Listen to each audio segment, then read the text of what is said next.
picking, getting into the smoke. But there is no one here from Cloud9 to deny. Can Fnatic find the weakness? It doesn't look like it, because this crossfire could be very good for Cloud9 here. csgo, the initial engage won't last very long. Electronic, oh, he's playing very carefully indeed. They've assumed it's clear. How long can he survive here for? Well, there's a free one for him. Surprise. Can he buy time now? Perfecto on the way, making his way through the library, and he's found another 1v1 Electronic, and Mezzi's on an island now, alone on the bomb site, fighting 1v2. Halfway there, and he delivers a clutch as well.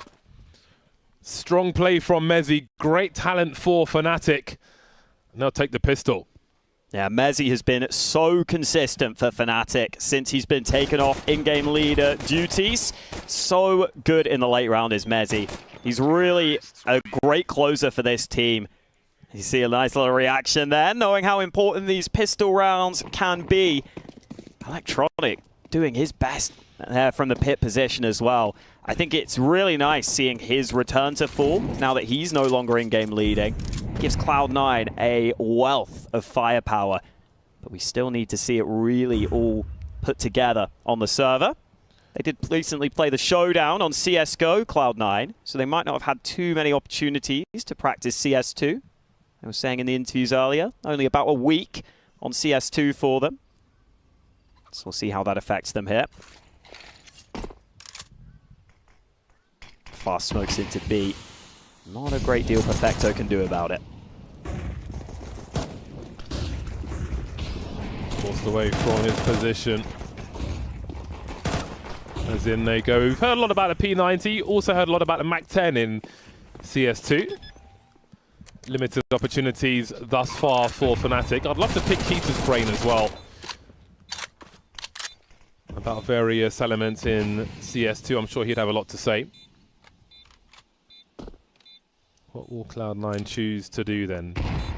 Commonly you want to avoid these SMGs in a round such as this and try and hide somewhere. Maybe they're trying to hide in plain sight. This will be an interesting one. Crim's jump peeking with that MAC-10. Maybe Cloud9 will try to make them die or something. Nothing really doing here for them as csgo will show his face. And they'll be finished off. No losses for Fnatic in that one then. Or maybe there will be. That's unfortunate. 3 die at the end. At the very end. Just a few ticks away from surviving. I think 2 of those were the MAC-10s at least. But even still, you know, losing the Kevlar, it makes a difference. Cloud9 forcing reinvestment. I think Mezzi knew he was screwed. Yeah, that's going to help, though. I mean, look at Fnatic's money now. Not much in the bank for 3 of their players. So if Cloud9 can win this initial gun round, that puts them in good stance. Smoke has been deployed deep down Banana. Aggression down mid from Electronic. He's got 1, but no more. Mezzi get off to a great start here. Very aggressive play from Cloud9 early. Smokes as well. The trades will continue. And this favors the tease. Oh. That may have been an attempt at that smoke I was mentioning earlier from next to the chair in CT spawn. We'll look at that later, but for now it's a 3-on-3. An opportunity knocks for Crims if he can finish off csgo, trying to do so, but he'll be drawn into the light and traded with Hobbit. Hobbit alone on this A bomb site now, considering his options as he's about to get smoked off. Retake territory for the CTs then. 2-on-2 as the bomb eventually goes down.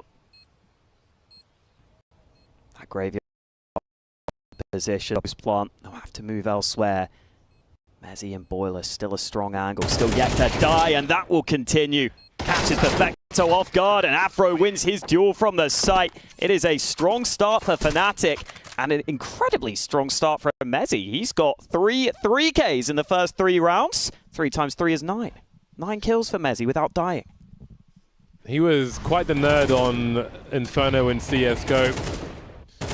Knew some good positions to dodge the usual pop flashes, top banana, and so on. I would expect no different in CS2. Glad we're seeing different maps from game to game as well. So many things to explore early. I was wondering, Hobbit, like, he looked like he was randomly shooting in library at one point. I think he might have got a random tech issue there in the 2-on-2. Bit of a shame. But hopefully it can get fixed.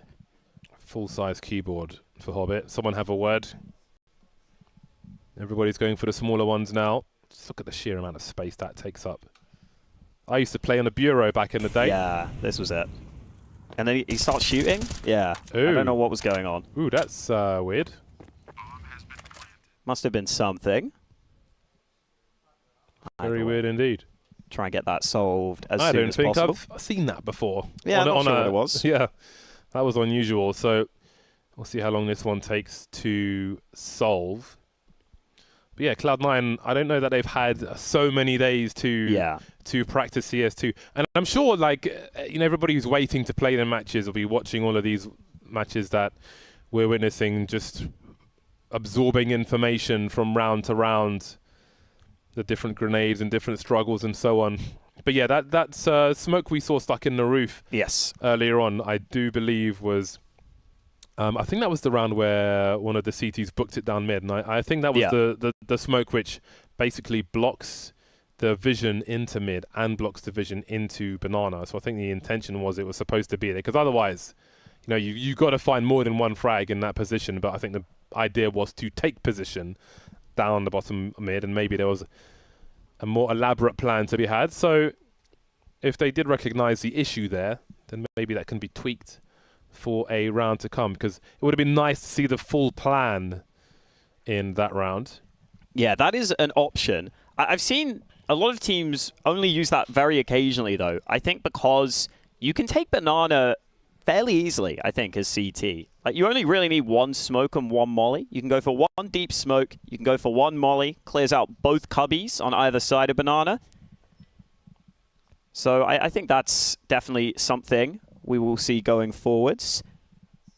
Talked about Cloud9 and how they were able to win the showdown on CSGO. Electronic's form was much improved there, no longer having to lead the team. I think people kind of sleep on how good a rifler Electronic was when he was at his peak, because he was playing alongside Simple for a lot of it. And Simple would always get the plaudits, always get the MVPs. Electronic as an aggressive rifler, he was one of the best riflers in CSGO for me. He was really up there. You could put him in your top 5, I think. So if he can get back to that sort of form, suddenly Cloud9 looked terrifying. But for Fnatic, they went out in the first round of playoffs at Pro League. Afro came into the team really strong, had a slightly weaker tournament there. But I think a lot of people are excited about Afro on the AWP. He's shown some good moments. And that's a change I think a lot of Fnatic fans were hoping to see, bringing a new AWPer in. And I think a lot of people weren't maybe expecting Afro to step up, because he's been in that tier 2, tier 3 level for a while. But he looks right at home here on Fnatic. I know you're saying all this intelligent stuff, Hawker, but what I really want to know is it possible to play What Is Love, Baby Don't Hurt Me on the bells on Inferno? I've seen it, yeah. I've seen a few songs played. I'm not a musical man. Internet, I can tell you. Internet, find the answer for me, please. Can you play What Is Love, Baby Don't Hurt Me on those bells? Because they did add another bell, so there's more musical range, and I think that's necessary. I wonder if there's a player here who'll be ringing the bells. Who is it most likely to be? That's a great question. I reckon Crims, you know. Crims? Yeah, I don't know. Crims, he's just a wild card sometimes. I think the easy choice is Dexter, but I think undercover Mezzi will be more likely. You think? Yeah, I think so. Okay. UK mans, I can see him shooting bells. Yeah, I get you. Crims, like, he doesn't do interviews that much with him because he's hilarious. But he just does all sorts of weird stuff, so. In terms of the more storied of the Fnatic roster, I was in Flusher's stream yesterday trying to persuade him to unretire. He wasn't buying it. I think he's fully done. Because again, just like I think we're about to get back into the game, fingers crossed. But the timing of some of these retirements, Kenny as well. I'm like, yeah. But could you just like come back, please? Yeah, come on, man. Like Flusher, especially seeing Snacks just come back there and do so well. Like Flusher always had that about him. Always see him outbraining his opponents. So I would have loved to have seen it, but JW's still going strong on the Eyeballers. Eyeballers are doing great work, bringing up new players in the Swedish region as well. It's needed, man. It's needed in Sweden. Yeah, it's props to them. Come on, Roy. We're watching you. Get him on. This is so fiddly. I actually hate doing this. I'm not good with my hands. And neither is Roy. He is utterly lost. Like, how do you... I mean, if you put it on the table, maybe you could squeeze it in? I don't know. Sometimes you can, like, reverse them, and it makes it a bit easier, I feel like. I've got massive hands. I've got no business fiddling with something that small. All right, stop flexing on me, James. I've definitely got massive hands too. I'm not embarrassed about my hands. Shut up. Just having a chat. I can't imagine the stuff that Keith has been nerding out on in this game. Oh, yeah. Yeah, Keita maybe a bit underappreciated as a coach. I really like him on Fnatic. I'm waiting to see the gimmicks. I don't know how much gimmicks we've seen just yet. We saw the attempt at that tower smoke on Mirage top connector with mixed results. But outside of that, we didn't see that like tower smoke from Palace to Shadow, you know, creeping out on Eco or something. So yeah, true. We haven't really seen the YouTube strats, if you will. Well, I say that, I mean, we did see that smoke towards T-Ramp, but it was failed. True. Early days. And things will sharpen up. Let's see what these teams have in store for us then. 3-0 for Fnatic. More promising start than it used to be again. MR12. It's a brave new world. There's that smoke again. That was just deployed. You can see it on the radar. Have a look at it. We'll see if it lands. It's taken a while, and it's gone too deep. I mean, that gives you something, but yeah, I don't think that's the intention. No, timing-wise... past that pretty quick. Yeah, timing-wise, it was wrong. Yes. And, yeah, back to the drawing board. It's not a great sign for Cloud9. A quick note. When so Team Liquid used to have this awesome facility to play CS in at their HQ, which was kind of redundant in this LAN age, but they had a screen above every station that the coach could put stuff on.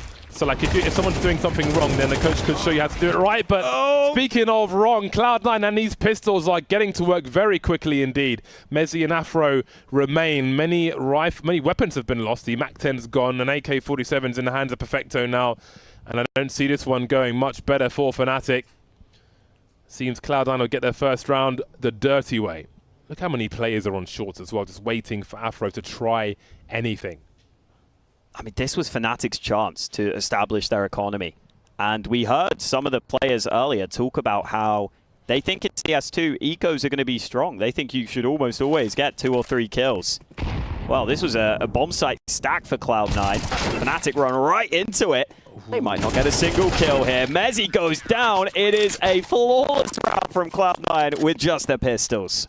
The running pistol, the drive-bys, the wide swings, they've all said it. Got to be aggressive. The man who swings at the advantage, and that 5-7 was putting in work. But have a look at these earlier frags. Perfecto finding 2. And Axel just swinging again. Wide swingers, ready for it. Welp. Oh dear. Sometimes it be like that. Oh, and now it's Fnatic's turn to have 4 Glocks and a Deeg. Holy potatoes. Ouch. What a contrast. Ents putting in work in the meantime. I think Ents were one of the teams people were most convinced would adjust well to CS2, and seems like it's looking good for them. So they had 3 Orcs there as well. I think a lot of teams online were picking up a few more Orgs than I have seen from the teams here at LAN. FAZE were rocking a few of them as well, though. Anime gun does +5 damage, rumors say. Afro with Desert Eagle makes the step. And doesn't really have anything to say about this round. Call for a timeout from Keita as Fnatic will try to forget that brutal loss. Much work has been done with pistols in this tournament so far. It feels more oppressive towards top mid on Inferno.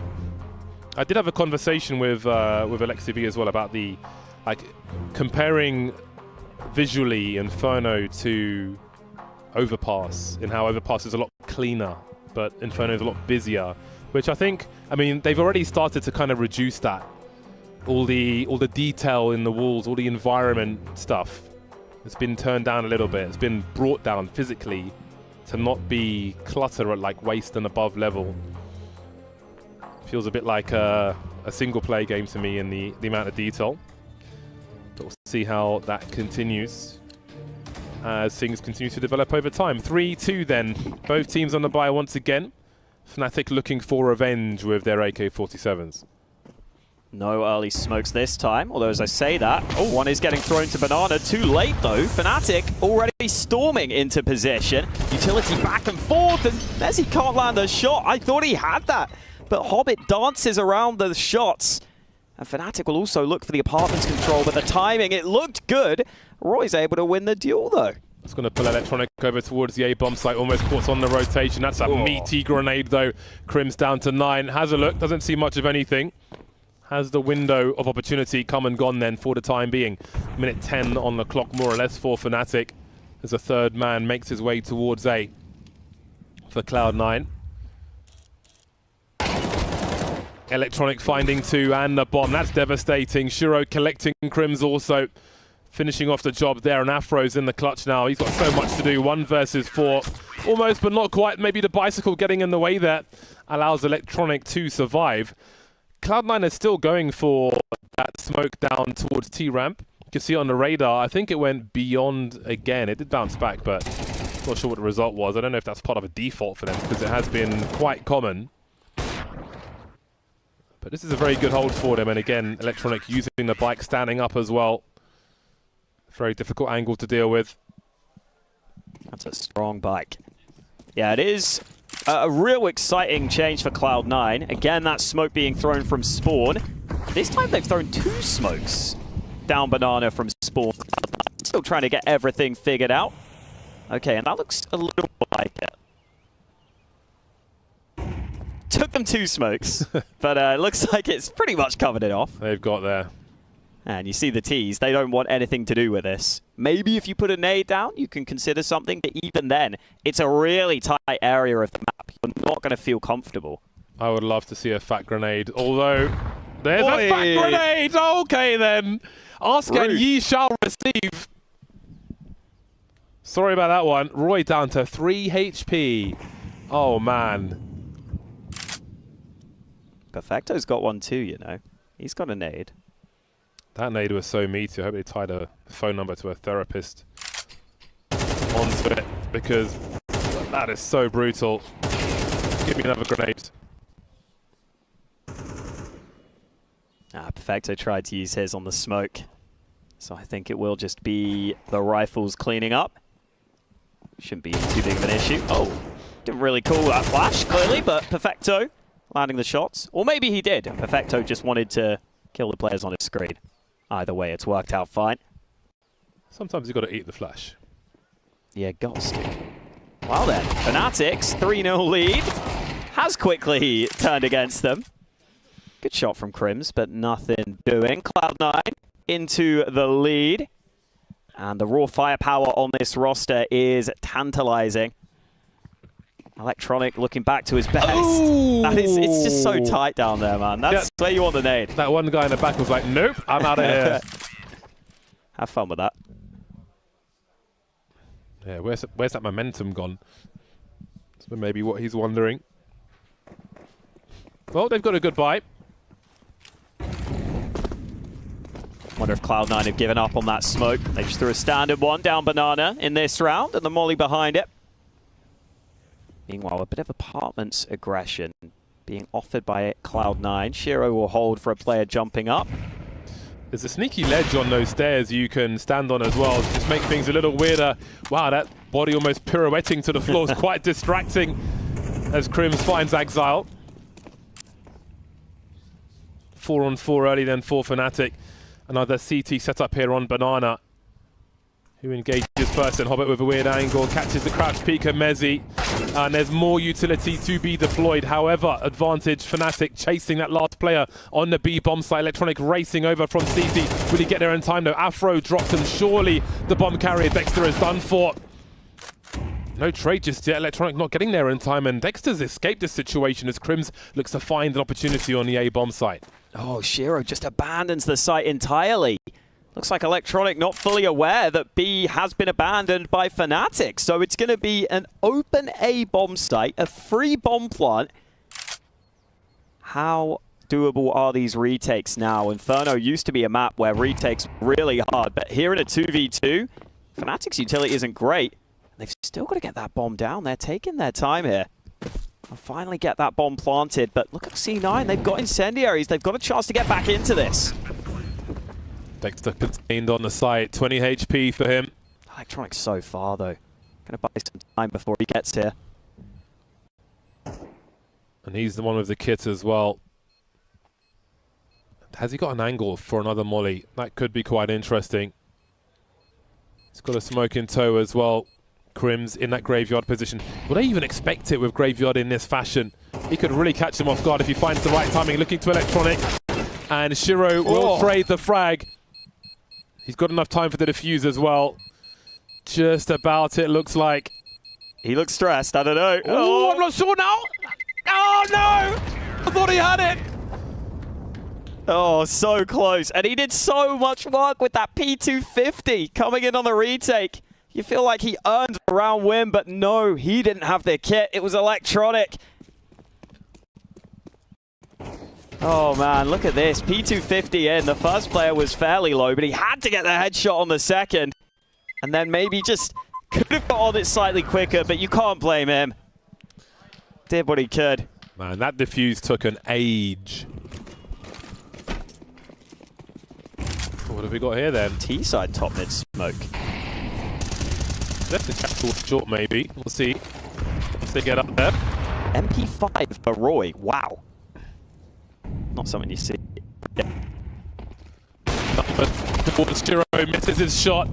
And there will be problems for Cloud9 now. They've lost a lot of map control very early indeed. Smoke towards library. They could wrap towards B if they wanted to. Just forcing the action everywhere, Fnatic. Exile trying to defend. Grenade in his hand, but the rifle's back out. But Crims is here to dome him. That leaves Hobbit and Perfecto. CS2. Going for that ramp smoke again. Thrown by shiro. And Maybe. No, that's it. Look how long it's taking to land. Long, yeah. Back to the drawing board on that one.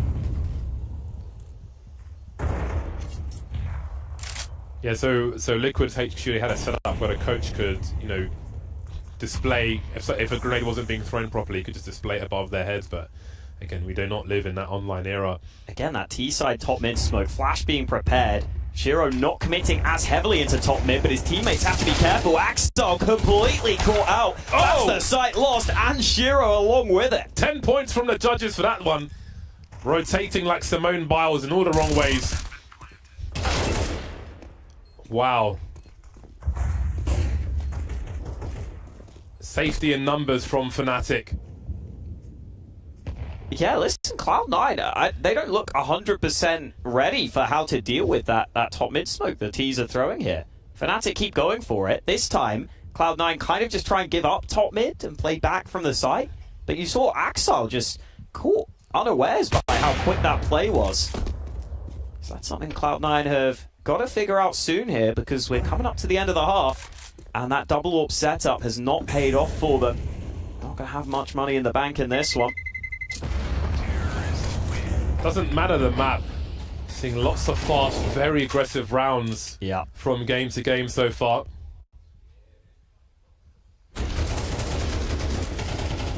Big fights, big abuse of those T-side numbers. Maybe this will invite more aggression from the CTs. But what have they got to fight with at this point? See the frustration, body language tells the story for Cloud9. Frustrating CT side for them so far. Yeah, I guess that's something that pros have talked about a bit as well. It feels kind of harder to get these big spray downs now. And previously, when playing around pits or around apps in those angles, you would get a lot of big spray downs. You would get a lot of multi-kills. But you see there, Axel, they're just so far up short that he's not going to spray them down on the same angle. They're already out in position. They're already out way too far wide for him to be able to deny them that. I'm not sure if they have identified that that smoke is not working. Because who knows what sound settings they have, for example. 4B early for Cloud9. What do they have up their sleeve? Oh, he's so close! Oh, there we go. Doesn't escape though. There are plenty of people to try and pick that up, and Hobbit will hold the position. Orb spotted towards B, but Fnatic won't do anything crazy. No racing towards A. They want to limit their variance if they can. Rotisserie chicken on banana. 3 CTs on that B bomb site. Exile with that 5-7. Devastating towards short. Currently hiding towards long. Still mollies for Fnatic, however. Afro already scoped in as he goes on the search. Exile might be in trouble soon. Then again, Fnatic might be in trouble as well. Ooh, close range 5-7, doing the damage. AK recovered. Roy will hunt him down. And Fnatic, they might take a little time, but they will soon realize this site is clear. Smoke popped down for safety. That's going to buy a bit of time for Cloud9 to rotate back around, and look at these guns recovered. They even have a kit for Hobbit here on the retake. 2 smokes. Getting deployed now. Shiro's in the right position. Well then, Roy will have to try and play around these smokes if he can. Plenty of sound cues for him. Can he keep them off the bomb though? Hobbit's the one with the kit. He's the one to get that final kill. Job done. 5th round on the board for Cloud9.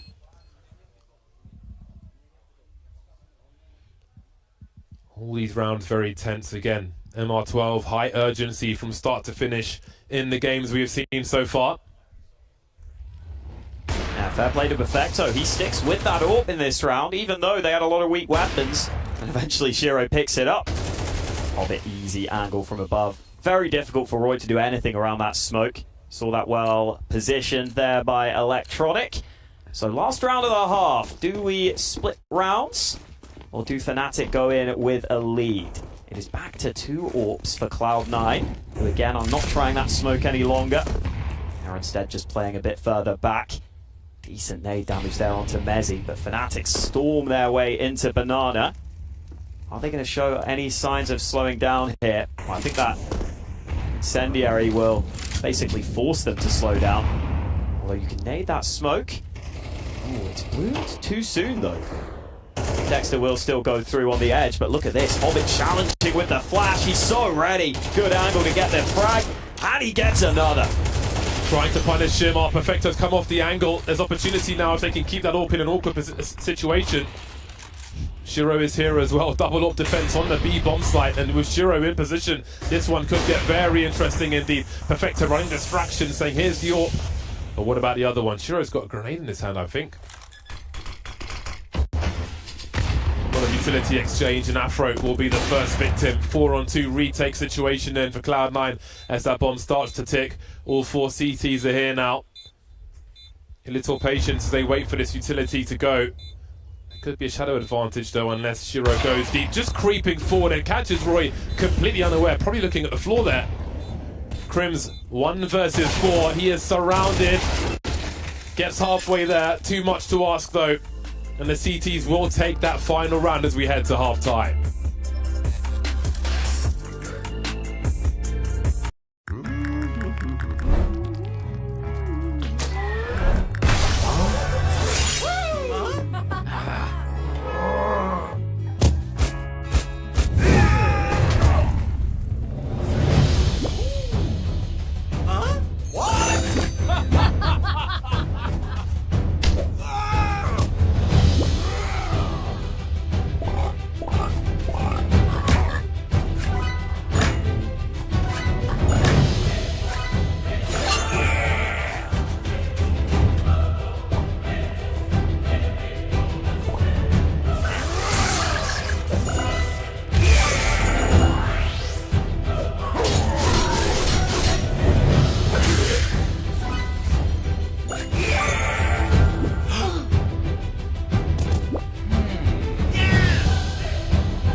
Did you ever think that this Fnatic jersey looks like it's on a Weber barbecue bag? Have you seen those Weber barbecue bags?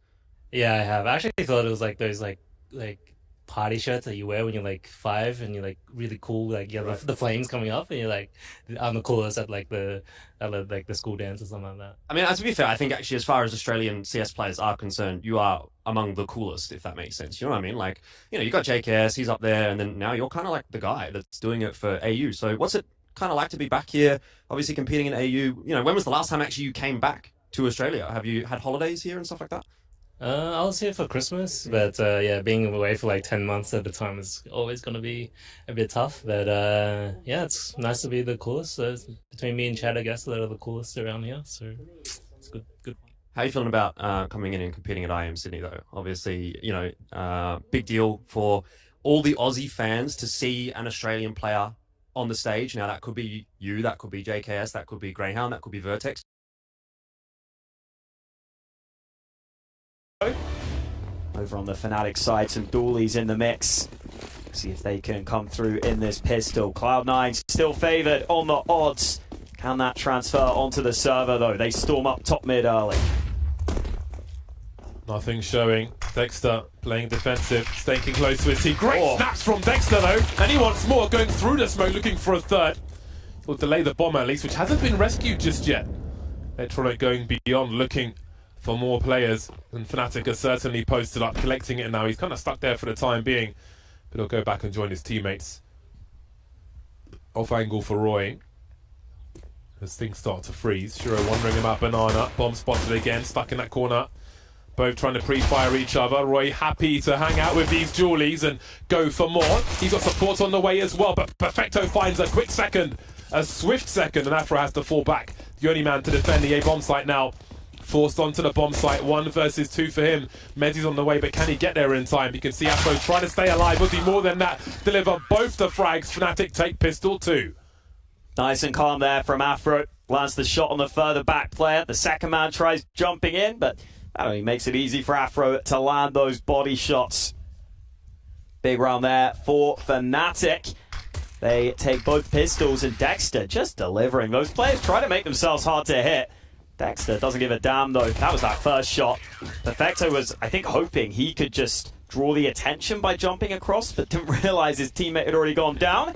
Here we go. Fnatic are trying that smoke from spawn. Do they have it? Oh, it's not all the way down. That has gone quite far indeed. All right, both teams struggling with it then. Even playing field. I bet all the players watching are going to go boot up and make sure they've got it down. Yeah. Roy's still rocking the MP5. I don't mind seeing it. I haven't really tried the MP5, you know. I've heard a lot of the other SMGs. The MP7's better on paper, at least it was in CSGO. Just the lack of tracers. And now it's like every bullet's got a tracer, right? On the other guns versus every third bullet. Cloud9 full save effectively. 1D in play. Oh, Roy, I think realizes. I've made a terrible mistake. Yeah. Wait. Oh, okay. Okay, we're fine, I think. Fnatic should be fine.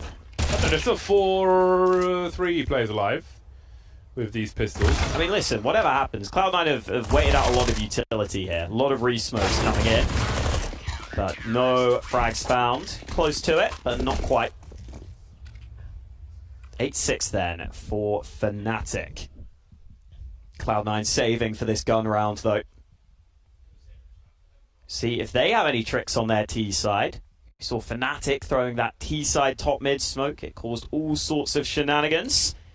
Fnatic in this round, though, taking it as a bonus. They're keeping their weak weapons, keeping the SMGs. That might free them up some aggression, as Crims has gone for that same smoke out of spawn. That one's landing somewhere. There we go. All right. Nice oppressive smoke. There is one in the middle of Banana offered by the C9 as well, so fighting for control in new and novel ways. Oh dear. Oh dear, oh dear. That's going to pull Afro over, or maybe it's not. He goes back to long. Suppose Mezzi says it's fine, I've got a smoke. More traditional position for him then, as Afro asks questions of top mid. He's been denied information by this smoke grenade, but Dexter's got something to say about that. Nasty surprise for Hobbit, and they might just collect Electronic as well. Things escalating quickly as Perfecto finds himself alone. He went to collect the bomb in the meantime. No one's responding on the radio. Mezzi will spot him. Smoke is up, but Perfecto, does he pursue through it? Might be suicide at this point. Mezzi still hanging out. Back he goes. Nowhere to go for Perfecto. Yeah, listen, the big question for this Cloud9 team has been that coordination. And that's a round that just looks confused in terms of what the end goal is. The bomb is not with these players. I mean, still, big credit to Fnatic, and I think taking top mid with those smokes up is going to be more of a problem for Tees. You can already see that smoke gets exploded. Suddenly there's a crossfire into top mid. Fnatic can really just rain down fire from both sides.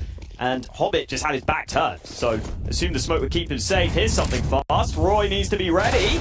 Jump in, he goes down. Mezzi commits heavily, and he falls as well. This B site could be lost here. Zerg army around, reinforcements just keep on coming. Great work to pull the crosshair away at the beginning. More than one smoke up. Dexter trying to find an angle. That smoke maybe went too deep though. I mean the HG rather. Still finding a kill though. 3-on-2 for Fnatic. Yeah, not in a bad position. 2 of the 3 with defuse kits. Utility on the way as well. Electronic delivers on the first one. Maybe spots a shot out of the second, but Hobbit will collect. And now things change dramatically. Afro needs to avoid getting traded somehow. There's the first one. Didn't stand a chance with Hobbit though, who collects the weapons afterwards. A 4K for Hobbit in the round. A monster play in a pistol round. Did not expect to see Hobbit leading the charge for Cloud9, but it's a really good thing to see here because he's the one man who had been struggling heavily individually towards the end of CSGO. He's stepping up here on CS2, but for Fnatic, what a frustrating round loss. They commit so heavily into those banana fights, and even trades were nowhere near enough. They give away their guns. Cloud9 get themselves into strong position on that B site. Again, in MR12, you cannot afford to lose many rounds like that, make many mistakes like that, because that brings Cloud9 right back into contention now. Hobbit's job there, worst case scenarios, so just create space by putting the crosshair away. But he does more of that, more than that with the SMGs, and gets the kill and just builds and builds afterwards. Devastating round. Definitely need a moment after a round like that. Let's see how round 17 is looking then. A mixed bag for Fnatic. Although there is certainly power behind those 2 hand cannons. That molly into the apartments it spreads so wide. Yeah, the minimap might deceive you now with those mollies. They can spread real far. There's a molly for Crims, who will be forced away. Couple of weak weapons in the mix for Fnatic in this round, and if they were to lose this one, Cloud9 will be right back into this. Remember, Fnatic won both pistols here, which has put them into the lead. Where is that bomb? They haven't recovered it here, Cloud9, but they're sneaking into top mid. Looks like they're going to commit without it here into this site. Crims playing up close. He's blinded. Easy kills coming through. Mezzi only able to find one.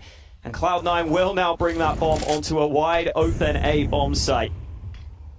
Just too quick with those entry kills. Overwhelming numbers towards mid on the T side. Seen it from both squads now. Seems to be difficult to deal with. Maybe inviting more aggression from the CTs. Does feel like Cloud9 might have the edge in this one. See there, the flashes are just so good. Chain flashes there from Cloud9, popping in the right positions. Fnatic didn't look like they were 100% ready with their setup.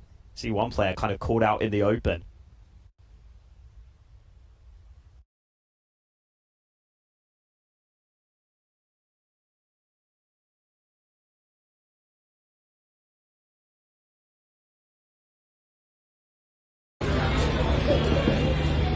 What a waste of maple syrup, true.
Hello everybody and welcome to the inaugural few matches of the Thunderpick World Championship. My name is Alferia and joined with me today is Beto. We've got so many other talents coming through as well and so many other teams. How are you faring amidst this roster mania right now, Brandon? Yeah, absolutely right. There's a lot going on. There's a lot to digest and talk about, but I'm doing very well, thank you. It is a pleasure to be here. I'm really excited to kick off this day because there's an awful lot going on, obviously, with Thunderpick. We can kind of give you a rundown on how all the tournament works, with this being the first day of broadcast. There's 4 groups. There's a lot of matches that are going to go on. The best 2 teams from each group will make it out towards playoffs. We can bring that up on the screen now. Here are your group stage teams. A lot of stacked groups in this one, Hyperia. We're focusing today on Group A and Group B. We've got the openers for all of those games today. We're kicking things off with Cloud9 versus Fnatic. Then it will be Monte taking on Wildcard, NIP versus VP, and to round up the day, FAZE taking on Saw. And Monte coming through as well, having a bit of fortune on their way because Liquid had to pull out amid roster shuffles, which, well, I mean, in Group A, there's at least 50% of the teams that have had a roster change-up. NIP also bringing Hampus back in, so there's going to be so much craziness and a lot of unexpected things, because right now, for example, with Cloud9, you've got Shiro stepping down. That's going to shuffle things up hugely, and how does that impact the team? How do they adapt to it? How much time have they had to adapt to it? These are the opening matches. NIP versus Virtus.pro is also going to be a very interesting one, but let's focus on the first matchup at hand, because it's not like we've got all too much time, unfortunately, even though we'd love to talk about every single matchup in depth, and we could probably fill half an hour with it. Let's get on with the rosters, and starting with Cloud9, because what is going on there right now? You already mentioned, if Boomage doesn't play all, this is going to be a very awkward roster, right? Yeah, look, it's obviously, you feel like the team would have had some sort of notice internally that Shiro was thinking about maybe taking a step back, but obviously in the community it sent shockwaves because this has come 24 hours before they debut here in this tournament, and it's also not a straight like-for-like swap. Shiro out, Boomage in, and as you mentioned, here are the various question marks. Is Boomage just going to go 1-for-1 and try an AWP? Well, considering he's been playing in 1 win for a while, I highly doubt it, because obviously he's not really an AWPer. He's a rifler. He's more of that second entry style of player. Also, Boomich, there was rumours about him maybe taking up the IGL reins for Cloud9. There was also speculation he might join on full term. I don't think that's going to happen here, because obviously what happens here is he's standing in for a tournament. You don't want to kind of adjust everything. It's a little bit uncertain, and I feel like they could get Boomich on short notice here just for this tournament, and then they're probably looking for a longer term solution with this roster. It's the usual suspects though, apart from that: Axel, Electronic, Hobbit, Perfecto, of course Groove sitting in the coach slot. This team was supposed to be, and I still think on paper, one of the best teams we've got in Counter-Strike, but something isn't quite clicking right now, and unfortunately with the inconsistencies in the roster, with this happening, things might not really be the most smooth sailing here for Cloud9. Yeah, but things haven't been all too smooth sailing, so perhaps turning a new leaf and being able to get a new player in, at least as a stand-in, who has got a lot of prior experience with Electronic and Perfecto, of course, so you've got something to fall back on. You've got 3 players who know each other through and through, and then you've also obviously got the 4 main lads who know each other as well. But then swapping over to the other side of Fnatic, I feel like they've been having a rough run, man. Every single player, Dexter coming through, he's got a .88 rating, and right now the top dog of the team is Afro with a 1.07 rating, and apart from that, everybody is hanging around that 1-ish rating and otherwise dropping below it. So I feel like as a team, they're just not really finding that superstar power. Mezzi is definitely in a seat where they kind of expect it from him, but thus far it's really been, you have to pull your own weight, otherwise we're struggling.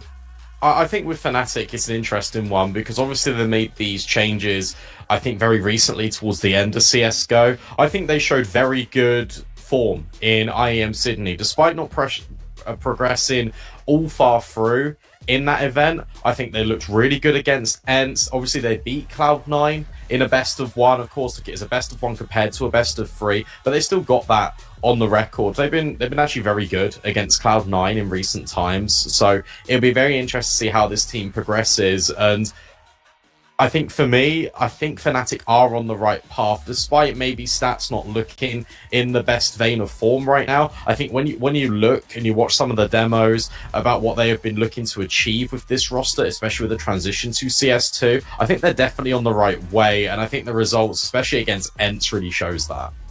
Yeah, unfortunate result yesterday against the NIP, but you're always going to have those through. But the result against NIP does somewhat scare me for the next up process, which is going to be the Vita, because they lost on Overpass disastrously, 13-2, which is their first pick next to Inferno. So I feel like on the side of Cloud9, they actually ban out New, which to a certain extent is fully, I mean, not even to a certain extent, that's fully expected. Then they pick into Ancient, then we've got Overpass pick coming through. Somewhat surprising that they didn't go for a punishing pick, because it feels like if they banned out Inferno, they've got Vertigo, which Fnatic have been struggling on a whole lot. But then again, Cloud9 also don't have Shiro, who was a very consistent faction on that map. But right now, you do make it a bit easier, I feel like, for Fnatic. I think it's an interesting one when you come down to the Vita. I thought Cloud9 would either pick Ancient or Anubis. I feel like that's their stronger maps. They're also punishing picks against Fnatic. Overpass pick is, as you said, what we kind of expect out of Fnatic. Decider being Inferno, that whilst that favours Fnatic, at the same time, look, both these teams have got recent memory, tales of the tape of playing each other on Inferno back in IEM Sydney.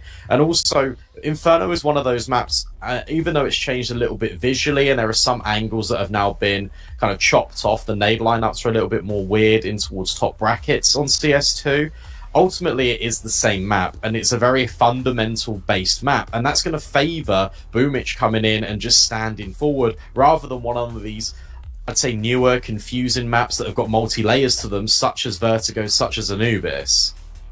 Yeah, and picking where you're comfortable yourself. And speaking about Boomich as well, I feel like he's been getting more and more confident in his roles, because he swapped from that IGL to I want to be a star rifler, and at first, it didn't really work out all that much because he didn't perform against the top teams. And now he's definitely starting to perform against the top teams. When you're talking CS2, he's putting up massive ratings in some of these matches, like 1.6. So Boomich is definitely starting to find his role right now as a rifler, which why is also kind of unfortunate that now this gap in the Cloud9 roster is created, because OneWin were definitely on an upwards trajectory.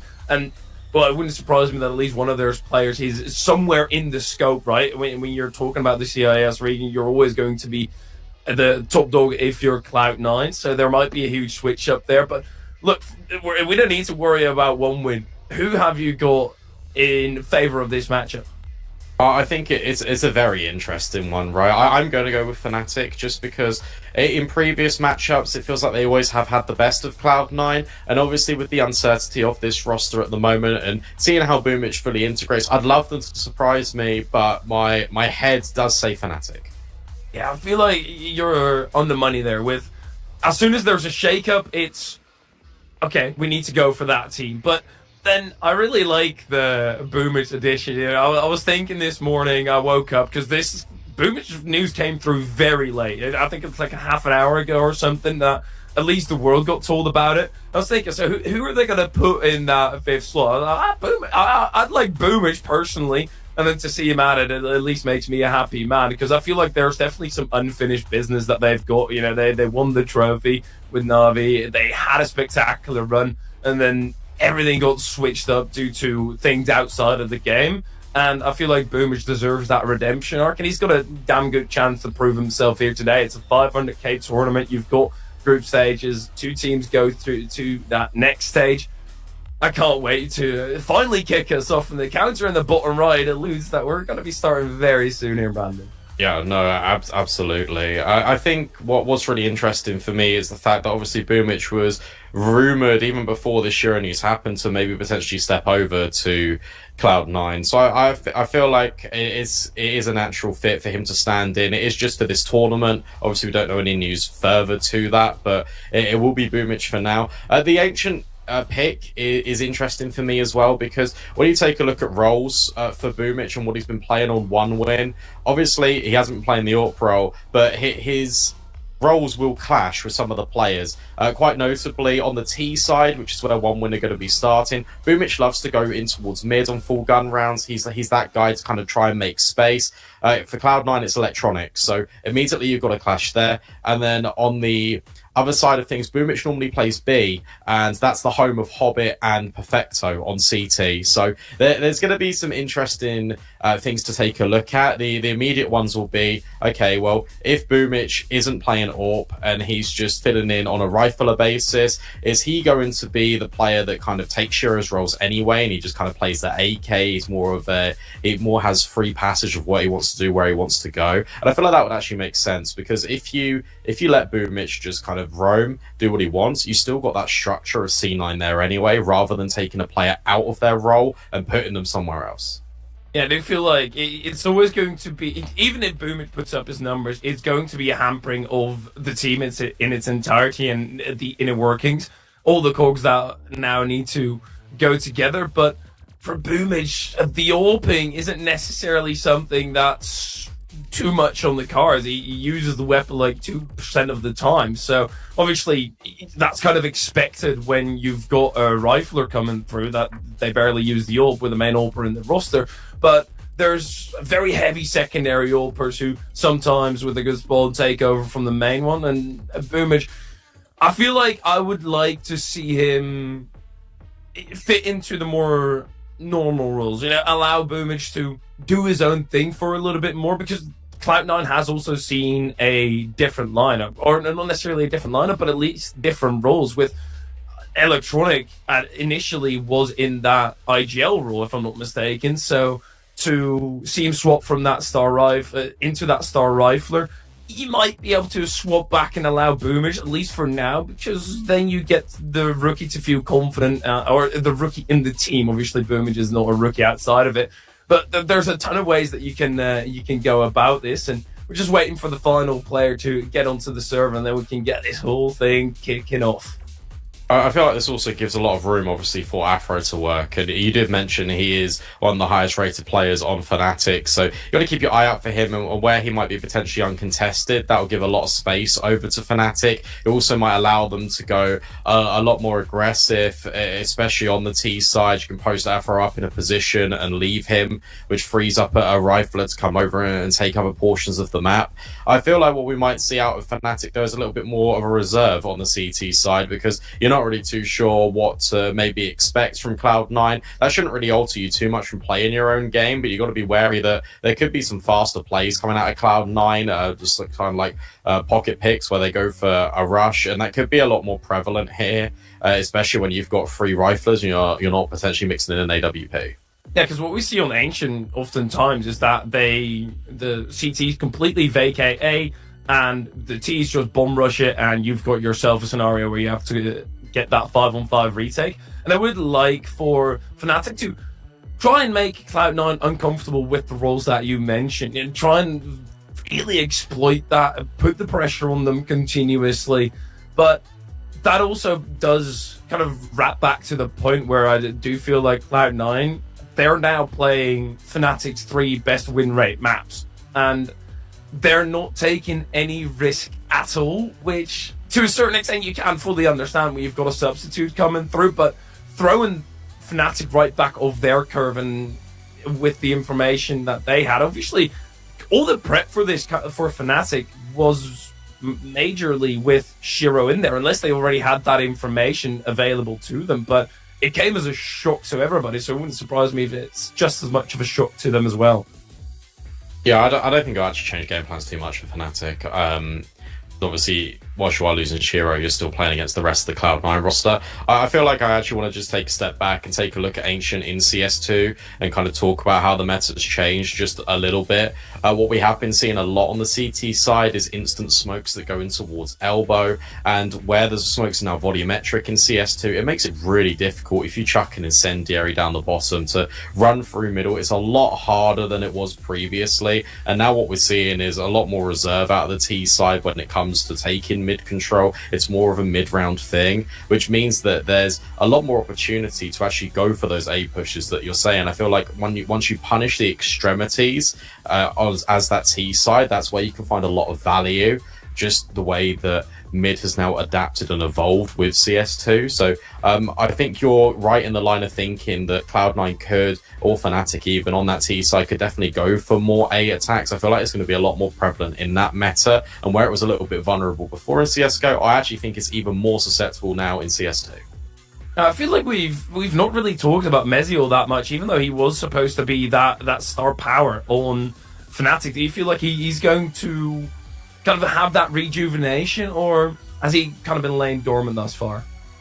No, look, he's definitely been showing good signs, and I feel like obviously with stats for the last 3 months, we're going to now be blending CS2 stats in with CSGO stats, so it's going to be interesting to obviously look at the numbers, but you have to take them with a pinch of salt. I feel like the way and the direction, as I was mentioning earlier, that Fnatic are going in is definitely the right one for them. They've got clear identities now in kind of the roles in which they'd like to go for. The fact that now Mezzi, whilst the IGL wasn't a failure by any means, I thought they had some very good showings with him at the helm. He can now focus on what he was doing originally in his career. I feel like Dexter as well, the way he calls on T sides is very aggressive. You take a look at the players on this team, you've got Roy, Afro, Mezzi that are very aggressive players. I feel like it is a natural fit there.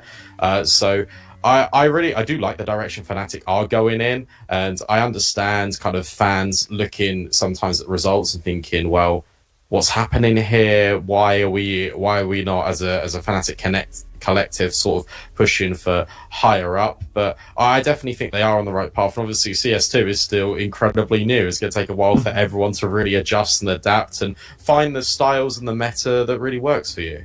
Yeah, you've got a lot of those moments where all of a sudden either it just clicks or you got a great start, kind of like Mezzi in CS2, and then things kind of start slowing down a tad bit. Its last rating 0.35, but as you mentioned, the rating, it's only to a certain extent, because if your entire team is just having a bad game, then you're going to struggle as an individual as well. But talk about a team like Big, for example, right? Because they had 2 matches where they got knocked out in the round 16 of CCT, and then all of a sudden they won 2-0 against Spirit with a 13-6 on Overpass. So it's really those type of matches that lift a team right back up and get them in spirit. And when you're talking about this kind of superstar power on either end and the ability to kick it into another gear once it really matters, well, this is a moment where it really matters. You're in the group stage, you've got some moment to fall back on, but you really don't have a whole lot of leeway in order to get your engine started. And let me just have a quick look. Unfortunately, we don't have everybody on the server just yet, so unless you've got something to say still, Brandon, I think it's best if we just throw it to a quick little break, sort everything out, and we'll be right back.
Let's get it.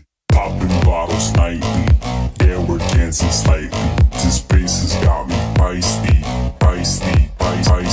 Whoa, popping bottles nightly. Here we go. We've got Ancient. It didn't take all too long, and we probably could have rambled for 2 more minutes, but you never know. Fnatic versus Cloud9, the inaugural match of the Thunderpick World Championship. Let's kick it off.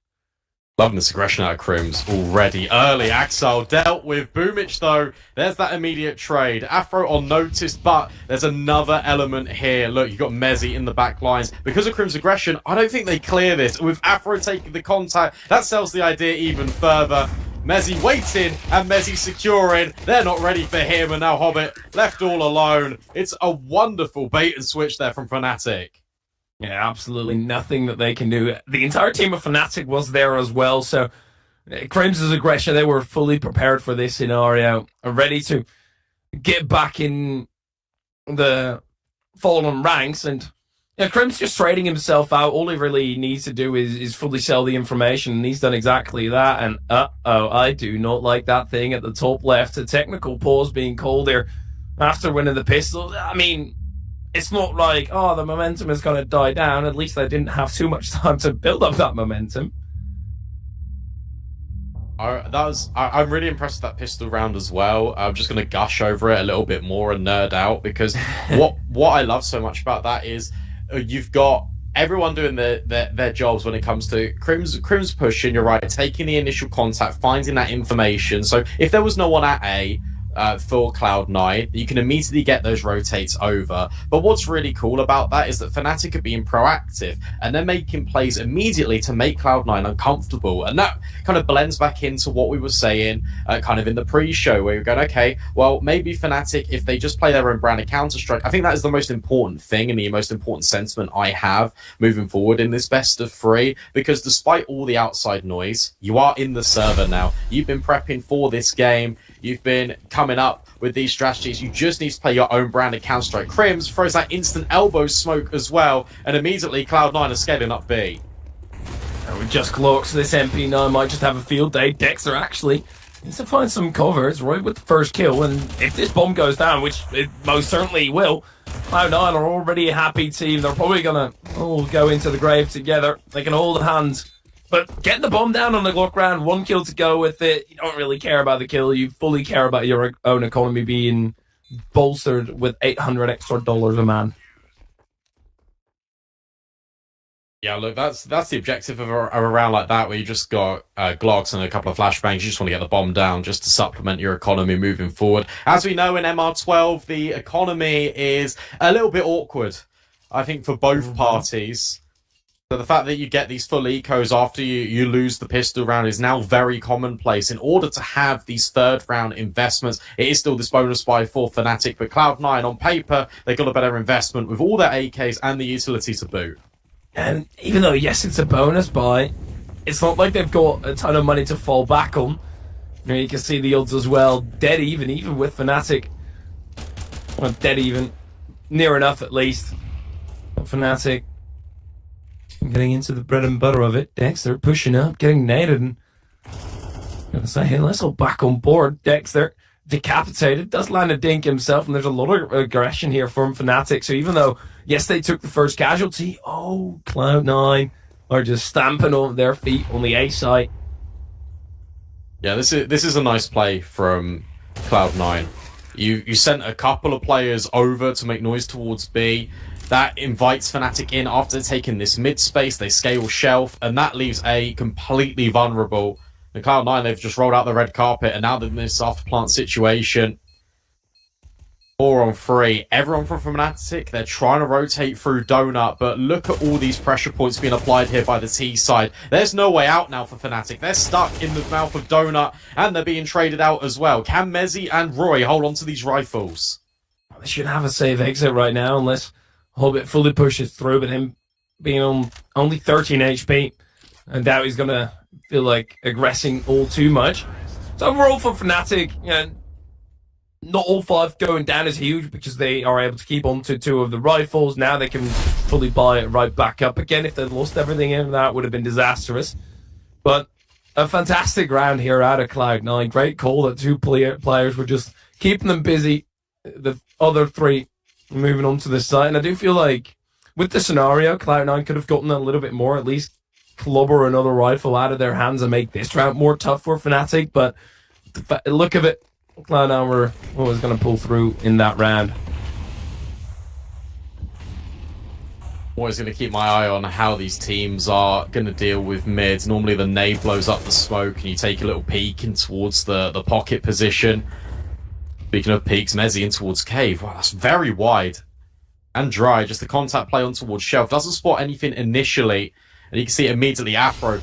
He's got the AWP in his hand. He's been delegated towards A. That's happened once. It can't happen again. Slowly but surely making progress. Boomage doesn't need Hobbit because there's a double man setup here. Or Hobbit needs Boomage now. It does seem like Hobbit he's first in the pack. As he fully anticipating, eyes peeled. I love the addition of the cams. Nade coming through, that's the distraction. Boomage gets traded out. Hobbit then fells Dexter. And that's overall good for Cloud9. Even with the missed molly that we saw on the site, Hobbit needs to be careful. Oh my, never mind. He's just got to win them the round. That's an awkward one for Crims. One bullet. Hobbit is one bullet away from death, as you just said, and yeah, that is a little bit awkward. Once again, we're in this save scenario. Really good round out of Cloud9 again. This time it is a lot more of a straightforward default, where Afro has been positioned on A. You've also got to play it in towards Donut. You're playing mid a lot more passively now if you're Fnatic.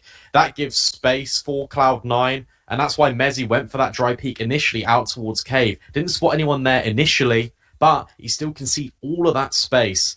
And the nade was a good idea as well for Boomich to get on that angle. Trades go even for Cloud9 out Cave, and from there they can just scale on the B-bomb site.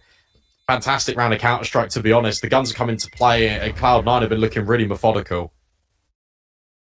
A man is not complete until he's married, and then he's finished. I love these cameras. Absolutely lovely. To be able to... you've got a tiny glimpse into their life a little bit, instead of just seeing them at LAN. But, yeah, this kill shouldn't be happening for Hobbit. He did very well, but Crim's not being able to land a bullet. Like, he's got to be disappointed with that. Like Cloud9, now that they've forced Fnatic back on their heels with just an AWP and an A1S. It's going to be a rough round for them to run, and I reckon ideally they hold on to the AWP and the A1S. Yeah, this is a nice round out for Fnatic. The fact that you've got a couple of players grouped over towards B, but the rifle's gone in solo. Roy has lost it, and that means it's not recoverable now for Fnatic. Unless they want to go on a little bit of an expedition, you're hoping and praying that Afro is able to get a kill, but it's not going to amount to anything. Yet again, this is a rinse-repeat of round 3. And right now, the pistols, yeah, sure, they could run forward, but giving extra money to Cloud9. Afro gets rid of electronic at least, but now you do know where the AWP is, and if Cloud9 do feel like rushing, at least got better information for the job right now, and that's a lot of kills happening in succession, meaning just Afro is left over, and yeah, they're going to go guts out. Everybody forward. Let's try and get rid of this AWP, and then we also get answer to the question whether they're going to pick it up themselves. Great molly out of Actal. Now they've got the information as well. Great shot out of Afro to follow it up, but you've got Hobbit from behind. Is he going to pick up the AWP? Oh, we're going to have to wait. It did look like they were thinking about it. Yeah. Hobbit was definitely running in that direction. I feel like for the most part, I've been kind of watching Boomich on the minimap. He has been playing his normal standard roles from 1win, taking shelf space and also playing as towards that second mid player. So he's feeling what's comfortable right now. But we'll have to see if they did pick up that AWP. Who is going to be wielding it? That's a spicy shot there from Hobbit as well. Yeah, he's been very sharp in CS2.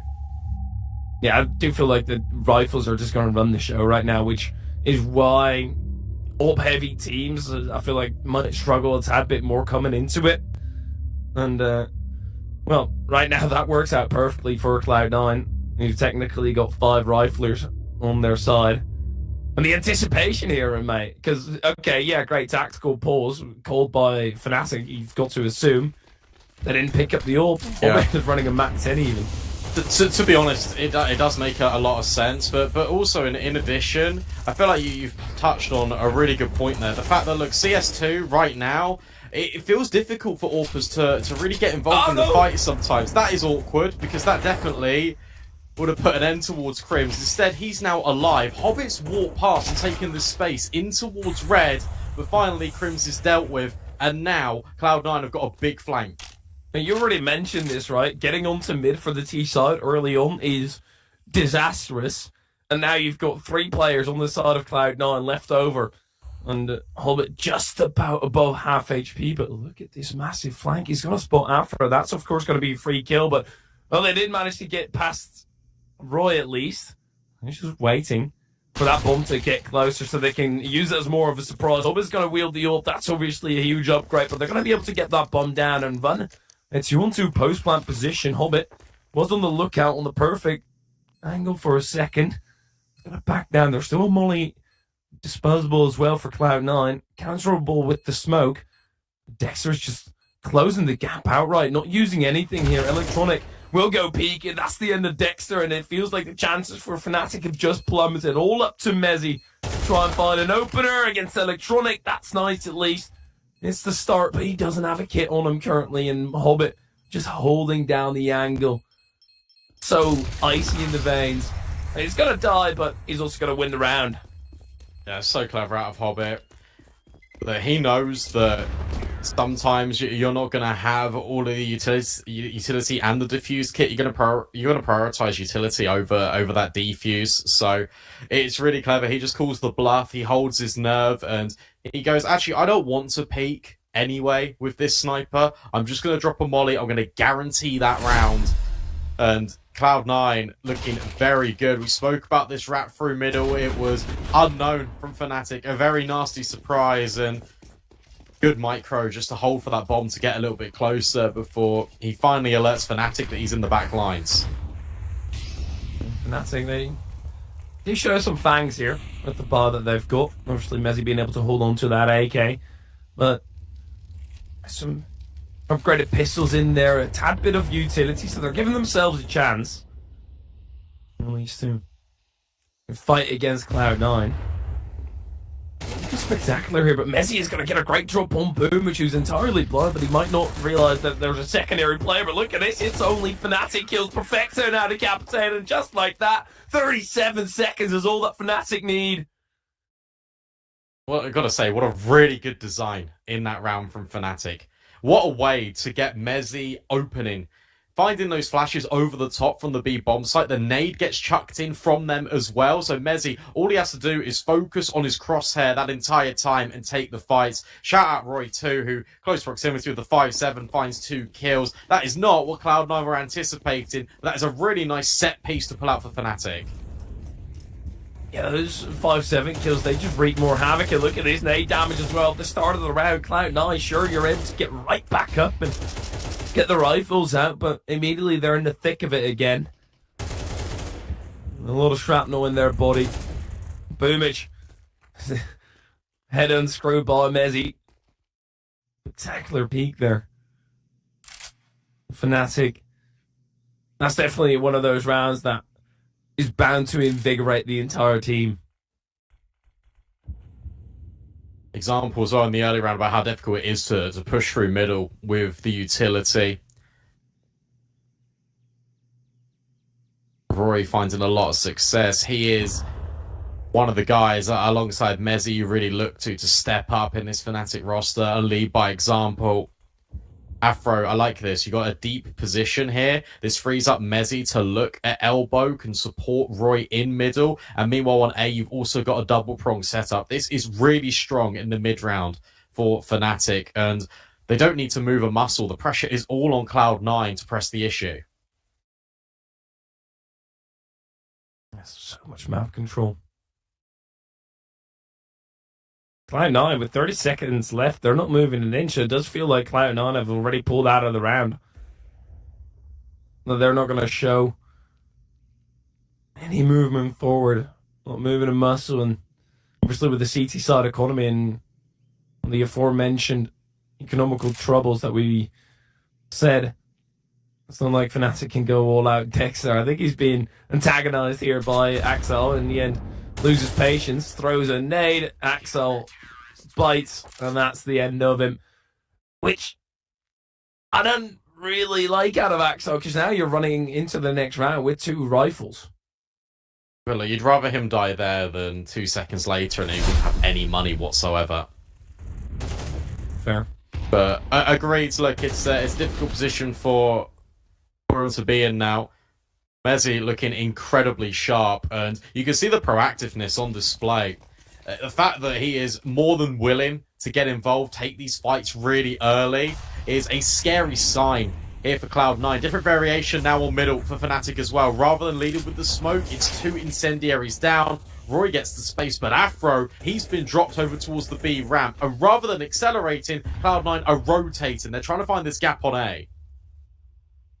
I feel like Fnatic right now, they're not biting into this B aggression, though. A great first opener. Well, look at where Roy is. He's cleared everything. Hasn't seen them progress further. And that means now Crims can fall back, or he can even get a flank going himself. Dexter can puff up his chest. He's going to need the breath to try and hold off this push.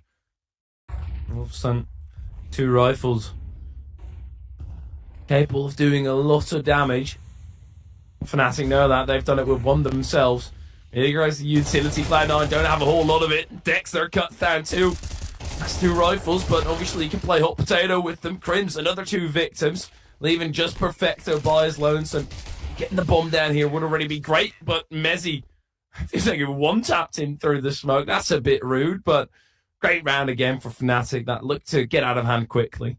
I like the idea from Cloud9 just before they go in towards A and you feel like they've lost that timing. They drop utility out from the back in towards middle, and that delays Mezzi's rotation. That allows them to potentially isolate Crims on that bomb site for a second, but Dexter's done all of the hard work. Crims then stands his ground and finds a 2-piece as well. Important multi-frags coming out of these A anchor players, and now Fnatic have retaken the lead, and they've also broken the economy. No bomb plants for Cloud9 in a few rounds. This one starts to hurt. Cloud9 economically. Mezzi again with the same sort of push-up. Dexter's found Hobbit through the wall. And there's no other members from Cloud9 who, in general, have been struggling so damn much to take any semblance of map control. Fnatic, they've happily transed in there, planted their flag, and claimed it theirs.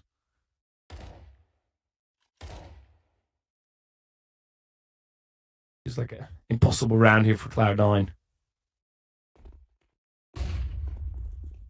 Like these flashes though, Mezzi full blind, but does deal with them. It is just pistols, and you have got the support. As soon as contact is taken, you've got the split in from Roy and Dexter, making sure this trade spacing is all nice and tight. Fnatic only losing 1 player, keeping their economy very healthy indeed.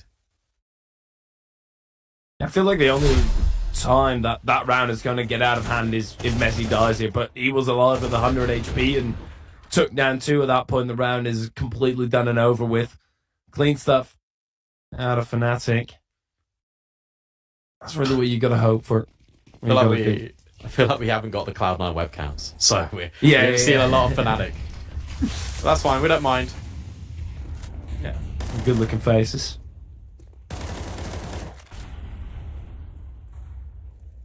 Again, Cloud9 have rather suppressed positions here, really accepting Fnatic taking all the map control that they want. Because right now, if you look at the mini-map, bottom right of it, they have got no clue what's going on the other side of those double doors.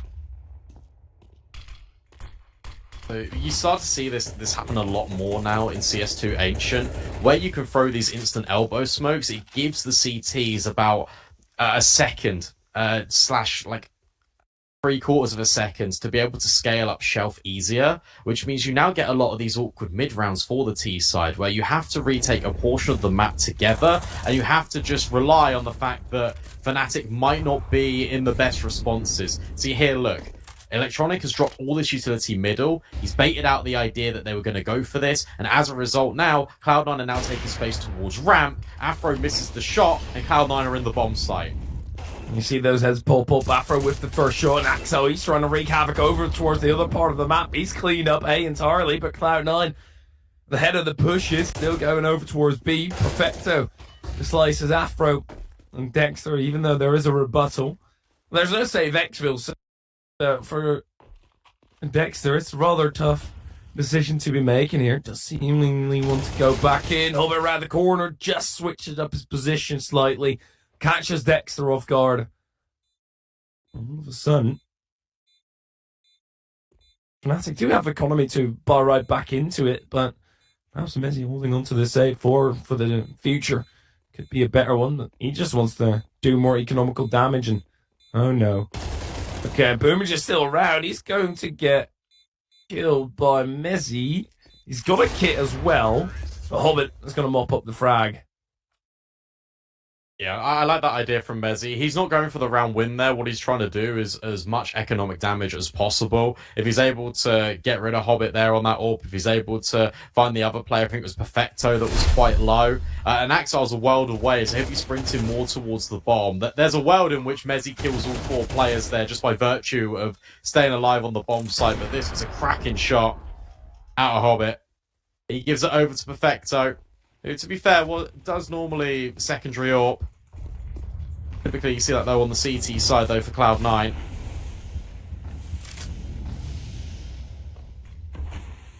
I was scared of the Ninja Defuse, to be honest. Axel saw the feet of Dexter. Want to get revenge for the previous few rounds. Yeah, Axel. Okay, he managed to survive, and actually Dexter takes a huge chunk of damage on his exit. And all. Pretty decent for either side. I can accept it. Boomage. Tagged up heavily. Now just needs to get the hell out of there. No need to challenge that with 50 HP and them completely aware of your position.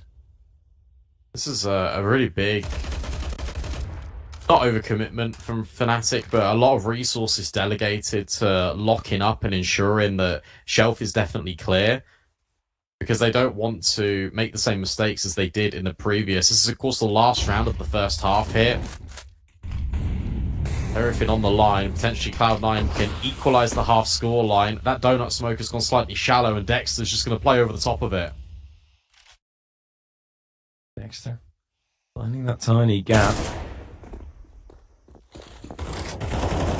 Cloud9, and they still start their push up with the first boom. He finds the second, all through the wall. And they're breaking through the hypothetical wall as well. All Fnatic. Afro is the kill on the electronic. Grabs from the smoke break. Double swing. Has to be a kill. Roy managed to get away with 2. Cloud9. They haven't planted the bomb yet. Boomage, nice 2 kills even. Messi now found Boomage. Very antsy. Really wants to peek, but they've only got 10 seconds left. The nade is not going to do enough damage here. As soon as Messi steps into the sights, there's 2 players looking at him. Yeah. Nicely done, because, again, Cloud9, they avoid potentially catastrophic failure there on the A-bomb site. With 10 seconds left, Messi's dropping that nade. He's always going to swing and try and deny that bomb. But Cloud9 call the bluff. They double swing as well. They guarantee that kill, and they put that round to bed. I think it's been a very interesting half of Counter-Strike to watch. And the fact that Cloud9 are coming up with problems and posing them on towards Fnatic, I think the T side's naturally going to be a little bit easier for them just as the series goes on. I now look to this defense and seeing what it can really try and untangle some of the problems that Fnatic are going to throw at them. 6-6, we're all even. Unless there's a massively quick push, which actually seems to be happening here by Fnatic. Electronic already getting the first, but Axel most certainly in trouble. Gets the kill on Roy, but there's so many T's heading for him. Oh my! The scalp taker of Axel is activated. And there is another threat on the side. Messi wide swings. That's a nice kill all of a sudden. Fnatic right back in the round with that. Look at this though, Dexter looking to go through. Messi's just shot him through the smoke.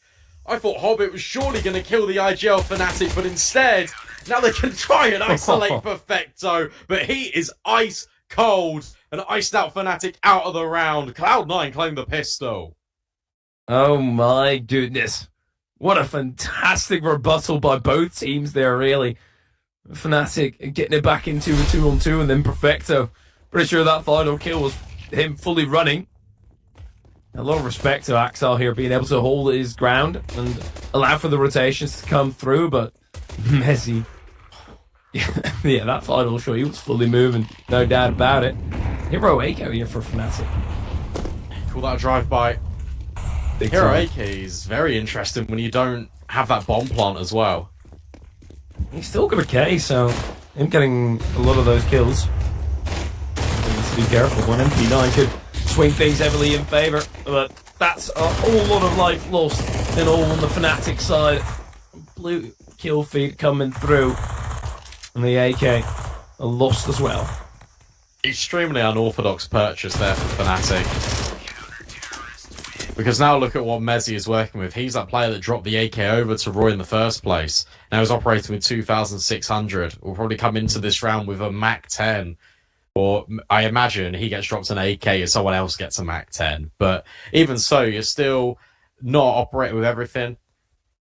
This doesn't matter too much. SMG's still kind of OP on CS2. We've already seen these drive-by moving shots. No, actually, Mezzi is just going to be working with a Deagle. Okay. I would like to see Cloud9 prep up their A defenses a tad bit more, knowing that the AK has been bought, lost, so economical troubles. Perhaps with that you want to play into an A push, but Cloud9, they've just left Perfecto there. He's got an A4, so plenty of spraying power at least, enough bullets for the job. A little bit perhaps afraid for an early push. And when you've got the MP9s, you should use them to your disposal.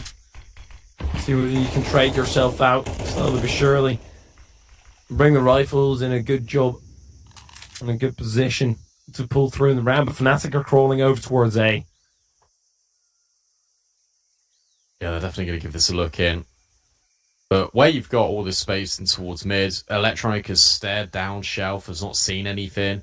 You can have already a bolstered defense. Axel makes his way over the utility. That'll be the signal. And now Perfecto can just play on this angle. Might get mollied off. Instead, it's flashes. And now he needs to back away, leaving Axel all alone on this bomb site. Perfecto also gives up an audio cue, but it doesn't matter. Axel's pushed through the smoke. He's found 2 kills. Cloud9, they're feeling pretty comfortable here. And then Messi still with the Deagle there. Not able to land a first shot headshot. And Electronic able to get 2, even though Afro's making a valiant stand with 14 HP, the nade is going to be his demise, and they didn't even manage to get that bomb down in the thick of it. Fnatic, that's going to be economical trouble big time there, with not that 800 extra coming through in the bank. What a round from Cloud9, very well defended, and Axel being able to get 2. This feels like Cloud9 are getting that individual prowess back. First gun round as well, Boomich playing over towards B, means that Perfecto has shuffled over towards A and Axel's moved towards Donut. Axel normally plays Donut / A main. And Perfecto with the AWP, I mean it makes sense on Ancient that he can just hold down this A bomb site on a tight line.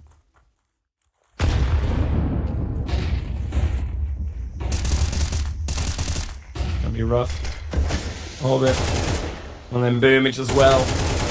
They've got the kills in buckets and spades. And they try and pounce, they try and aggress. And, well, it's actually Afro to kill Mezzi. I thought for a second, Afro got 2 kills, that's alright, but again, no bomb plant here for Fnatic. Smiles on the faces though. A little smirk from Mezzi. It's alright, boss. Doesn't matter too much.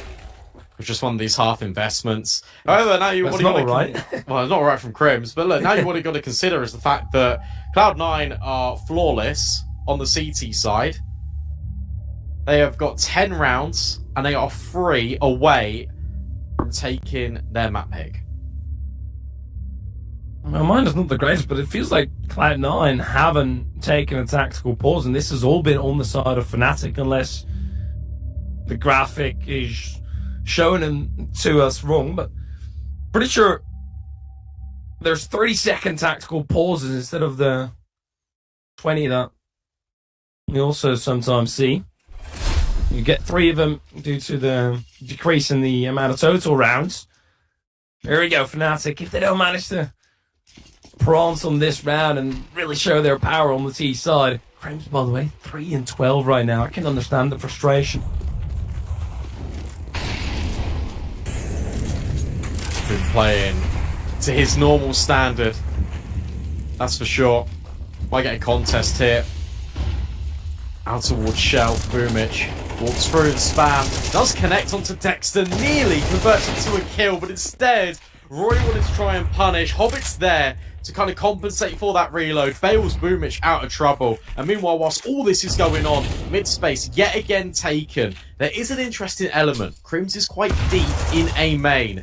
So as long as Cloud9 stay alive, then it should be completely fine. And that's exactly what's happened. Electronic steps in with the contact taken, and now Crims, sure, he's got the bomb site, but the bomb firmly under Cloud9's control. Well, here's one way to get this swing set in your favor if you're Crims. And 1v5 in your play. But obviously, the odds aren't looking all that great for him.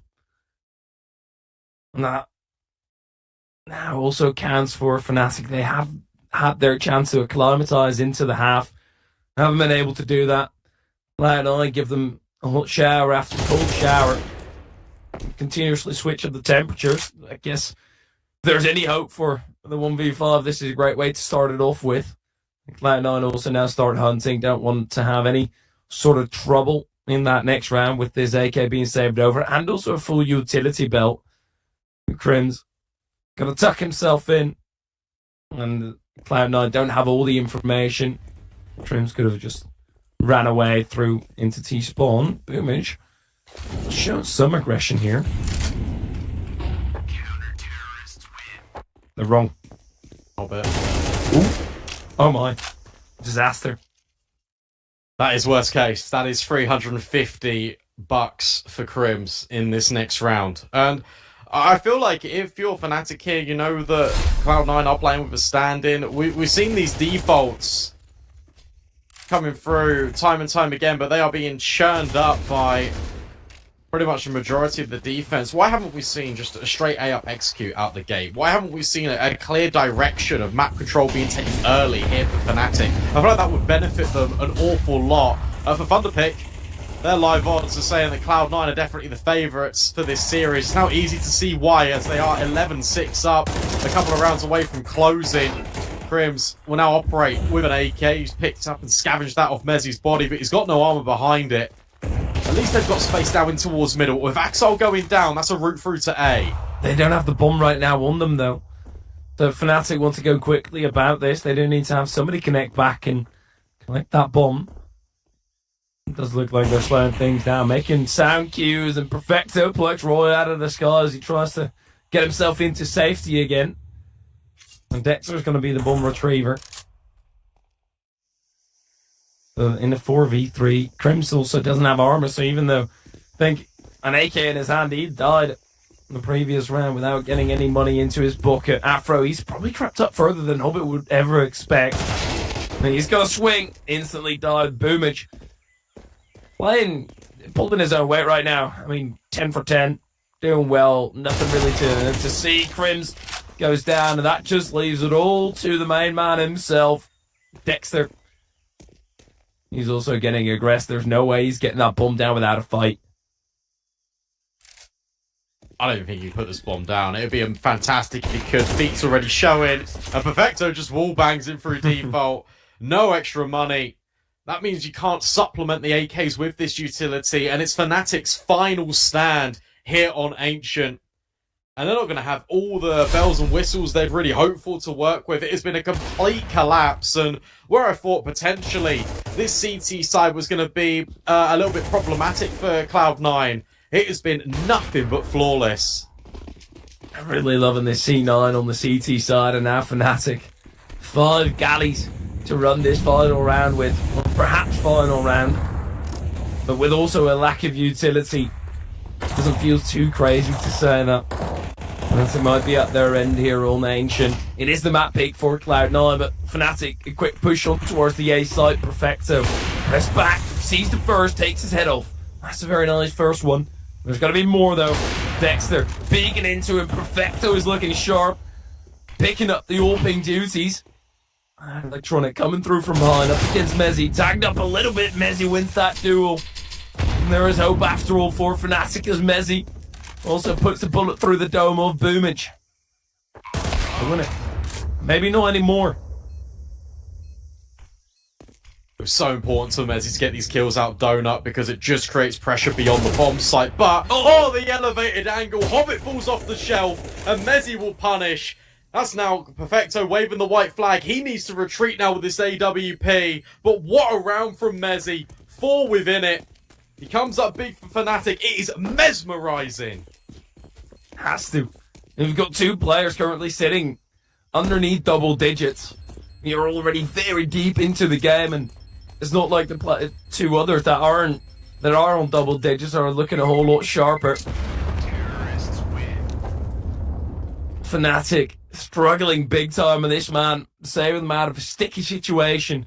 But how long can that last? It's the first step in a pretty huge comeback. Climbing the mountain, it's got to go step by step. You can't think of it as the monstrous comeback that you have to make. You're at half the scoreline that Cloud9 had. We've got another buy coming into it, and this ET side economy could quickly fall apart. It could, but you're also going to do it the hard way. You've got an MP7, you've got a Galil still in the mix. Afro on the Krieg, we're seeing Orpers prioritise the AUG and the SMG. Axel, there was a lineup, but once again, it's that man. Mezzy will clear, flashbang forward, Perfecto on this angle, holding, and will secure Roy. Dexter will chime in with another effort and bring Perfecto down to half. He gets overwhelmed. Fnatic are bulldozing their way towards A. Oh my god. But they most certainly are. Mezzy, yet again, an important part in it. For Boomage, I don't think there's any way that you try this round. Crims on the angle does put a bullet in the head of Hobbit. Now Hobbit can at least feel some semblance of teamship with Boomage. Both of them being on 5 HP right now. And they're in the same boat. And they somehow got to get ashore here. As Hobbit. The ocean is crunching upon him. The shadow's showing, but that's massive out of Hobbit. Even start pre-firing Mezzy. And for Boomage, you do somewhat want to try this, but tapping the bomb, it's so easy to find the pre-fire angle. Mezzy doesn't believe in it. Boomage is sticking it, so Mezzy's got to go quickly about this. Does find a bullet to land in the body of Boomage, and Fnatic live on. God, talk about running it close though. Yet again, that's another round won by Fnatic, but only one player stays alive. Requires another effort. Here, there were so many opportunities for Cloud9 to close. It felt like Perfecto had a lineup with the AWP. Axel initially in A main. Cloud9 have got one final buy in them before this economy is broken. If Fnatic win this, suddenly we're looking at a buy one, get one free, and we could be seeing the full 24. Mezzy taking a ton of damage. This is huge for Cloud9. The man that's been running the show, you've hampered him a whole lot more than you currently know. As soon as you do get in battle with him, that's where you're all going to discover. Nice nade. Actually, Trems is able to cross. With that break as well, they might not expect a push through mid as much. Axel looks like he wants to push himself. And they're thrown by Mezzy.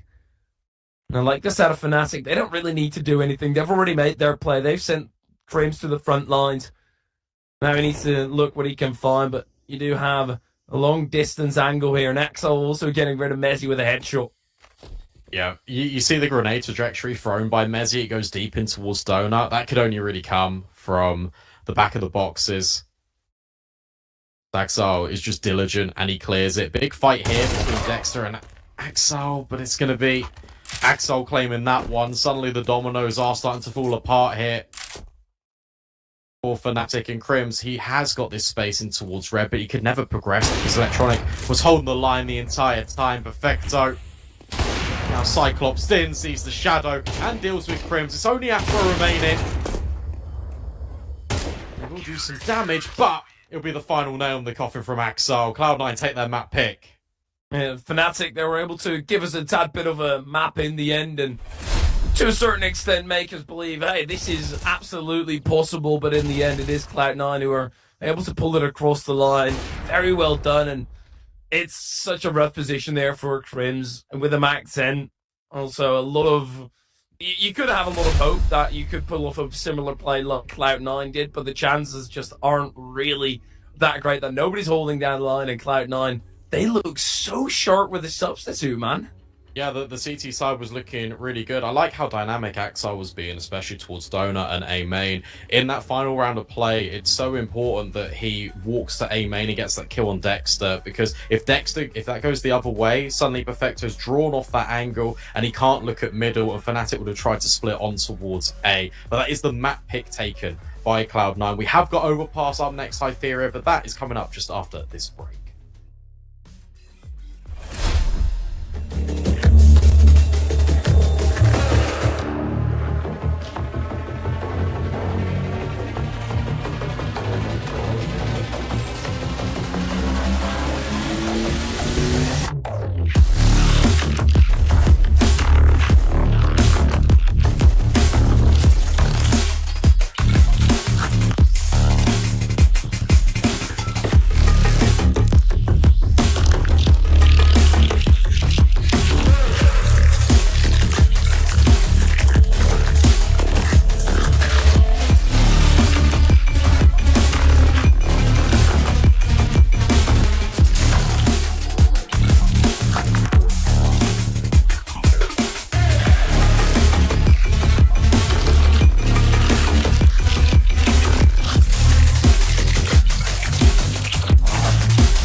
What we've seen these last few years is a revolution.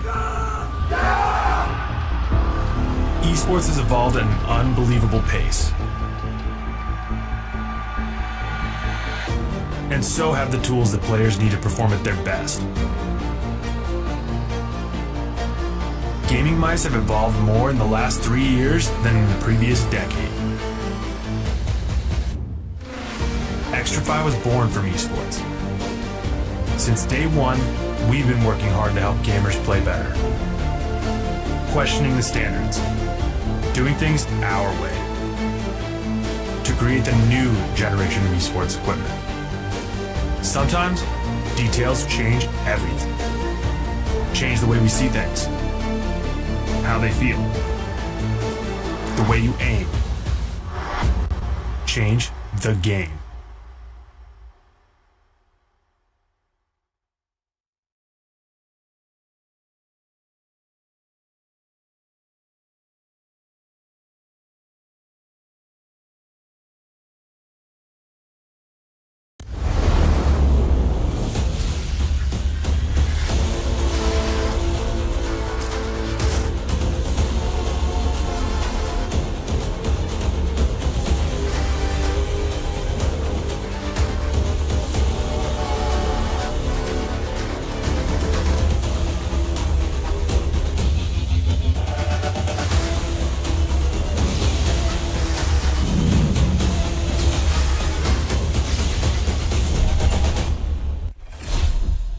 Cloud9 look unfazed with boomers coming through, and it didn't seem to switch things up at all. They were able to convert their own map pick, but now can they pull on the balaclava and steal away the map pick from their opposition as well as we go on to overpass here, Brandon? Yeah, it's an interesting one. Cloud9 will be starting CT side, of course, which means that, well, we saw how good their CT side was on Ancient, which means that Fnatic might be in for a little bit of a worry, especially as you mentioned before we even went live with this game, how shaky it looked yesterday over in a different tournament with Fnatic playing against NIP. NIP blew them out the water on that map, but they would have had time to reset, focus, and look at their mistakes. So I'm not worried too yet for Fnatic. I feel like it is a very comfortable map for them normally, and it felt like a really rough day yesterday. So we hope that they can bring sort of their A game. They kind of need to now, obviously. This is a group stage. It's GSL as well. So pretty much how it works, guys, is one team will drop down into the lower bracket, then they'll play the loser of the other opening game that we've got, which I think is NIP versus VP, which is the third match of the day for Group A. So you still got chances here, but obviously you want to be winning your opening group stage game to get you on the best foot forward possible. Yeah, absolutely. I'm just so afraid, man, because you're entirely right in saying that it's just one bump in the road, but it's just such a huge bump. Being able to only win 2 rounds on what is your map pick together with Inferno, and to a certain extent you were able to show yourself properly on Ancient, but look, we don't need to hypothesize anymore. We can just get into the thick of it. Let's get on with the pistol. Yeah, absolutely. And as we saw from Ancient, it was Boomich playing his more comfortable roles. So on CT side, probably, I'm going to guess, you're going to see him more towards A, over towards bathrooms, and Perfecto maybe taking the AWP and being a little bit more free with it. It makes a lot of sense, actually, that Perfecto is AWPing on this side because he is secondary AWP before Cloud9, and he was in the Na'Vi days, and obviously standing in with Boomich as well. He's going to know how you were playing. Axile getting very confident. Electronic now tucked in this corner. Roy overlooks him. Now the Dual bite down for, basically the whole Fnatic roster. They get churned up into mincemeat. Oh my god, those dualies, get him at the butcher. Fantastic play. And I don't really like seeing this. Of course, it fully makes sense that Crims is showing some frustration, but it's just a pistol. And yes, it's a terrible way to go down with one player going unchecked and him cutting down everybody. But being frustrated early doors might just only snowball. They've got tech nice to bring themselves right back into the pace of play, though.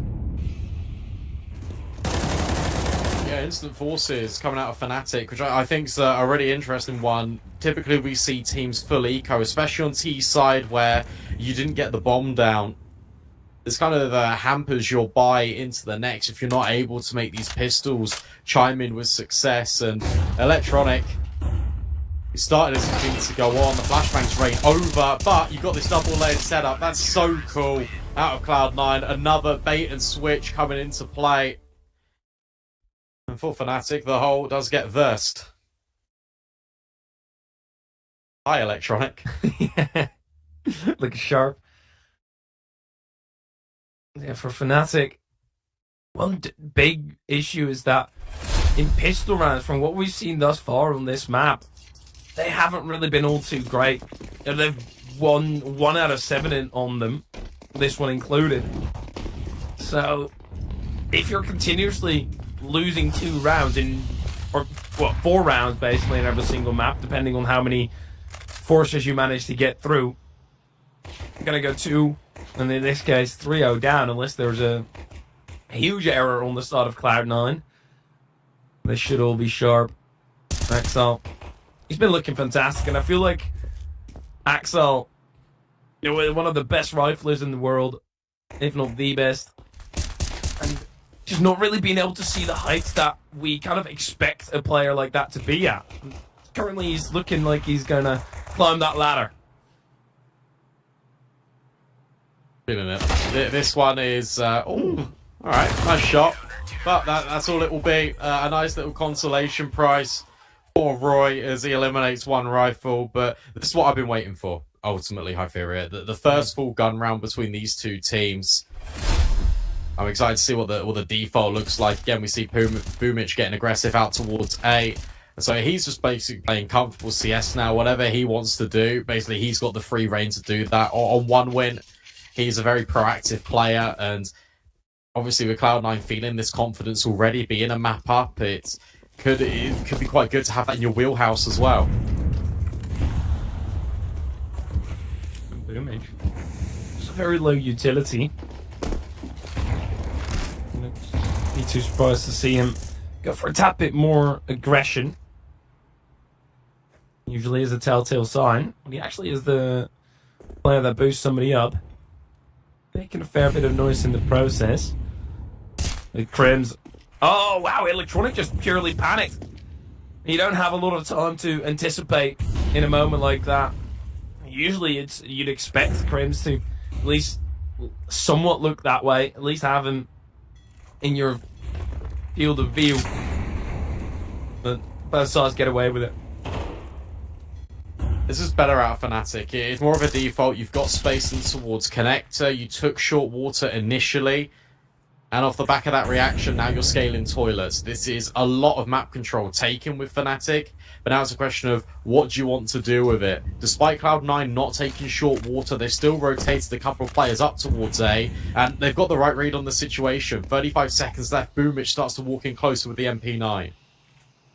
This MP9 is going to be a little chihuahua wreaking havoc. We're barking it up real loud and actually trying to infiltrate the back lines. As soon as that smoke dissipates, Boomich, that's where he's going to cut through. He's going to go in before it even breaks. 2 kills for Boomich there, and this entire push for Fnatic, it's already been dredged. They've gotten stuck in the mud, still trying to fight through it. But the timer is ticking as well. Roy being held by Electronic, and it's Axel to get the final kill. And it's disastrous for Fnatic. Yeah, I mean, Boomich is being a nuisance. Walking in that smoke at the perfect time. He comes out of it and gets 2 kills of the MP9. Last thing you expect there if you're Fnatic. And from there, you've already lost pretty much the majority of your frontal force going towards the bomb site. Very good.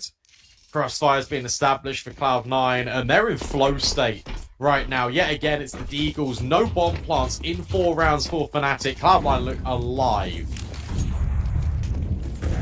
I can already imagine all the HLTV threats about the Cloud9 copium. Well, this is going to be a major winning team. Boom, just going to get added. And it wouldn't be too crazy to think that right now, but that's also back to reality that Fnatic haven't been having the greatest of times. Their most recent result, which it sometimes does look like is the one that counts the most, wasn't all that great. And Fnatic, they quickly need to get into this matchup and get some rounds on the board, even though it's overpass, you can get away with kind of slacking on the T side. Oh, but this is very dangerous. A lot of pistols looking at him. Now the flash blinding him as well. Still gets the kill, and again, Fnatic, they're not even really doing damage. No, they're being torn apart here. Yeah, again, it's a conversation piece of you find one kill if you're Fnatic, but that's basically all you'll get. The money is really starting to build up here for this CT side. 5-0, and remember, we are MR12, and sometimes the games can feel like they're snowballing at a much more increased rate than previous. Dexter around the corner, but Hobbit measures him. Limited amount of kills here in all of these rounds for Fnatic, and that's got to hurt. Something's got to give, something's got to change, and it needs to come in this rifle round. I hope there's enough money. I didn't get a chance to glimpse at it before we went to the player cams, but I hope there's enough money here for Afro with the AWP to try and create some space here on Fnatic. 30 seconds taken. Keita jumps on the mic to get involved. Now, what do you reckon the new standard on this map is? Obviously with MR12, Crane's doping it down, but what do you reckon is the bar that Fnatic need to reach? Well, obviously MR12 is 80% of MR15. Normally you say 6 rounds is pretty good for a T side. So now we're looking at more like 5, to be honest, in a half. But when it's already 5-0, you're halfway through. Fnatic would need to collect a number of these in succession for it to look like they've got a comprehensive chance. Cloud9 on an electrical streak. Fnatic definitely in critical condition here. They need to nurse themselves back to health. Nobody else can do it for them. Axel getting aggressive, but the flash in his way. Or at least tap the brakes for him forcefully. Boomage taking up the AWPing here. Cloud9, they're keeping us on our toes, continuously switching it up. Versatile. This is nice. This is a definite pace change. Afro is on this AWP, and they're scaling, they're taking the space away before Cloud9 can get settled. This is really nice out of Fnatic. You're trying to add a little bit of variety, and Afro will catch Boomage, who was wielding that AWP. Dexter now gets involved as well. A lot of space being taken early here from Fnatic. Electronic trying to close the gap, but he can't find anything. And even though there might be money for Cloud9 to have a shot at this one and throw their hat in the ring, I think it's best in this case to throw the towel. Accept this defeat and think about the war that you're going to have afterwards. Fnatic, what a way to get yourself back into it. Springing to life again. 5 players left alive, so they can still start building that piggy bank as well, get it nice and fat before they have to break it. If this round didn't go their way, I'd almost be willing to call it right there. It's a huge momentum shift. That's nice. I really like the change of pace there. Also, the timing on the swing from Afro to hold that long extremity. It comes as soon as Fnatic takes space, both in towards toilets, and then start pushing the issue out long.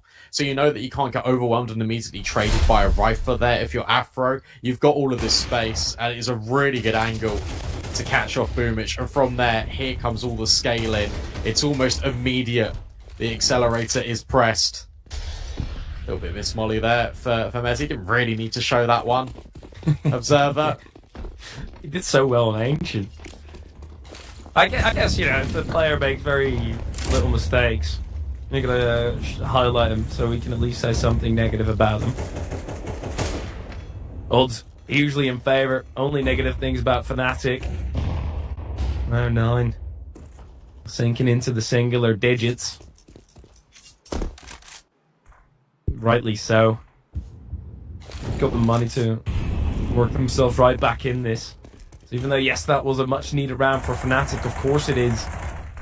They've got many more of those on their plate due to the nature that they put themselves in. They gotta head for the mattresses here. A lot of responsibility given to Boomage here. Solo A defender.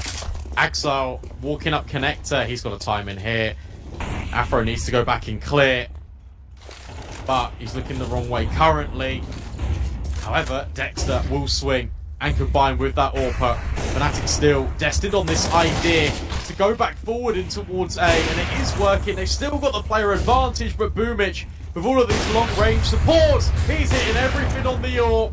3 kills already into the round, swaps to the USP. Dexter will overwhelm him, and now the 2 versus 2, but look at where Hobbit's got to. But he's missed the mark. That is messy, and now Perfecto's low. Ooh, Dexter spotted Perfecto going through, repositions. That's great out of Dexter. So many casualties on either side, but Fnatic, the war of attrition is won by them. But what a round out of Boomers. What a lovely shot that was. As soon as the player went long, Afro dealing with this pincer maneuver from behind. That's so massive, and perhaps Axel activated a tad bit too early, but then again, Fnatic, there's so much time in the round left that they could have waited a tad bit longer before they fully had to commit to it. As soon as they've removed Axel, that accelerated them further into the round.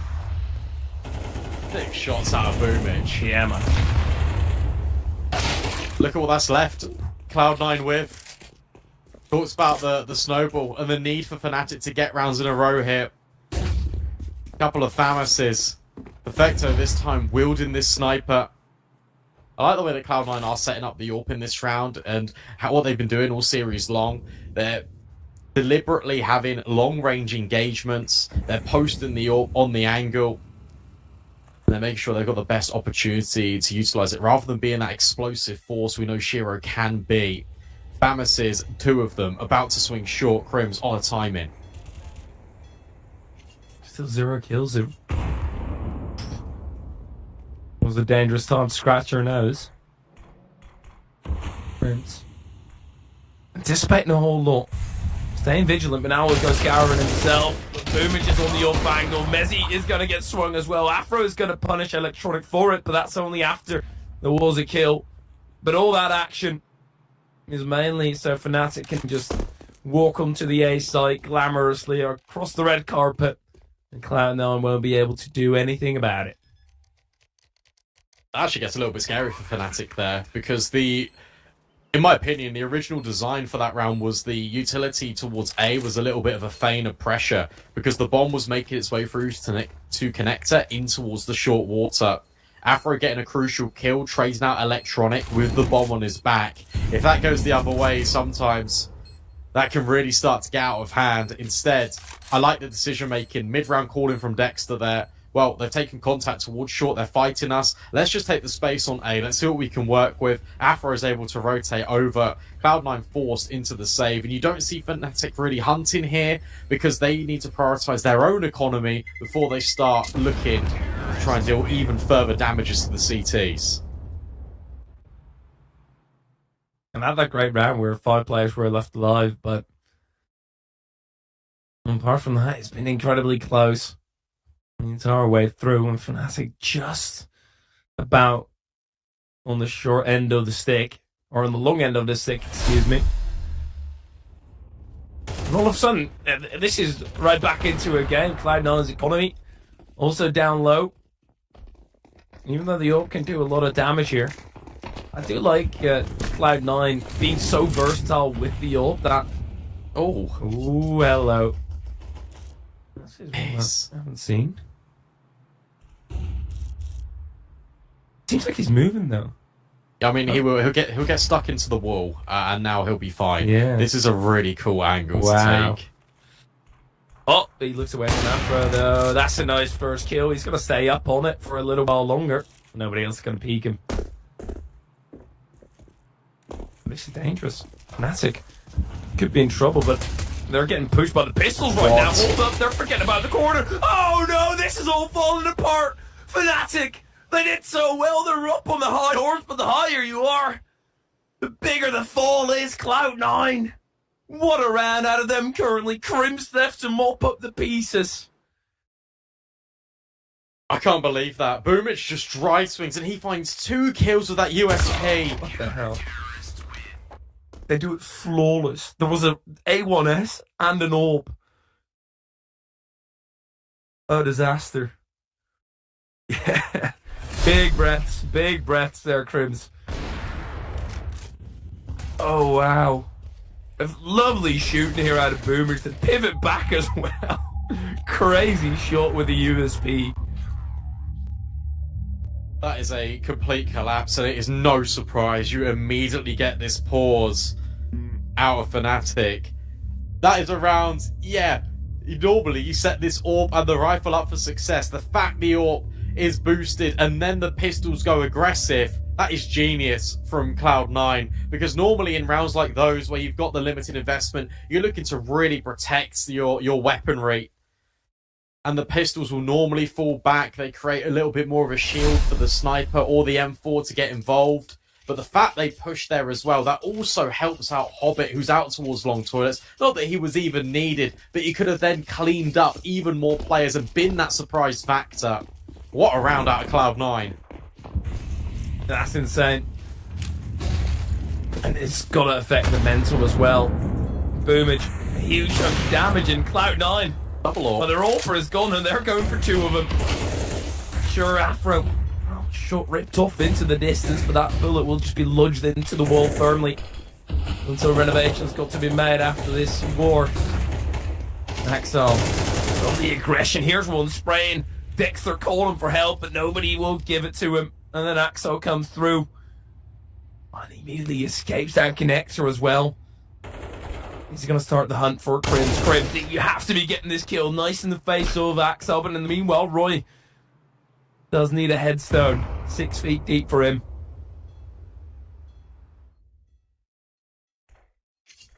There's that bomb being cuddled by the elephant. This is just so awkward. Cloud9 are now just throwing aggression upon aggression over at Fnatic, and they are throwing so many little curveballs, so many little instances of trickery that are really overwhelming the assault. It feels like it's information overload right now for Fnatic. 35 seconds left. Perfecto jump in. This again is baiting in Electronic, because it looks like when you're going for these information plays that it's only one player here. This is a shot on towards Crims, but yet again Electronic tucked in this corner, playing the long range. Flashbang is brilliant, but there's that trade. Afro getting tagged up, does land the shot on Electronic very nicely, but Boomage comes through, swipes in, and swoops up the round. Fnatic, not too many smiles on the faces right now, and understandably so. What a round again. Axel, the aggression. So many curveballs thrown to Fnatic, but to a certain extent, this is Cloud9 making Fnatic look bad, but then you also have to scope into the fact that the top fragger right now for Fnatic is on a 0.5 KPR. We're in the 11th round, yet to be played though, so having 5 kills in your top fragger, everybody is struggling on the team right now. It's just that devastating loss, because they were well on their way to having complete control back into this first half over the economy of Cloud9, but now that's turned on its head. Operating with pistols and assault rifle. Now Fnatic in the penultimate round of this first half, scaling up long. That's why they've been able to find success before, but Boomich again will strike. Another opening kill. He drops the utility just so he can fall away, and even wants a bit more. Missed the opportunity, and that allows Dexter to get 2. Flash through as well, but Dexter now suffocated by the orb. And then, just like that, there's only pistols left, but if they double swing and perfectly get a first kill, the Deagle won't land. 1-shot kill. And the bomb is in the hands of Cloud9, so Fnatic have to go ahead with the push. Crims has at least been able to pick up the AUG, get that bit of a laser feed going. Hobbit round the corner, my goodness. More efficient with the headshots than they were in the French Revolution.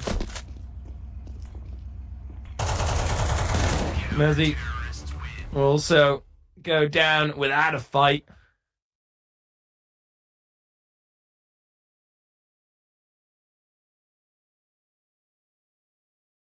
This is a very weird sentence I'm about to say, but genuinely, Cloud9 look like a well-oiled machine.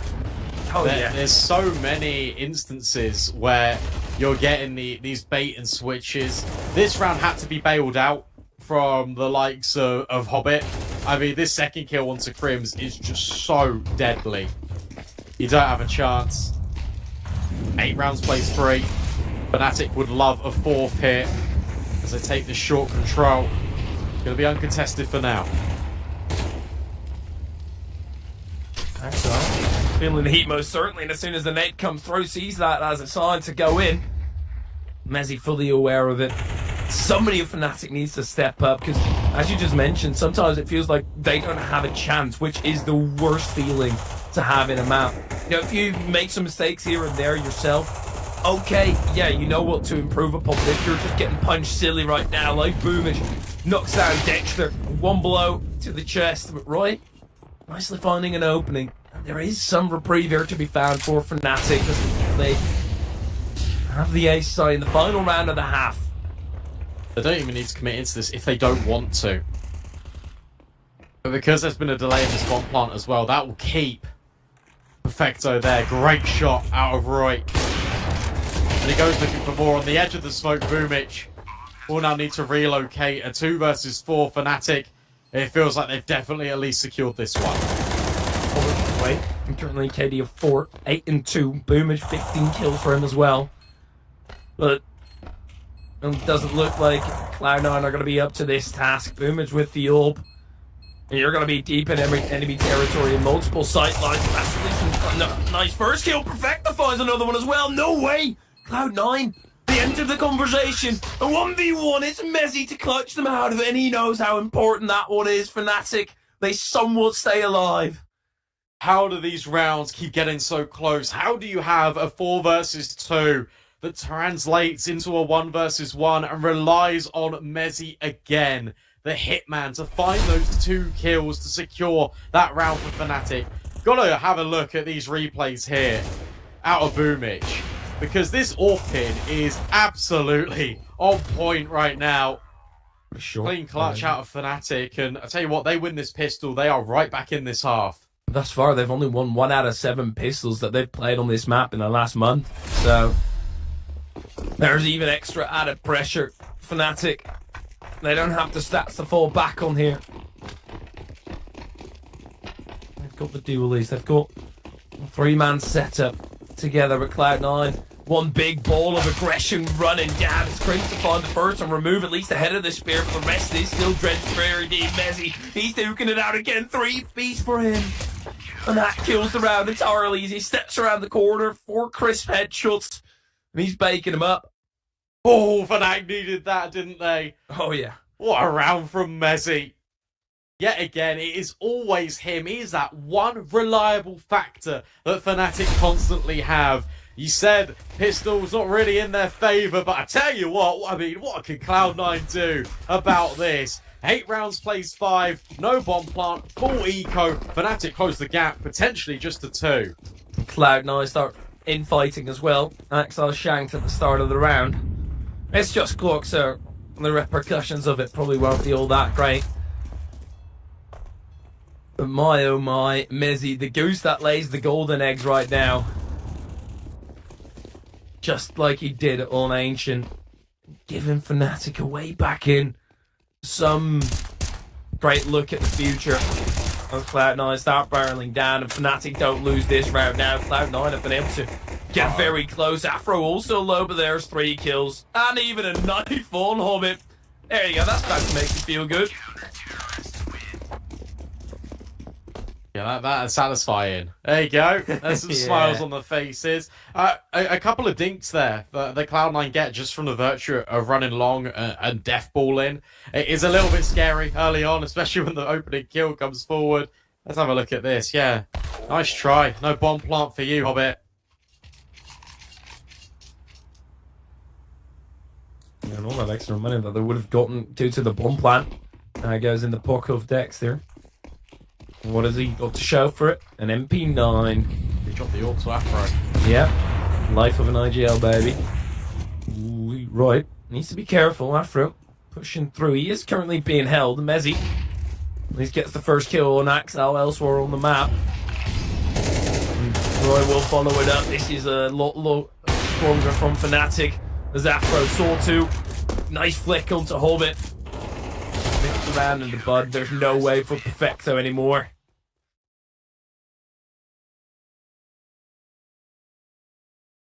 Great round again out of Fnatic, and it's honestly becoming a little bit similar to what we saw in Ancient, and that is a really, I guess, kind of close first half in terms of there were opportunities for Fnatic to really bring that back, and it felt a very contested first half. It's just Cloud9 winning the lion's share of the rounds, but suddenly a CT side is taking away a lot of opportunity. Thunderpick odds still with Cloud9, of course, because they remain in the lead, but on this T side they have not had a sniff of Fnatic. It is their map pick. They're showing us exactly why they've gone into this one, and more confidence building rounds such as this is only going to help them further. They're just actually starting to match Cloud9 in the aiming department.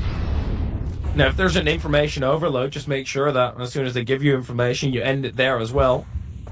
Their brains stop working. For Cloud9, this is of course one of those carryover rounds that you do the damage that you do, and whatever happens, you're gotta be pretty alrightish with it. They are losing a lot of players without any chance of a return frag, as Hobbit is right in behind Dexter. Ah, Hobbit! No way! Leaves Dexter at one hit as he fluffs his lines big time. Axel, sure, he can put one in the chest, but the humiliation felt by Hobbit won't be reduced by it. Yeah, that's a little bit unfortunate. but ultimately, look, Boomich can grab this AK. You've got 30 seconds left. It looks like they want to try and make something out of it. Crim's back turned. Boomich looking the wrong way, though. Doesn't clear the deep corner. And Crims is able to strike with Axel already taking bullets from Mezzi. Fnatic, they are doing it. Definitely. Because if you take away how Cloud9 started, obviously that's impossible to do in the scoreline, but Fnatic have been very confident on hitting their shots. You can just see that go south so quickly. Boomich looks the correct way. Crims goes down. There's another rifle to their disposal. And I just can't imagine that Fnatic are the only ones taking the tactical pauses. Obviously, they want to make sure that they know what they're going to be up against, but surely Cloud9 wants some time to think as well with a substitute coming through. Even though he's got a lot of prior experience with two of their members, you still need to get across the message. Look, the reality is probably that this one is a Cloud9 pause, but we're just going to cams and it says tag pause. I would imagine this is a Cloud9 round. They've now.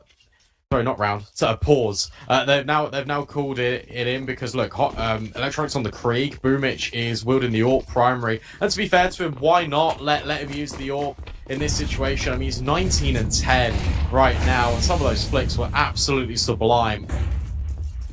What are they going to work with? If they were all just holding down an angle, of course that's going to change on the T side, but it was a lot of the shots where Boomich was aggressing. Exactly what you're looking for. Cloud9 just spread thin across the map, looking to congregate over. Probably towards the B side, that's currently where the bomb is. And that all depends on the information that they're slowly but surely gathering. Boom, which giving a lot of information away at least. I'll not be expecting this deep of a position by Roy. They're going for a run boost play here, Roy. Does a lot of damage on Boomich, but he gets away alive, and considering he's wielding the AWP, it's still fair news. Yeah, exactly that. It doesn't really matter about the HP of Boomich. You're more concerned about Electronic, who is able to find that one. Now he's been left alone just to occupy long. Boomich rotating back in. And there is that kill out from Afro. Now he knows there was a second player over towards long. It looks like Boomich is willing to take that fight, especially with Perfecto scaling connector. And with Hobbit announcing his arrival on short, Fnatic feeling a little trapped in on B, which means that there's a potential for C9 to get rid of Afro. Afro, surprised by Perfecto, and now they're going to push that accelerator pedal to the metal all the way through. There's only 15 seconds left, so you got to hurry up. He's got two players who are incredibly low. No damage doing utility here for Fnatic. Scratch that, there's no utility at all. Unless they've got some laying about, and Dexter stampeding. Makes it way too easy for Hobbit. As soon as Axel sees one player in the bank, he'll take that information. And will convey it to the rest of the team, as the rest of Fnatic now are going to lie dormant. They don't see the chances as high enough in this round to be worthwhile the risk. Really good mid-round out of Cloud9 once more. I feel like you can always have A as an option. Hang on a second. I'll come back to that point in a sec. It should be fine with Boomich securing this one.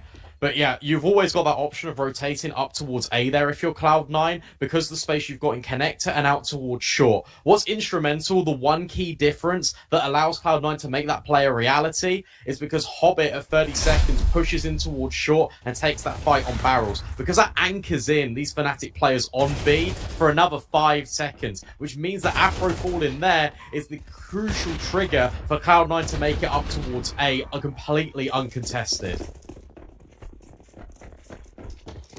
You know, Fnatic, they've got money to buy right back up into it. Sending those two players does lose them a lot of economy. Mezzi instantly able to open up on Perfecto. Hobbit himself in a deep position. Boomage nailed underneath his feet. He's going to need to parachute downwards on the blast zone. Cloud9. It does feel like yeah, exactly. They are unaware of Roy's position. Nice kill out of Axel, but there does need to be a whole lot more where that came from, and Roy is not going to be eager to challenge at all. Fnatic, nice alley-oop here. This is sensible from Roy.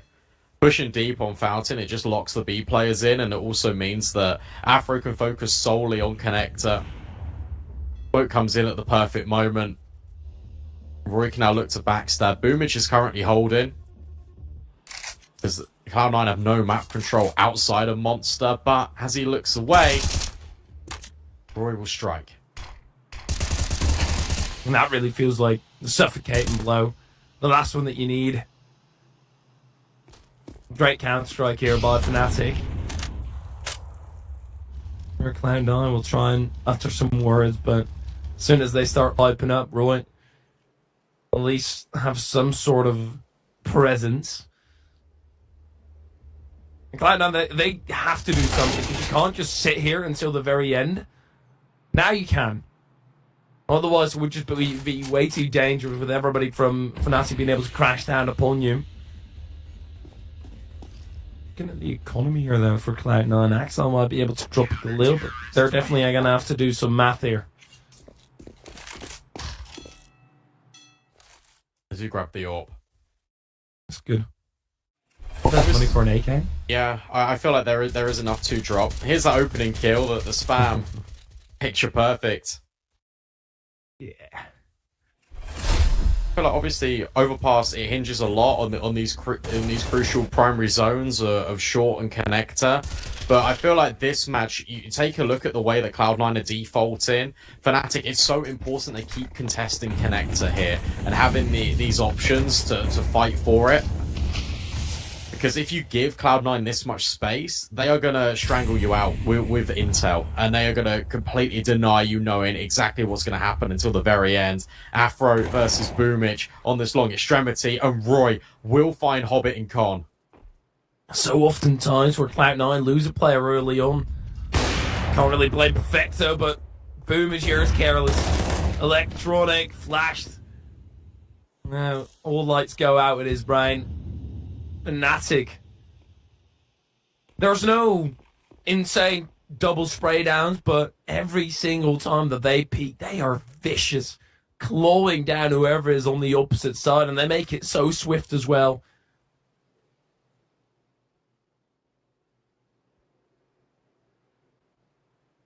Is very far advanced here. This is the last place you expect an ult to be.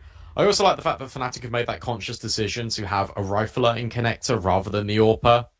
Because normally you could let Afro go for a peek early, but with Mezzi blowing open the door and then introducing that spam, it just means that he can keep the connector players suppressed, which allows Roy that angle on towards water, one that he's now found Hobbit both examples on.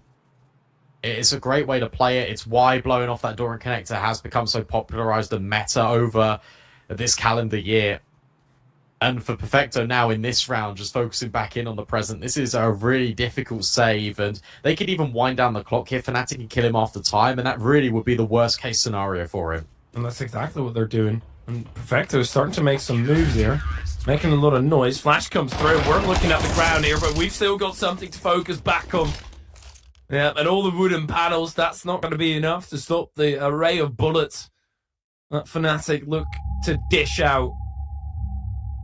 Perfecto is now going to be incredibly low on money. This is so similar to what happened on Ancient as well, where Crims lost the AK after the time, destroying the economy.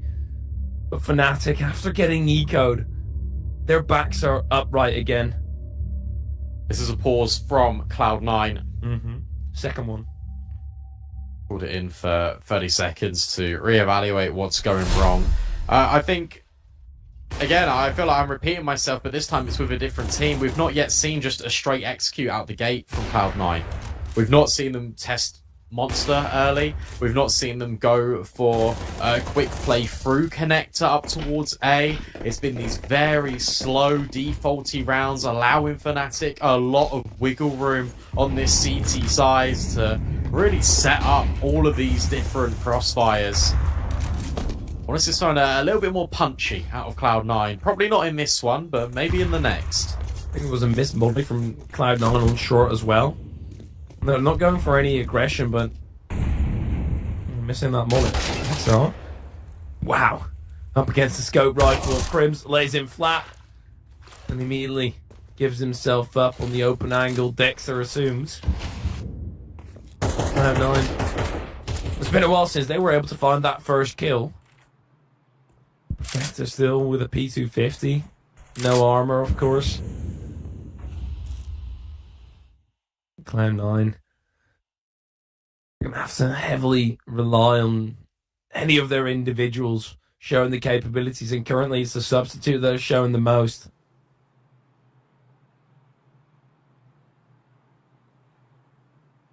All this advanced positioning, though. That one kill has kept Fnatic quite passive, which meant that Boomich has got space in towards toilets. There's a road out long. Electronic is looking to lurk here, out Monster to yet again keep these B defenders here for Fnatic. But for Cloud9, you've got to make a move soon. That needs to come through Electronic in the next couple of seconds. There he is. Incendiary caught him off guard. Electronic finds both. And there comes the acceleration out towards A. That's perfectly played. Afro can still win this round. They can still deny the bomb. But the foot digits, they are locked in. Hobbit makes sure of that as he plays bodyguard. Fnatic overrun right at the very end. What a round, but it's a game of a few milliseconds, and had Electronic gone a tad bit earlier, second earlier, this round would have been a whole lot tougher. Because right now, Electronic being able to locate that second kill as well through all the havoc wreaked by the molly caused Fnatic to rotate away from the A site. Cloud9 got another kill for free there. Just like that, the economy from Fnatic goes crashing down. Not a lot of utility. A FAMAS on Mezzy. But at this point, I'd say give him a rifle. He's been the one coming clutch in a lot of occasions. Cloud9, they're ready to give us an overpass after all on the T side. Those rounds that have been working for Cloud9. Just throw in a spanner in the works right at the very end. It's very Na'Vi-esque, I will say. Waiting until the very last instance to execute. Dramatic. And then going for it. Yeah, I mean, look, it makes sense, right? Especially when you've got 3 of those players have played together for so long and have taken a leaf definitely out of the book. Afro finds Boomich to open things up. Perfecto around the corner. Roy deals with him. This time fortune favours the brave, and Fnatic find 2 kills. And Axel, if he... It's going to rotate over. And Roy is rotating back. That's a huge kill for Electronic to be getting. Then forget about Afro. Electronic has to pull his rifle right back out. The panic on both ends of that fight was palpable. And now you still have to connect the bomb back into the site. And meanwhile, Electronic is going to be pressured. There's no timing here for Axel. But I guess you've sold you yourself being on site very well. Is he just going to go B? Oh my god. They are starting to walk back B now as well. But Electronic can go heaven. Electronic can go heaven here and potentially cut this off. Dexter backstabbed. And now Crims has to turn away. His attention averted up towards the rafters. And that means that Axel can get that bomb down. But Cloud9 didn't anticipate that Crims would be there. It's a 1 versus 1. And look, it's a wrap on initial wrap. Roy walking forward. Does Electronic turn round? Wrap on wrap crime. And Electronic, he's just going to go down. It seems like he's DC'd as well. I don't know what was going on there, but it looked like he was staring off into the distance, into the wall. He doesn't have a kit, so it's still going to be somewhat close, but he's got this. All day, all the way to the bank. And Cloud9, if they kept Axel secure on site, it would have been theirs entirely, but they did not read into Crims being there as well. And Cloud9, they do go faltering, unfortunately, for them. Not being able to get into a gun battle at the end of it. What I will say, though, is that is a lot of damage done economically. Fnatic surviving with 1 player, and with that bomb down as well, it's so easy to make money on the T side compared to the defense. And you think about the reality of that situation, that was a 2 versus 4 in essence, with that immediate snapshot trade out of Electronic. That's 2 versus 4 that gets put into another 1 versus 1. I don't think he DC'd because he did move right at the very end. I think what he was actually doing is crouching, looking into the wall to hear any splashes in case Roy came through connector. But it does say he's crashed, so maybe I'm wrong. Maybe I'm just really trying to get into the Matrix. But that'd be cool though. Red pill, blue pill.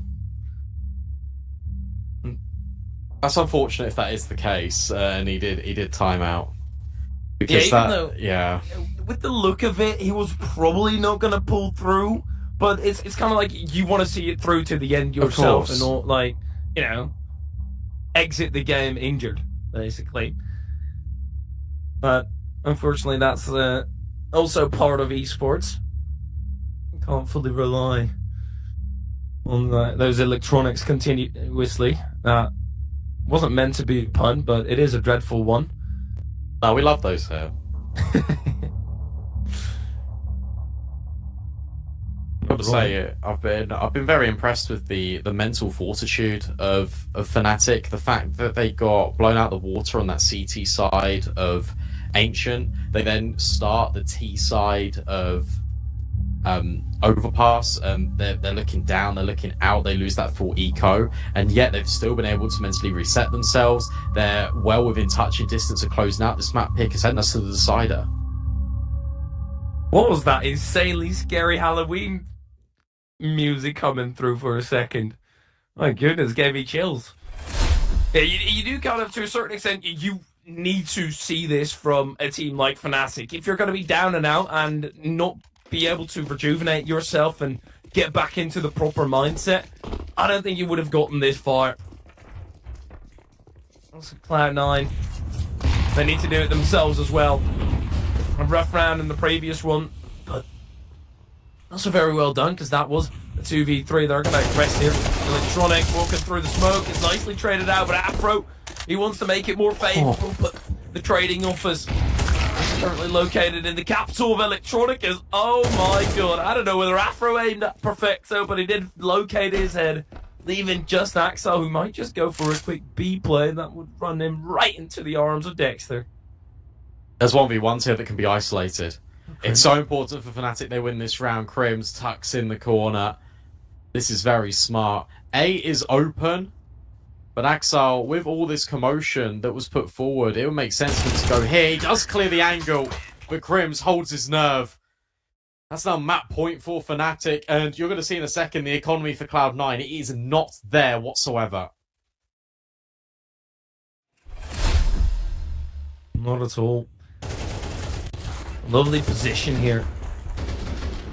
Oh, yeah, that was an insane shot.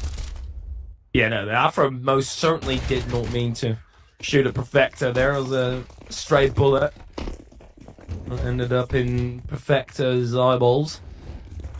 Cloud9, even though they've got a relatively bad buy, they've still got the majority of the rifles, even though utility, yeah, sure, that's lacking. But a lot of the rounds, what's been winning for them is those lurk plays, those late activations. Dexter right in the phase of Axel, and the MP9 is going to reign supreme. Electronical's also going to go floundering.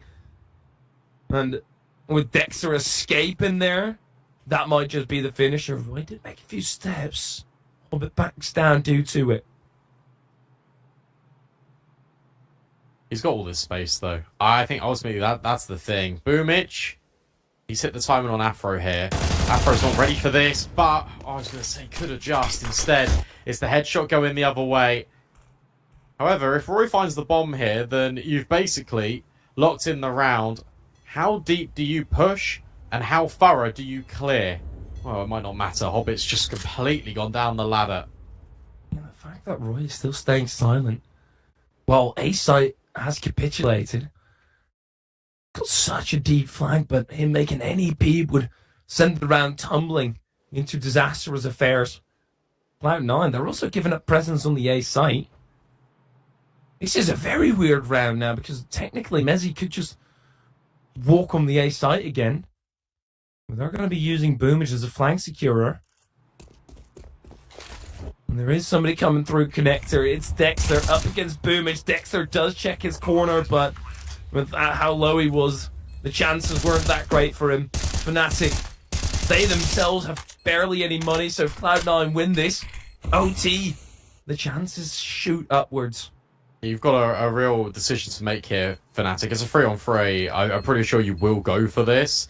There's no kit in play, and now the bomb's halfway gone. I feel like you have to concede it because you haven't found an opening kill. As you mentioned, money very limited. That was actually a really interesting round. As you mentioned, it got a little bit interesting towards the middle in portion. Basically, what happened there is that where Roy pushes, he locks off. He doesn't see anything down Monster.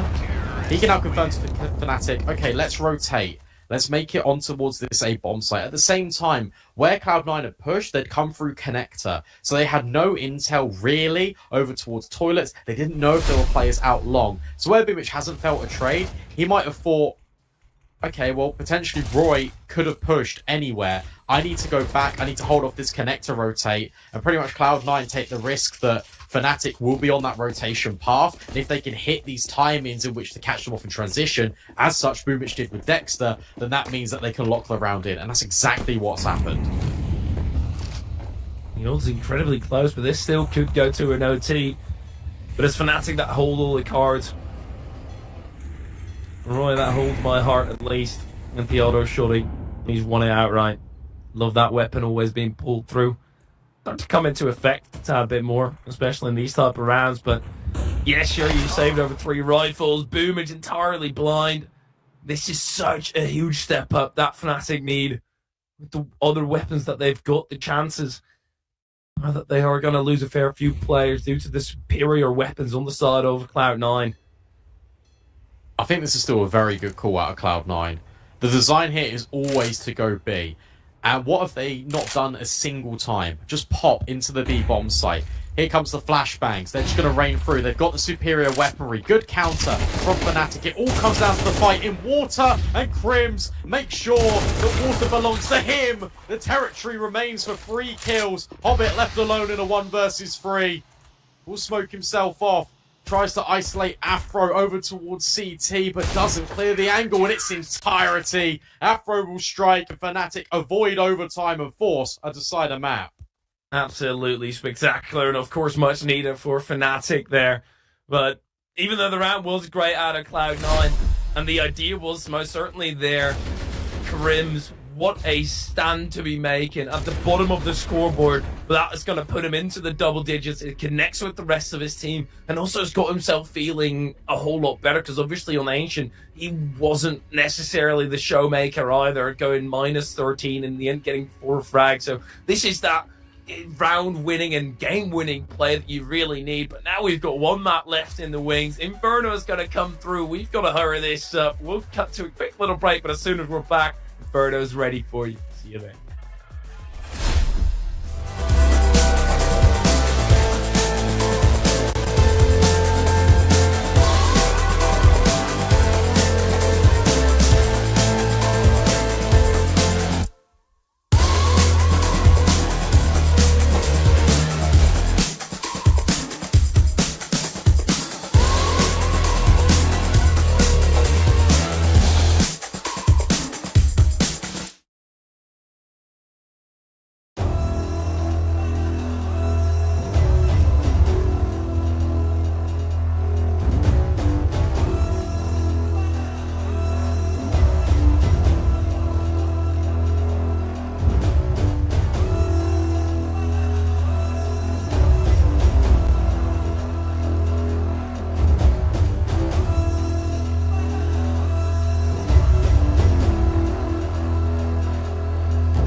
we've seen these last few years is a revolution. Esports has evolved at an unbelievable pace. And so have the tools that players need to perform at their best. Gaming mice have evolved more in the last 3 years than in the previous decade. Xtrfy was born from esports. Since day one, we've been working hard to help gamers play better. Questioning the standards. Doing things our way. To create the new generation of esports equipment. Sometimes, details change everything. Change the way we see things. How they feel. The way you aim. Change the game.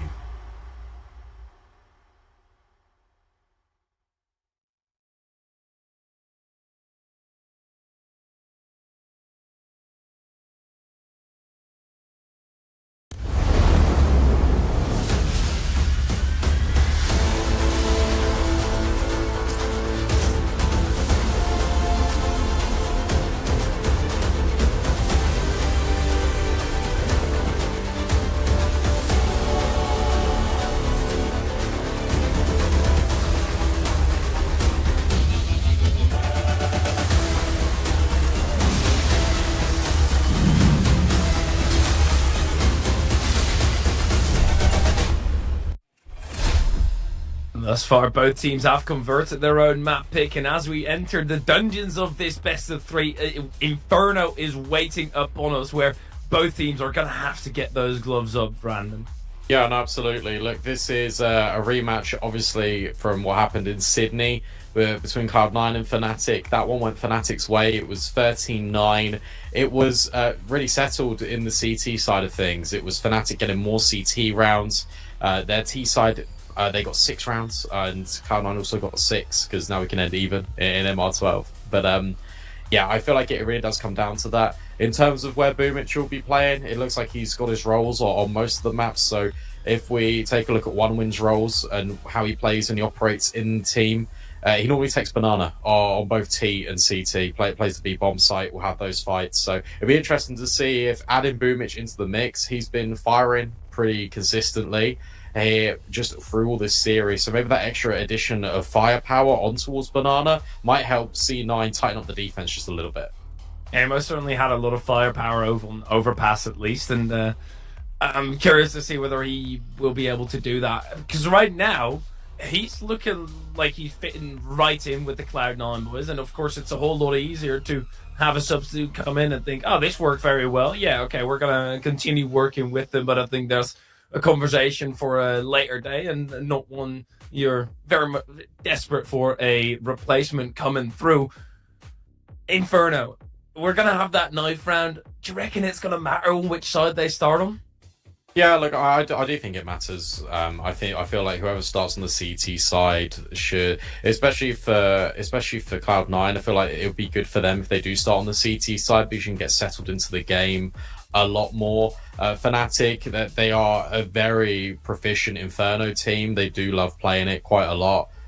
So I feel like their T side is always going to be quite competent no matter what. I feel like for Cloud9, if they start on the defense, they can really settle into things. The defenses have actually been the thing that has been really pushing this Cloud9 team forward in both of the maps so far. So I feel like it does matter.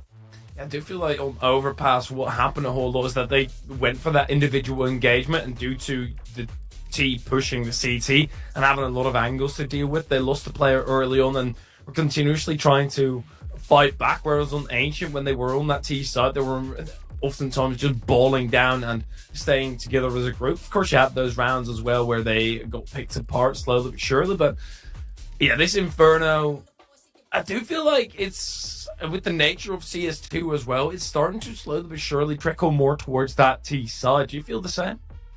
Yeah, no, I feel like, look, every map is slightly leaning, I feel like, a little bit in favor of T-side rounds a lot more because that's the nature of the game. We're seeing a lot of faster plays come out from a lot of teams. We definitely saw that in IEM Sydney at the tier 1 level where there were a lot of explosive executes. Fundamentally, the Counter-Strike played was the same towards the end of Go, which you sort of expect it to be. No team, I feel like outside of Complexity, were really making use of the new changes, such like blowing up the smokes and bits and pieces like that. As we move on, the meta will continue to evolve and develop, but I feel like where you can be a lot more aggressive on the T side and where you get the piece advantage, and especially where it's a little bit more prevalent online, you are going to start to see that natural shift in the current state that we've got in the game. We got the knife round on display here though, so we can take a look at this and we can get a real sense of where this is going to end up. Chicken lover, that's me. I've got a tattoo of the CS chicken on my leg. What type of chicken lover? As in the animal or the food? The animal. Okay. Big, obviously, CS chicken, unofficial mascot, in my opinion, of Counter-Strike. So, Oh yeah. glad to see him here. Featuring on more maps as well, and the fact that Valve included an update in which they prevented them from falling off the map on Vertigo is pretty cool. I didn't even know they existed on Vertigo, but there we go. Cloud9 looking quite decisive as we talk some nonsense over the knife round. They won that one, so you can imagine they start on the CT side. Yeah, they get it to have that easier start, because obviously, especially with the Anubis coming through in the map pool, a lot of talk has been there from, okay, but now why don't teams start on that T side now that that's technically the favorite? But it's just more so that you get the comfortability of being able to await the plays. You can lean back a little bit, force your opponent to take initiative, and I think right now CT do have to push their hand a little bit more and show their cards, but Fnatic starting on that CT side. Yeah, so Cloud9 pick T. This is actually quite prominent on Inferno as well. Inferno is one of those maps where towards the end of Go, it definitely was. It felt very 50-50. So I don't mind this from Cloud9. I assumed it would be CT just from their comforts in the previous maps, but I mean, why not? A lot of utility on Hobbit. They start scaling in towards second mid. There's 3 players lying in wait for them from Fnatic on A. Well, on the exact same line. They go long. All of a sudden, you've got that wraparound towards B that you can make. Cloud9. There they go. And clearing out apps. Do diligent. But it does look like they want to go for that wrap with 2 players now, starting to slowly but surely push up on Banana. Everybody from apps trickling out of it and connect to the tail end of the B push, perhaps. A lot of shuffling. Changes to Inferno as well recently, where the balcony's been removed, the railing portion, so you can make these balcony apps pops a little bit faster. I wonder if we're going to see examples and showcases of that as the game progresses. This one is very hush, very quiet, and as a result, Fnatic have not moved any of their pieces yet. Smoke takes a little bit of an awkward bounce there. It should still be okay. Roy and Mezzi waiting patiently. 25 seconds left. Cloud9 about to make their move. And they've got 2 smokes of their own, and Molly as well. Flash to go over the top. There's the first smoke. The rest is all going to follow, though. Dooley's goes down quickly. Mezzi now has to mop up the pieces. Finds Boomich, and he's already had a lot of USB headshots coming through. And a 3rd one, no 4th one this time around. But you'd say he's done enough. Absolutely. They're trying to aggress up on the site here. Get in before they can settle into the post plant, and they've still got position, each and every single one of them. But now that Perfecta's been taken down, they're all going to swing around the corner. Electronic runs out of bullets, and it's easy pickings for Dexter in the pistol. That was chaotic to end that one. It felt like everyone ran out of bullets, bar Dexter. So he was able just to convert onto Electronic. Had a nice attempt there in the 1 versus 3. Yet again, it's that man Mezzi. How many pistol headshots is he going to find? So important for Fnatic to get things off on the right foot. This 3rd kill as well. Just the snap of the head onto Axar as he's jumping forward. No knife this time for Crims, but Fnatic through the front door of Inferno. Bomb plant means there will be a force buy here for Cloud9 as they get the Galils alongside Mac-10s and utility.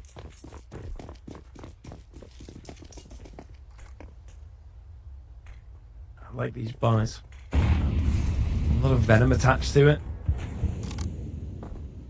And if you're able to dish it out properly, what Fnatic can return with is really meager. And so 5/7s in armor, and that's about it. Now from Mezzy, they've got 100 left over, and then have 1,500 in the bank, so a lot of them can even be able to buy up head armor at least than a 5/7. Deep and out of control here for Fnatic, at least making sure that Cloud9 can barrel down, but little do Cloud9 know, as soon as they remove the first pin, which, don't get me wrong, Mezzy is a huge one to remove. They have free access to the B site. Currently the battle's going on at mid. Royce spraying through the smoke, finds the head of Electronic. Yeah, really nice. Both Crims and Roy have been dropping nades in this long smoke to have a little bit of a peek. Dexter and Afro combine to secure another kill. 5 versus 3 now on the cards for Fnatic, and there are players that are quite low here. Afro and Roy are walking wounded, but with 35 seconds left and with limited utility, Cloud9 reset, and they want to go for a contact approach up B. Yeah, amazing. Nicely hears it though. Just drops smoke, calls for a rotation over. It is Roy, who's on 1 HP. Everything in his life currently is 1. 1 kill, 1 death, 1 kill on the round. 1 HP left over, of course. And Cloud9, the amount of seconds that they've got left over is starting to near that 1 as well. And of course, it's the big 0 that max. Cloud9 still going to trigger the push. Roy goes down early, but that's not who you care about. Is Mezzy looks to run the show, gets a kill, and that's all that he really needs to do. Cloud9 run away. Afro will still go hunting. He expects them to be at the back of the site, so good positioning from Perfecto at least to hold on to the galley.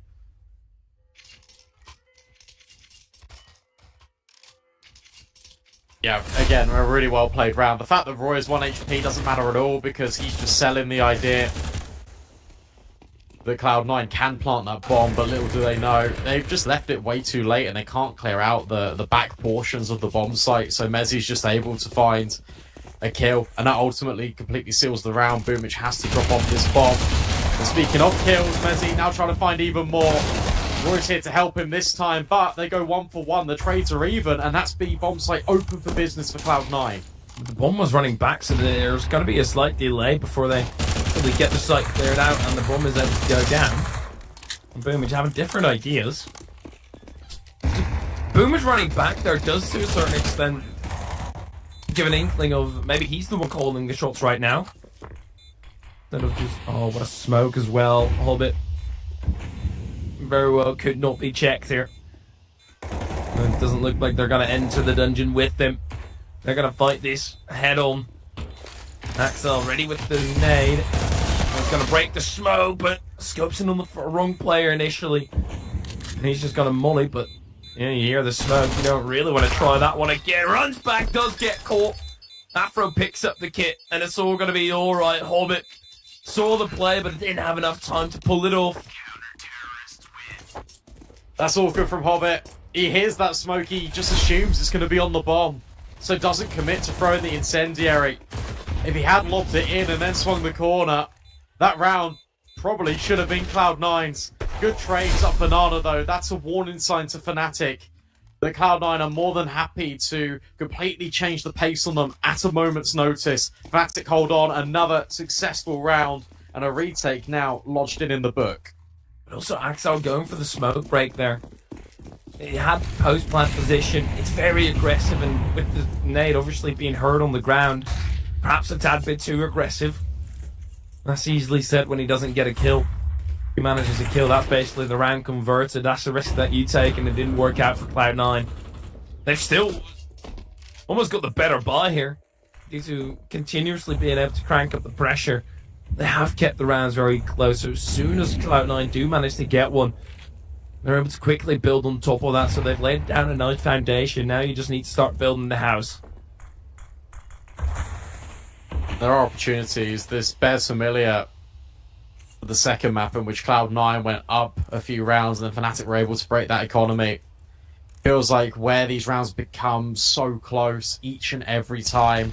Cloud9 are just one round away from resetting economy and bouncing back in, but they can't let Fnatic build on their successes too much, otherwise That's become a memory of the distant past. 45 seconds left. Contact potentially coming in at Banana, but with Afro rotating over, this leaves A slightly weaker. That's exactly where Cloud9 are going. Dexter first kill on Boomage. Dexter continues to be annoying. The Electronic does get one, but Crims is yet to be removed. Finally, Hobbit gets to that task, but Perfecto so low already. Gonna be able to get that bomb down again. That's the returning theme for Cloud9, but thus far the returning theme has also been them losing the round as Mezzi closes down on short. He's got Afro and his disposal as well. Decent flash, but nobody peeks off of the back of it. It looked like Hobbit wanted to. Nice peek by Hobbit. Doesn't manage to get the kill converted, and Perfecto a deer in headlights as Fnatic yet again they retake the site and manage to get back on their horse. Yeah, a little bit unfortunate there for Hobbit as he's strafing back to the left-hand side of the pit. Mezzi catches a glimpse of him. They can convey that information, able to isolate those 1v1s. You're more than ready to anticipate the pit swing. Now you know the player is in there. And Fnatic, another successful round. They had the player advantage, so makes sense they can overwhelm. But yet again, you're right. Cloud9 able to breach the bomb site, able to plant it, and whilst there are 3 players staying up for Fnatic, Cloud9 with the loss bonus and with the bomb plant, they're able to keep investing. They keep able to provide him problems for this Fnatic defense. But as it all came down in Sydney, it feels very similar here. The defense for Fnatic rock solid.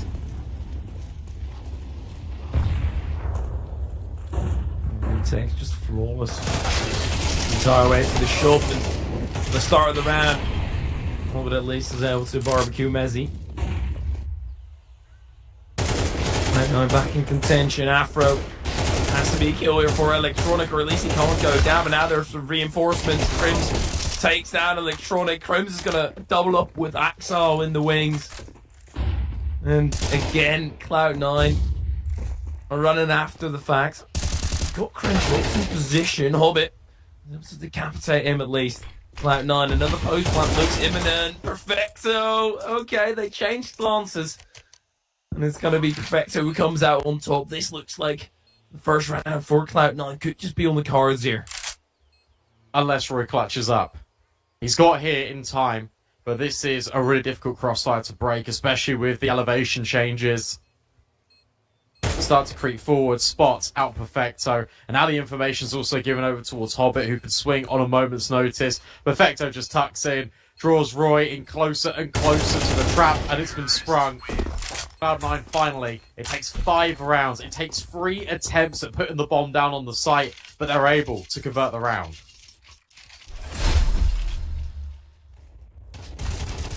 Huge by Crims. It took him a while to get activated in this best of 3. A second map, stellar play at the end of it. Now, out of the gates, he's swinging. And look at that. Fnatic money stretched extremely thin. Can't go for a buy-up in this round, so that's kind of what Cloud9 have given themselves. That doesn't really look like the location that the smoke should be landing up at. Cloud9 don't think they're going to be punished all too much by it, considering all the pistols. The pistols are now going to enter mid and also be thrown into the blender. Yeah, again, just good stuff. We've already just seen the showcase of the railing removed off the balcony coming through for Cloud9, especially in that previous gun round, able to find Crims. They were peeking from a multitude of angles all at the same time. If you can create that uncertainty, if you're able to generate these crossfires, something that Cloud9 thrive on a lot in just constructing their way into a round win, then that's only going to bolster your position further. 2 rounds back in a blink of an eye, and suddenly, what's the odds this time for the first time ever flop over in Fnatic's favour? Cloud9 are on the brink of making this a very interesting first half. A very forward setup, both out of Banana and top brackets for Fnatic. See a lot of damage early land on the head top of Roy.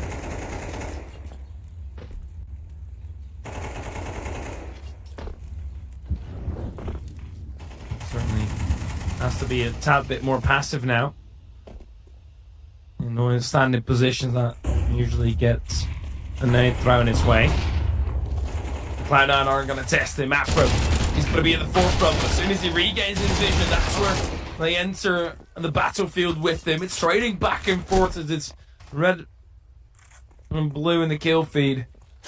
Electronic is going to see a whole lot of red spilled around him as the bullet comes flying towards him. Crimps, obviously they already knew of his position, but shooting a few bullets isn't going to help his case. Let's pre-fire the angle, but it's another post plant. Roy is found by Perfecto, so 2v1 again for Fnatic. I like that Boomich. He's just being a little bit more direct now, just having a look in towards balcony. It gets scary if Mezzi was in second mid, because that means that there'd be 1v1s that could be taken, but instead, just has to be the save. Already talked about the economic woes of Fnatic, and Mezzi is just checking out the scenery in the church. Big shout out to CS2, just because it is just so beautiful now. Everything just keeps going up a notch in this game. Look at that. Oh no. Yeah, no blast resistance chickens. Unfortunate. Great round by Cloud9 again, but both sides so heavy on the casualty front every single time. Cloud9 barely able to get that bomb down. And Fnatic, as soon as they've got a proper chance at a retake, a proper chance being not a 1v2, which on the A side or on the B side for that matter, feels impossible to tear apart if they've even got a decent setup, if they work their angles nicely. It's always good just having Perfecto in these scenarios, because he is that clutch factor for Cloud9, always historically has been a player that can come up right in these high pressure moments, right when it matters most, and he's often finding these kills, especially out towards long, through the smoke. On some instances, the pre-fires have just been immaculate out of him to always make it an advantage for Cloud9. Speaking of advantages, they've got one in this round. Boomich will find Mezzi. Roy does have a rifle, but no armor. Just a scamper away from the incendiary.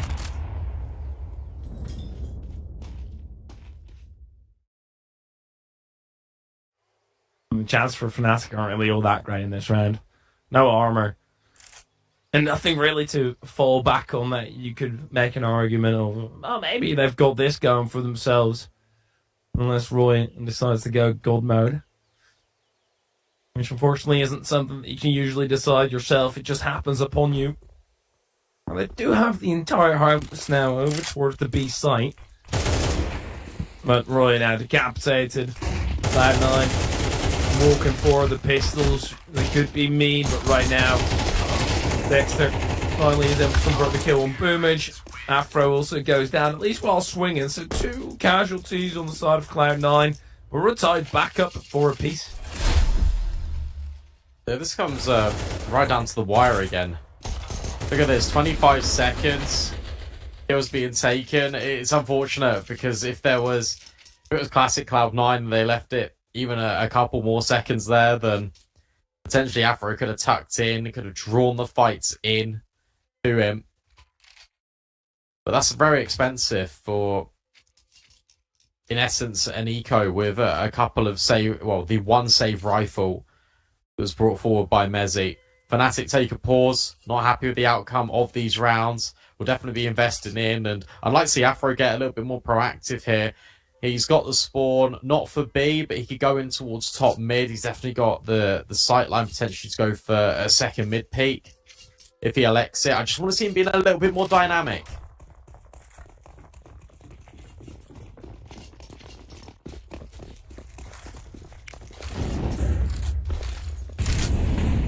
Fnatic also not being able to go for those incredibly deep banana controls anymore. Afro, the rein himself in here. Perfecto. Both trying to make use of that peeker's advantage by continuously swinging back and forth. Cloud9. Everybody's moving over towards that A side, and they're going to call it. We're going to plant our flag right here. Crimson on the balcony, though, and he's fighting Afro. Now helping him out a tad. As Hobbit drops lifeless right in front of Crimson's face. He'll take that any day of the week. There's a huge flank. ish by Boomage. There's also a smoke in the way. You've got Afro looking right at it. Boomage spotted by Roy, and that is the round that's fizzling up. Great hole by Fnatic on A.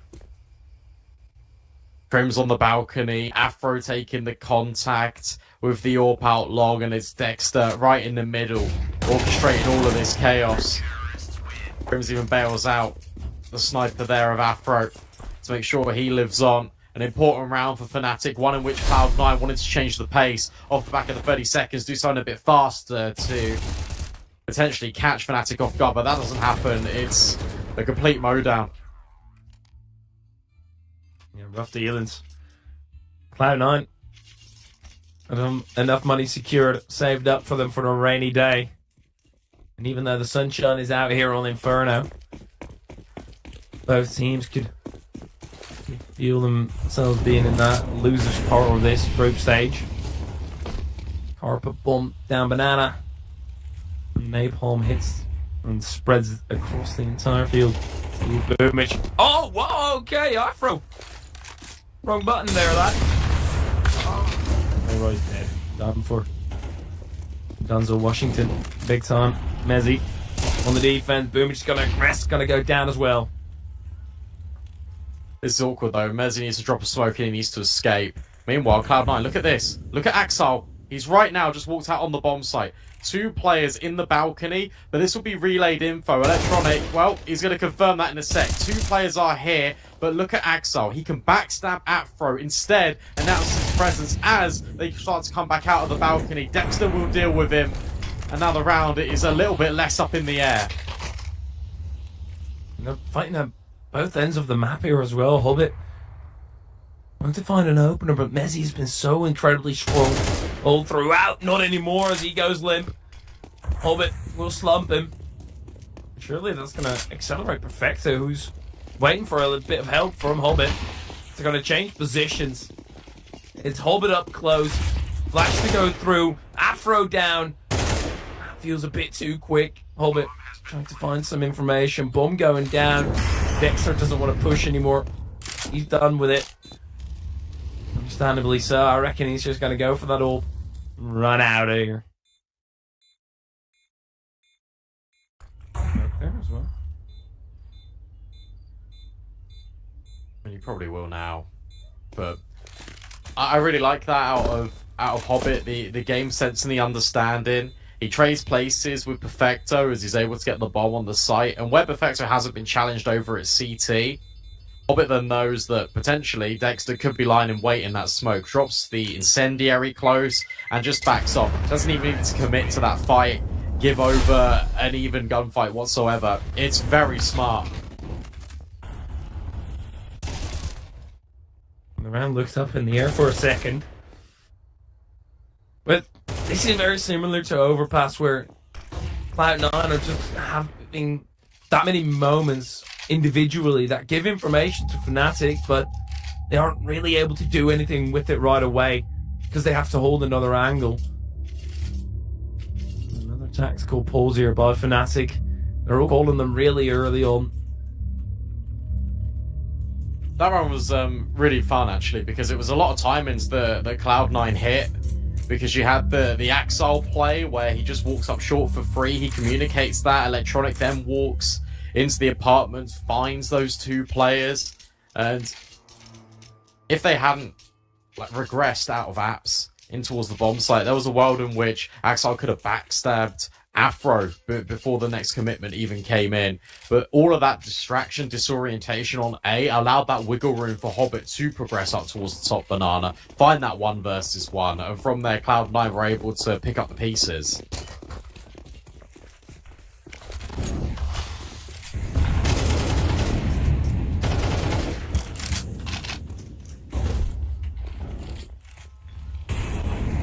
Double banana sets up here. A look in, but he's had a lot of vision with the AWP, not a lot of kills with it. At least Dexter is there for the trade out. Mezzy also goes spraying down range, and oh, he heard a head crunch there. A nade in return, but that's not going to do near him enough damage as the headshot did. Dexter Will the AWP. Only peeking. Cloud9 have been forced out banana here, which means they need to go in towards top brackets. Boomich will smoke off long, drop mollies. But the hit, it looks to be an apartments pop in nature.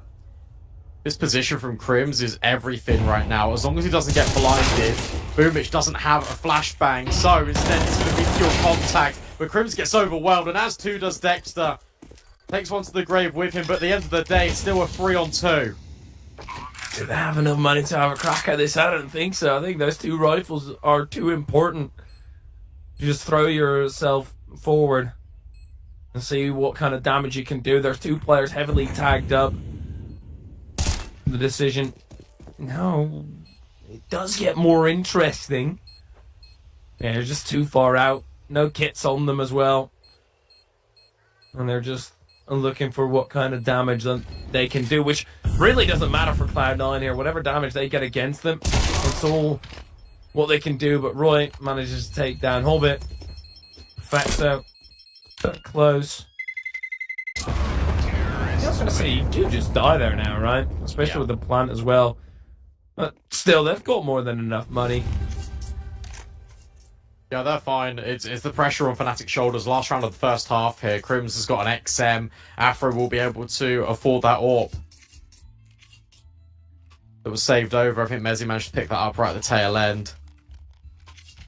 Or Roy. One of the two. Doesn't matter. He's got an AWP. But this is a little bit of a pick-a-mix buy from Fnatic. For Cloud9, they can potentially get 7 rounds here. They can keep the gap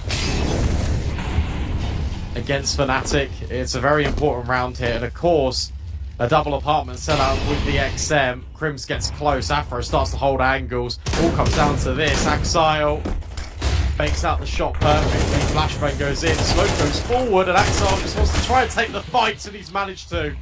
My god, Axile's rattling off right now. That basically confirms it for Cloud9. They're at least giving themselves the whip up. Mezzi brings it back in the camp of Fnatic a little bit. Maybe Hobbit doesn't think about Dexter's position here. Dexter aggressing on Hobbit now. Once around the corner, that's the end of Dexter. And the chances of the round also goes up in smoke. Cloud9, a stellar rebuttal here in the mid-rounds of the first half. Yeah, decapitation. Cloud9 in a position where if they win the pistol, they are near enough to the finish line.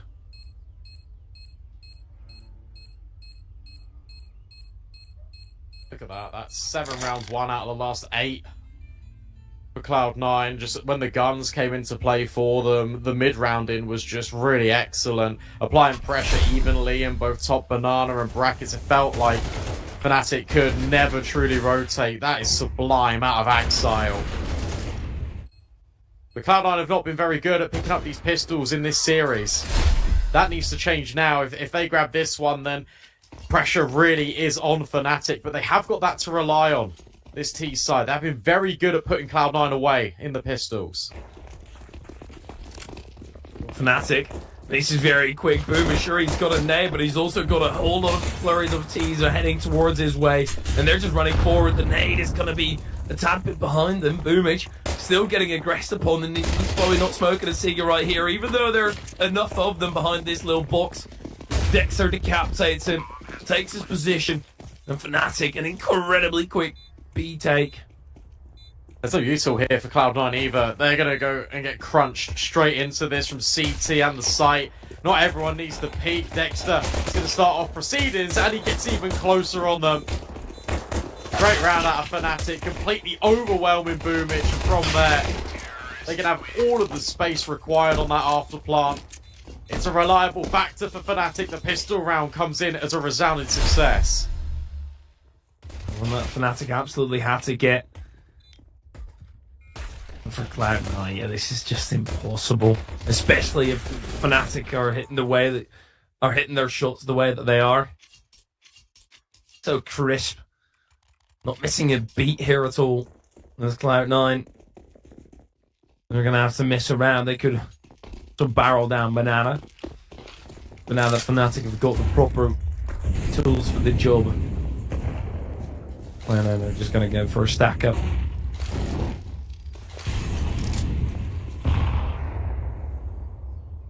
Yeah, a little fun stack. Just hope for Fnatic they don't walk into it, and well, that's exactly the case. They're heading towards A. Cloud9 will stay to make their inroads down towards Banana. But it'll be too little too late, and Mezzi on the angle here, waiting patiently. He'll be able to farm up some eeks and bump his score up just a little bit. I like how patient Fnatic could be, and I like the fact they are taking the time to clear every single one of these angles. Here comes that contact, and now it's a case of how many can Mezzi find? 2.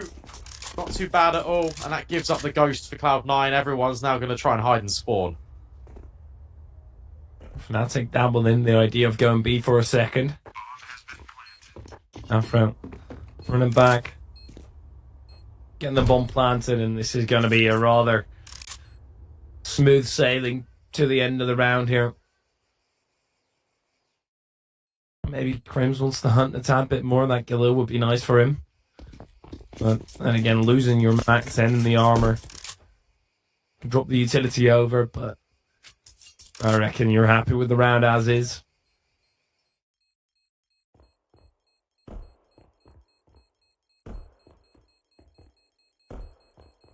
Loving these camera angles. Yeah, peekaboo. 7 rounds each. Once again, it's Fnatic digging deep and building back into a game. Pressure now being applied to Cloud9. We'll be able to get this investment in. Comes with sacrifices. Perfecto has to go FAMAS to afford all the utility. Boomich gets dropped that Galil Hobbit. Again, working with the worse weaponry. Not everything you desire on this Cloud9 side. Let's see if they can make it work. There's Fnatic on the electrical streak. If they continue it, the heat underneath Cloud9 is certainly going to get even hotter. The pressure cooker is on. They need some sort of release on the valve. That nade into mid isn't going to be it, but Hobbit finding one at least and doing a tad bit of damage on Mezzi. Got tagged up himself, but he already had a frag. Afro needs to be careful. The edge of the smoke here, playing with Boomage. And as soon as he figures out that he's in a game with Boomage, he's going to lose out immediately. Fantastic start for Cloud9. The pressure on now for Fnatic to work their way back. Boomich steps in, and he doesn't reveal that crossfire of Electronic and Axel. Electronic's even now going hunting for more, sees that flash trajectory, but that simultaneously baits him in towards Crims. Still 3 players are here for Cloud9 on A. This will be a difficult nut to crack for Fnatic. Flashbangs move forward. Mezzi takes a peek behind the molly. Hobbit now falls back to a more passive line. He knows that Fnatic are the ones that have to make the move. They have to find some sort of fantastic play, considering A is as secure as it is. And he can just sit back. Did get killed by Mezzi. With the amount of damage that Mezzi took, it had to be more cleanly. They're going to try and still enter upon the side. Mezzi gets swung. That's the bomb down. Crims. He's able to get the one. Axel straight away with the USP. There's time to retrieve this bomb and getting it down. Axel being a bit too loose with his position there. Perfecto also can't push. He might just have to drop on Crims though. Crims gonna be back ribbed. Oh, Perfecto. He now knows that he's won the round, but my oh my. He panics a whole lot. He sees this as an opportunity. When the bullets start running out, has to run back. My goodness, what a clenching end of the round. Yeah, that's so wild. Crims faking the bomb plant was something that Perfecto just did not expect. But runs away right at the tail end. This is a really good recovery here from Crims. Boomich low on the site. The smoke dropped in as well to prevent Axel initially peeking Mezzi. Means that he has to go wide, and that prevents opportunities for the crossfire to be held and provide an avenue in for Crims to isolate both of those kills. That is really well worked, but unfortunately, it's just not enough. We'll keep holding on to this AK. Won't get denied by Perfecto right at the tail end of the round, but ultimately, Cloud9 retake the lead, but it's a lot of economic damage done to them. Man, with how close this has been.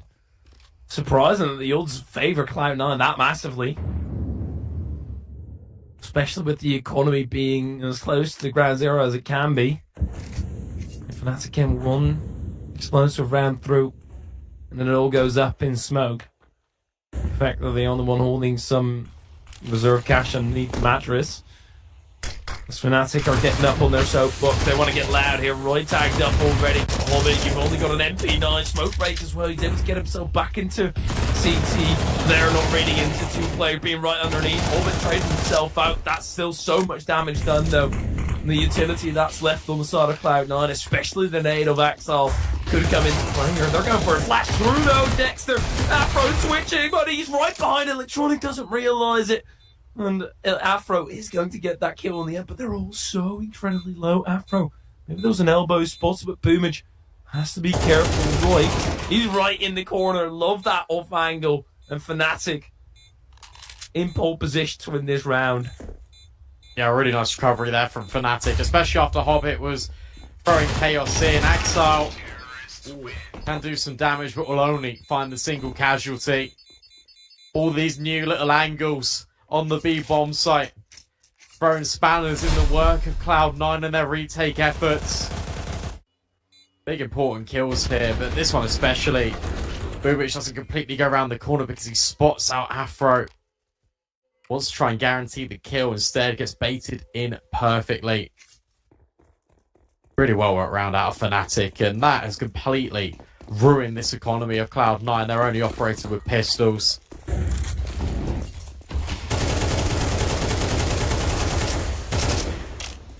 Cloud9, they held all the cards there for a second. Aces. We're up the sleeve of Fnatic though. So, it seems like Roy is at least thinking about something like that, something cheeky. Well, there's Crims who's then going into the engagement fully prepared. If Perfecto is that short, my goodness. We at least have something to talk about, but right now it seems like this round is slowly but surely going to get unplugged from life support and go into the puck of Fnatic, who then take the lead.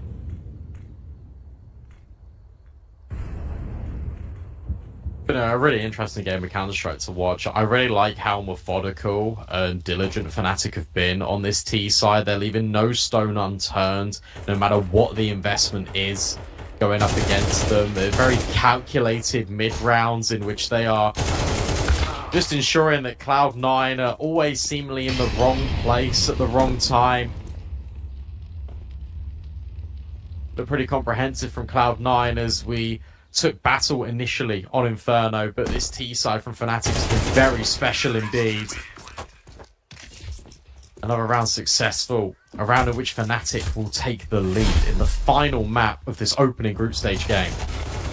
Yeah, what a battle this is. Trading blows back and forth.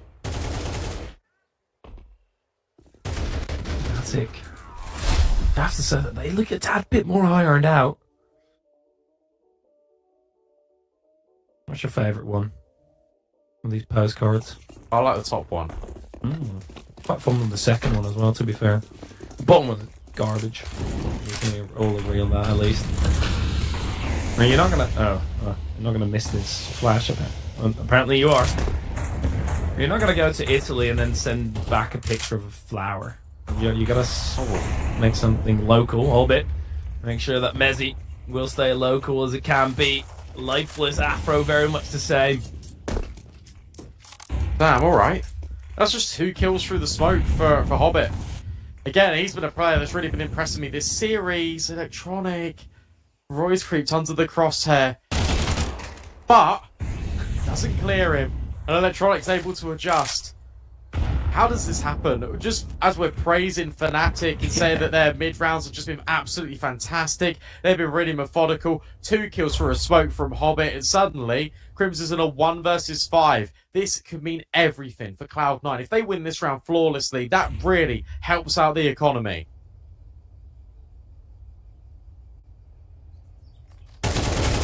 Electronic loves having his back turned, or at least being in the vision of the opposition while he doesn't realise it. But even one player going down, that's fine. 4 players for Cloud9. Everybody from Fnatic down and out for the count. Cloud9, a huge round to tie it all back up, and the lost bonus for Fnatic is near 0. They're going to go for a buy up here, but they are going to be scampering in the round. I don't think Dexter has anything laying about for him. No, he just has to buy up a Tech 9.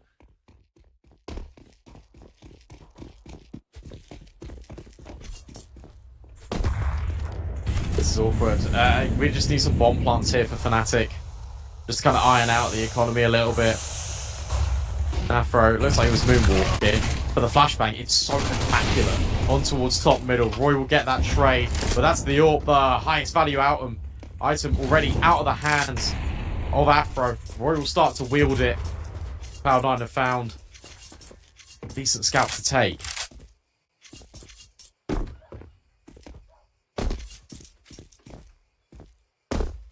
guess that's one advantage of having somebody run around with a Tech 9. As soon as one of your players goes down, it doesn't hamper you all that much, obviously. As long as there's a trade out, you're perfectly fine with it.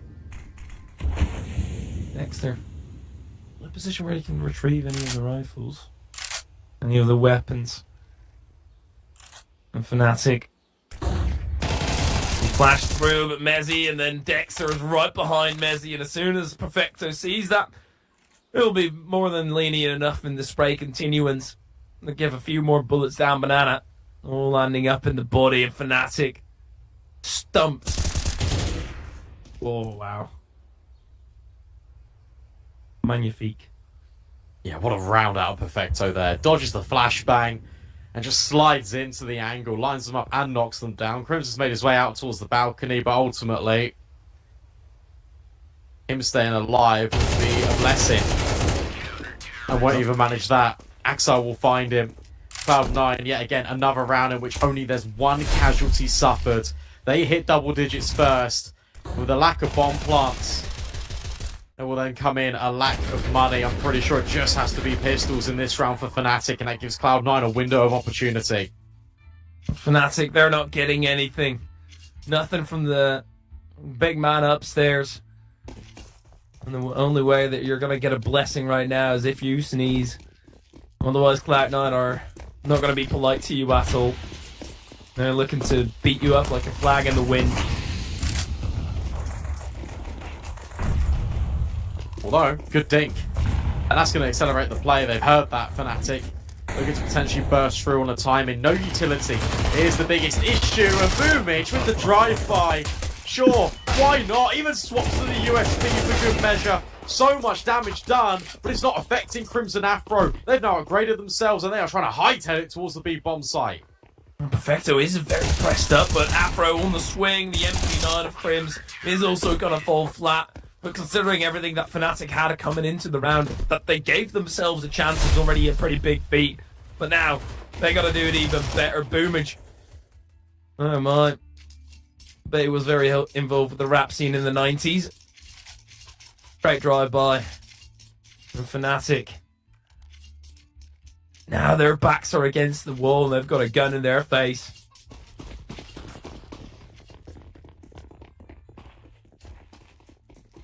Pressure's really on now. Something's shifted. A gear, a light bulb has just entered in all of Cloud9's heads. They're making this feel comfortable. Fnatic won't have been praising their mid-round in the last couple of rounds. It's been very slow. As a result, Cloud9 have just been able to step in. They've been holding their utility quite a lot as well. This is why we've got this change-up. A fast split over towards A. Last thing that Cloud9 were really expecting. However, some kills are going back and forth. Axel reveals his position from the balcony. And will even keep going for good measure. Combines with Electronic. And Cloud9 are doing it. They're forging their way towards series point. Crims looking to reset over at B, but it would need to be a 1 versus 3 from the Master Veteran. Even getting the bomb down would be huge for his team already, so they keep their chances alive. And Boomer's having an AWP. He can't be too aggressive. But Crim's gonna walk right through. Boomer's no scope, it's simple. stuff here for Cloud9 to close out the round at least. And Fnatic's money. My oh my, the bank balance almost in the red, and they're going to have to take out a loan. Unfortunately, that's not a thing for them. This is going to be scrappy for them. What a great decision by Axel. He had two choices. He could have completely left the fight for Electronic after Perfecto gets overwhelmed at Library and just left his teammate hung out to dry, play for the round a different way. In essence of pushing Apartments, going for a backstab. Instead, turns it around and swivels on a pivot. Combines with Electronic, who's doing such a good job at surviving in the pit. Allows the space for the Axel to grind. And suddenly Fnatic, with the last 30 seconds, their last dying breath, it is do or die. They cannot make a mistake for the next 3 rounds. Otherwise, Cloud9 are winning this series. No step wrong here. Cloud9. They made the rules perfectly clear right now. There's no time at corner anymore. You'll be sent out of the class directly to the headmaster. Fnatic. It's not like they've got the greatest tools to work with right now. Pencils are broken. The eraser is also at the end of its life. Mezzi hasn't been able to find that same impact that he has over the past 2 maps. There's definitely others that have stepped it up. But the overarching theme is that Fnatic has just come up short time again. They go for it again. Makes sense to do it with a lesser weaponry. Flashbang, really good though for Axel, but this time doesn't have the same potency. Prim starts to wrap forward, Boomich announces his presence over towards A, but he is out of there. Cloud9 are saving, Fnatic are surviving. That's a 10th round on the board. A quick Beer Grylls video before they started that round. That's the toughest one of the lot.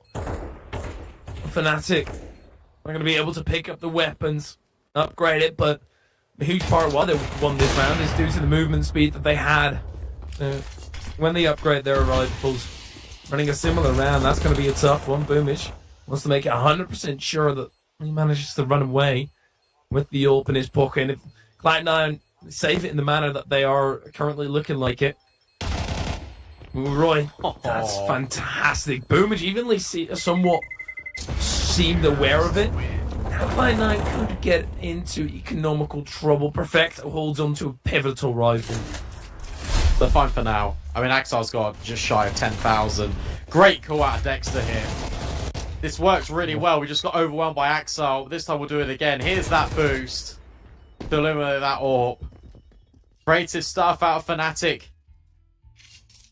Even when the game is running so deep. 2 rounds needed from them. The hardest step was getting over that economic hurdle. Now their buy will just keep getting better and better.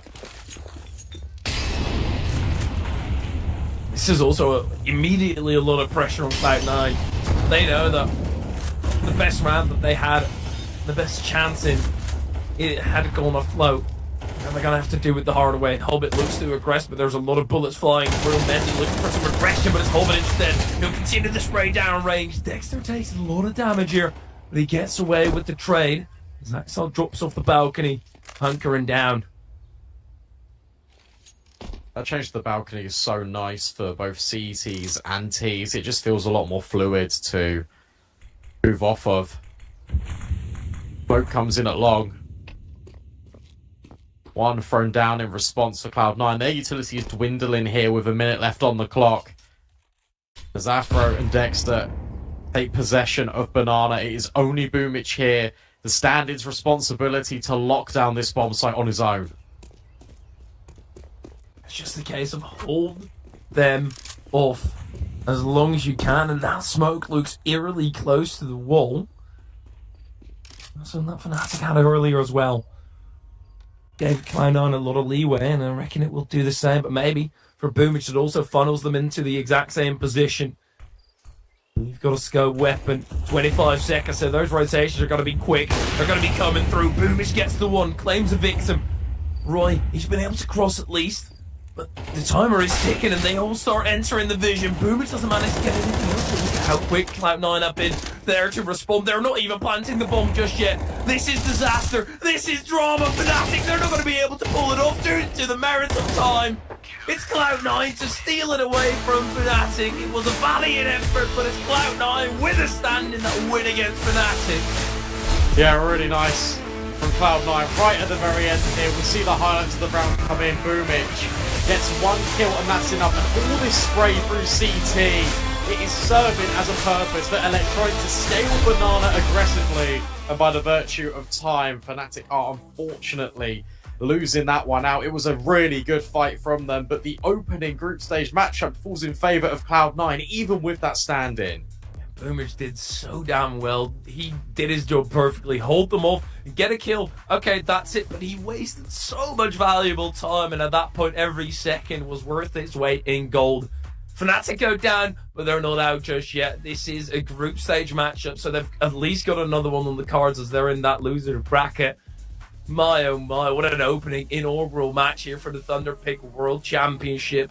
And next up, we've got a very exciting part about this, is that there are a lot of NA teams. Do you want to give it a tiny sneak peek of what to expect here, Brandon? Yeah, absolutely. It's gonna be wild. I'm really excited as well. Coming up next is Monte taking on Wildcard. Wildcard in EU boot camping have been for a week or so now, and they're looking to try and provide a little bit of an upset. That's the Group B opening matchup coming up just after this break.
Hello, everybody. We have got a great little surprise for you waiting. As you can see to my right here, we've got an interview with Hobbit. And a lot of shake-ups here. You must be happy with the win here, Hobbit. Yeah, hello everyone. Thank you for inviting me. Of course we are happy. I mean, it was tough, but still, we did our best. Yeah, congratulations on the win. It was a really good comeback into the series for you, especially after dropping a few rounds on Overpass. I wanted to ask you, Boomich, it looked like he was taking a lot of roles in this tournament as he normally does on one win, with Perfecto sometimes picking up the AWP. Is it going to be part of the course that Perfecto, as and when he can, will be picking up the sniping responsibilities, or are you going to prioritize just having 5 rifles in CS2? I cannot say anything about that just because we still don't know in the future what roster we're gonna play. Yep. This tournament exactly, of course, we are trying to cook something. We are trying to adapt what we can do. We are trying to ask each other who gonna play off, who gonna play some roles which Shiro did in our roster. So yeah, we tried to cook something and it's working today, but not on Overpass for sure, but still, it was okay. Yes, and I wanted to ask you a little bit about Overpass as well, because it felt like Fnatic did have the best of you on that CT side. They were getting quite aggressive and catching you out. In your mind, what do you think went a little bit wrong for you on that map? I mean, I think the first thing what happened, it's a pistol from Mezzi. He's shooting with on pistol round very good. Yeah. In total, he's very good player, but on pistol he's like doing incredible impact for his team. And I'm gonna say on Overpass, on T side, this mix is hard to play even without up. So just imagine how hard it was for us to play this map, but still, I think we could win that map. We did just a couple of mistakes, and yeah, we need to fix it and go further. Yeah, most certainly so. And in general, of course, CS2, a lot of changes have been going around. Has that process been, have you been focusing more on the individual aspect to get accustomed to the game, or have you really sat down as a team how you're going to approach this in the future? So, of course, I mean, still it's a team play game. You need to be focused on your structure system, on your team play, communication and chemistry. But now I really cannot say what plans we have in the future. We don't know. Of course, I mean, yeah, sure, it's a big loss, or how can I say? I mean, he's such an incredible player, which hard to find someone else who can do like him. Yeah. Yeah, absolutely. Even though there seemingly is CIS all the ways around. But thank you very much, Hobbit, for coming through in the interview. And good luck in the rest of the tournament. Yes, thank you very much, guys, for inviting. Bye. Brilliant. Well, It's sorry. It's nice to just get some insight from him, to be honest, because it's obviously a lot of shockwaves. We didn't want to ask him too much about, obviously, everything that is going on, because it's not fair to them. But the most important thing is the fact that they're able to bounce back in that series. They're able to claim it. Really good mentality and a really good opening result from Cloud9 as they best Fnatic in that opening group stage game. We're going to throw it again just to a little break, guys. That one was kind of sprung as a little surprise for you. When we come back, I promise you, it will be Monte versus Wildcard. Don't go too far, and we'll see you in a few minutes.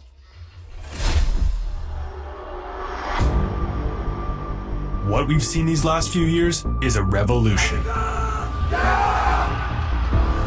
Esports has evolved at an unbelievable pace. And so have the tools that players need to perform at their best. Gaming mice have evolved more in the last 3 years than in the previous decade.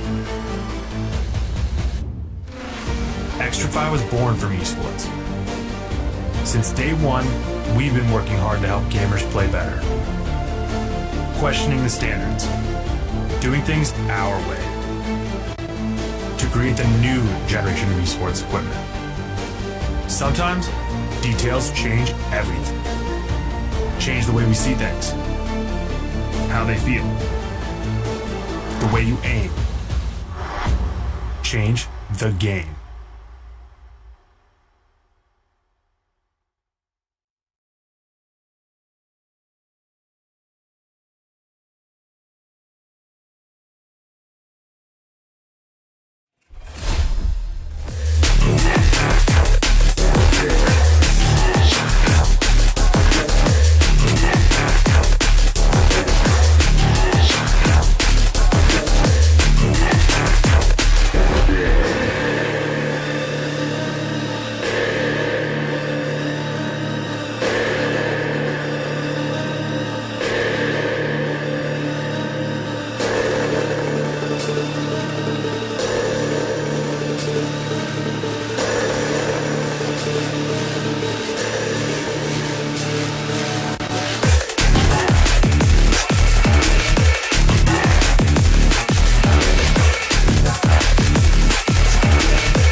What we've seen these last few years is a revolution. Esports has evolved at an unbelievable pace. And so have the tools that players need to perform at their best. Gaming mice have evolved more in the last 3 years than in the previous decade. XtraFi was born from esports. Since day one, we've been working hard to help gamers play better. Questioning the standards. Doing things our way. To create the new generation of esports equipment. Sometimes, details change everything. Change the way we see things. How they feel. The way you aim. Change the game.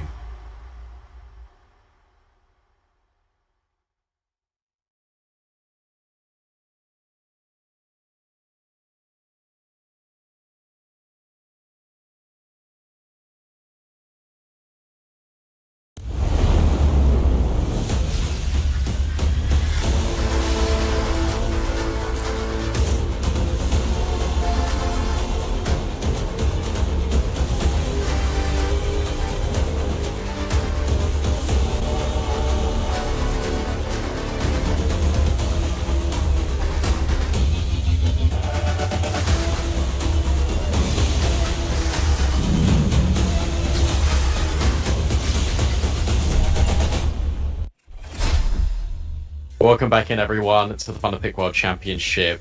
We're here for the second best of 3 of the day, and we're taking a look at Group B now. Monte taking on Wildcard for their opener. And let's take a look at Group B and see the teams that are involved in there. Obviously, we talked about Monte and Wildcard already. A little bit later on, FAZE versus Saw in that opening matchup. A pretty good group. I feel like, obviously, Monte and FAZE are definitely the favourites to try and make it through here, but there's always potential for upsets. Yeah, I think Monte have got a chance on FaZe, Saw have got a chance on Monte. Wildcard is kind of the odd one out in that regard. They really need to prove themselves in order to be part of this conversation currently. But as you mentioned, they've been boot camping for about a week or so, being able to adjust for that little bit. Of course, as soon as there's a huge shake-up like CS2, that's bound to have some teams all of a sudden rise to the top without anybody really giving them the proper respect for their trajectory for it. But we didn't have all too long, so we actually do need to hurry up. Let's start with Wildcard's roster and just move on as quickly as possible. Darty, the only one that wasn't part of the previous iteration of this roster, Detonate. Yes, look, you got Brett, Cryptic, Darty's mentioned, Freshy, Slight, and Horvey, the coach. Horvey, who has been around a very long time, provides invaluable experience to this team. Been told that Brett is full of ideas, and Wildcard, they've got a really interesting story behind them. We can delve a little bit deeper into that, I think, probably best in the game, because you're right, we are running a little bit short of time right now, but they did win that North America qualifier #1 to make it here. A very good result for them, and obviously being that wild card here as one of the American representatives, as you said as well, Hypher. A lot of American teams here in the Thunderpick World Championship. Here is one of them. Taking a look at their opposition now. It is Monte, and you know these guys. They are incredibly highly skilled. Bro, Demka, Krasnal, Sundar Young, Waro 2K. Yeah, absolutely spectacular roster, and all respect to Bro as well. He made a massive jump. The top team that he had been in was Astralis Talent, and sure, he's not the star of the roster, but to make that big of a jump and consistently pose, at least get an average of a 1 rating, he's doing well. He's chugging along, and this is currently the 9th rated team in the world according to the HLTV rankings. They've got so much firing power. Waro on that up as well. Might struggle a tad bit more come around with CS2, but he's just such a spectacular player and able to call the shots very well. Take a look at the veto. Let's see what we're working with. I know that Wildcard are pretty competent on Anubis, and they've actually let that through in the veto. Monte pick, that is their best map by far. An overpass pick coming out for Wildcard as well. I think this is also a good shout for them. I feel like when you take a look at the win percentages for Monte when it comes to overpass. It's not been very good. Right, 17% win rate in 12 maps. Definitely a punish pick coming out for Wildcard. Decider, if we get there, will be Ancient. I think it's a very good veto for Wildcard, but with that being said, they're going up against the ninth best team in the world. Yeah, absolutely. And when you go up against a team like this, I do like trying to make them uncomfortable as well. It's a mistake, I reckon, to allow Monte to prepare properly for the opposition, and you need to be coming out swinging. You need to use that firing power in order to get the drop on Monte. Even though Monte have got a hell of a lot of firing power themselves, we've also got Wildcard. They went through by 2-1 some of the top teams of North America at that moment. So definitely a team that has got a lot of prospects. The numbers that they're putting up as well, absolutely spectacular. So I do think that there's a chance for Wildcard to take away a map here. Whether they can actually win this best of 3, it'd be a wild fiesta. Yeah, it really would be. Look, for Wildcard, this is so much experience. Look, MAT and Nouns, as you said, the top teams in NA, definitely they're the competitors out that region. But Wildcard will be getting more out of this boot camp in Europe and a tournament like this. Horvey will bring a lot of experience. Freddie, who's obviously casting this event as well, he did a fantastic interview with Horvey, and Horvey was saying that basically he had to kind of build this team and get the structure right early on. And it's really interesting just kind of listening to that story, because there was a lot of fundamentals that weren't originally in place in that team when Horvey came in, and since then they've been all progressing, and Horvey's described it as a family, and honestly he said that it's reignited his spark, his passion and love for Counter-Strike. So if you're getting that much praise out of your coach, those are some really high words coming in. Then the dynamic in the Wildcard camp must be feeling very good. Also, interestingly enough for Monte, is since Bro came in, Krasnal has had some role changes. He was originally brought in to be an anchor player when Boros was in this lineup, but previously in Los Cagutos he was that star player. He's now taking more of those roles ever since Bro came in, and I think that has really helped Monte elevate themselves to the next level, because Krasnal does have that star power potential and is looking very good in CS2. Yeah, Monte was one of those teams that rose to the top when people didn't really expect them to. And usually when that happens, you also expect a pretty steep drop down. That hasn't come. They are just staying right where they are. And if it does feel to me that Monte are that type of team that they're never going to let go of the grinding. And if they stop grinding, that's where things might start going downhill. Of course, when you're at this level, you're not going to be playing in every single event that you can find anymore, kind of like they did in the run-up to the Paris Major. But they definitely are still grinding a whole lot. Since Bro joined the team, he's played 100 maps with it, and he's in there for 3 months. So they're definitely playing a lot of CS, which is exactly what you need to be doing when there's a game swap over. But when everything now culminates together, you know, all the arguments that you could make for Wildcard, it does create a bit of a tornado here that Monte need to anchor them down, set in properly. Yeah, look, it should be, look, on paper, a Monte victory, but what you have to throw into the conversation is the fact that it is a new game, the fact that results can be unpredictable, especially with online Counter-Strike, and Wildcard play the style of play that is really unpredictable. It is very explosive. It can change on a moment's notice as well. And if you're not familiar playing teams like that, then it can be a little bit difficult to try and navigate. However, the issue is I feel like the kryptonite for Wildcard probably is Monte, because they play a very similar brand of CS.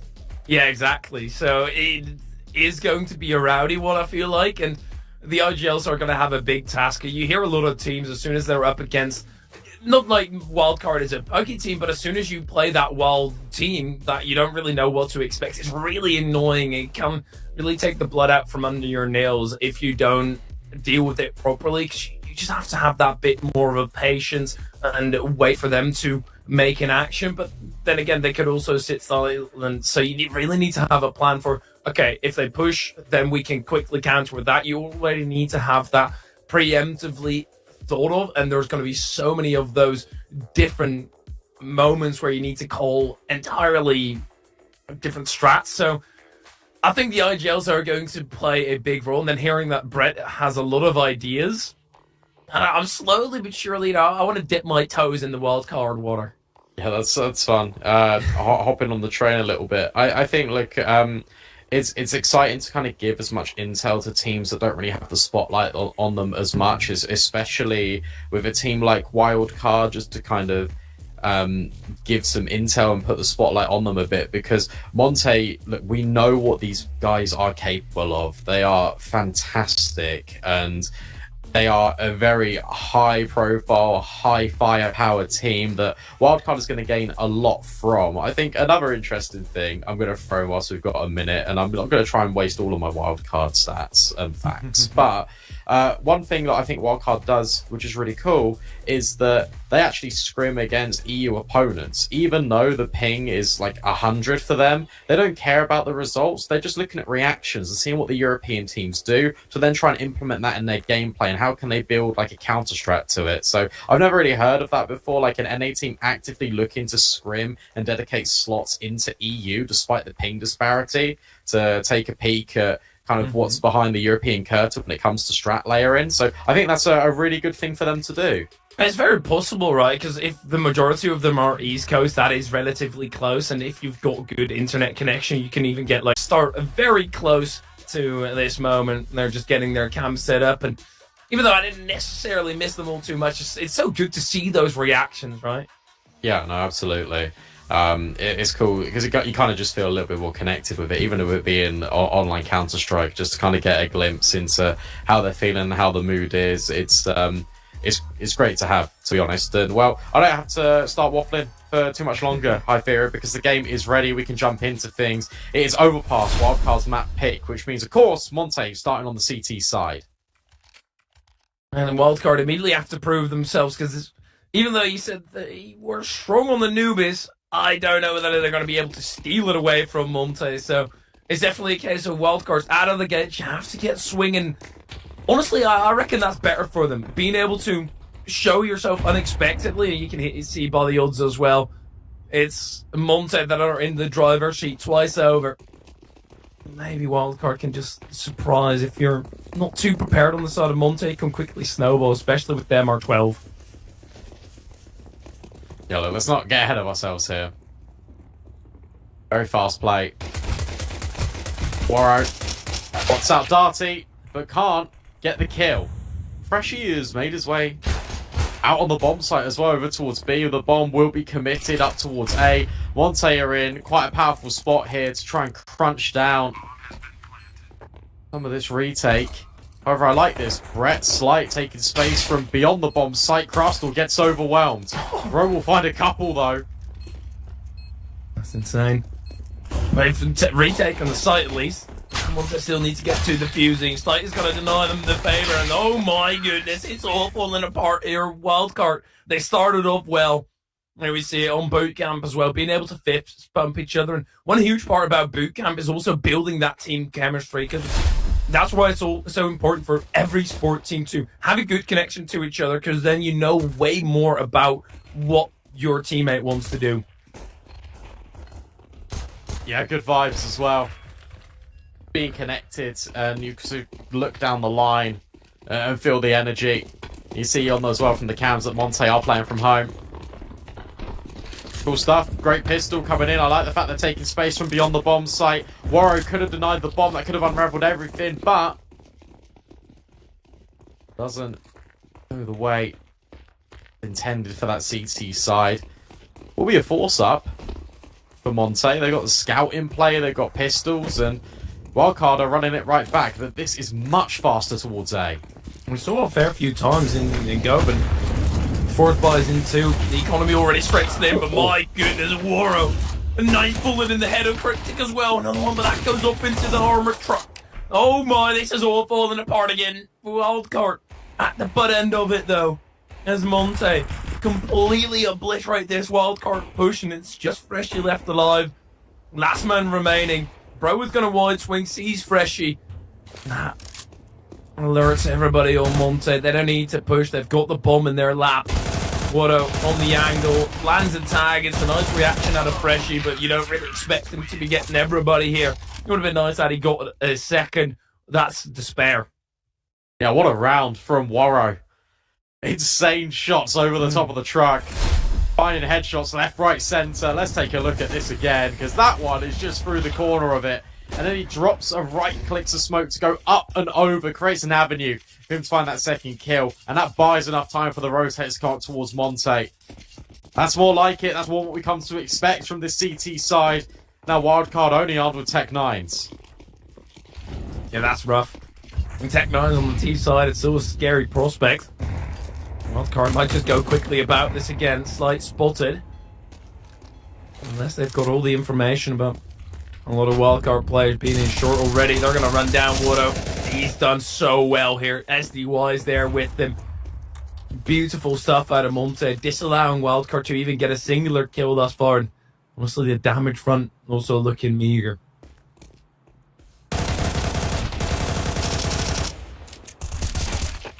Yeah, just kind of waiting for Flight to have the inevitable conclusion to that round. Can't get too worried about that one though. If you're Wildcard, that's just your half investment. I mean, it's just one of those cases where you know that you're in a position where you're the underdog. And to have a fantastic start and immediately already face a hurdle, it's just an annoying start with the game. By no means is that the end of it, though. No, of course not. Of course, despite it only just being pistols, that was Kevlar behind it as well. So that's the economy breaking. That's Darcy and basically the whole team taking a lot of damage through that molly. Monte feel calm and composed, and as Wildcard again make the ascendancy up towards long. This time it's met with a lot of resistance. Krasnal just holding the line. Oh, even runs out of bullets, doesn't matter, because swaps to the sidearm and he is claiming nearly all of them. Not quite the full house for Krasnal, but he's done more than enough for Monte. I can't probably see it here, but ah, yeah, there we go, Darts. He's still rocking the mullet. Love it. I do like that the mullet is coming back into fashion. A nice little mat at the end of your head. And for now, I'm not going to wield any extra power here for a Wildcard. It was a crossover round. It's fine if you lose it. Now you get into it.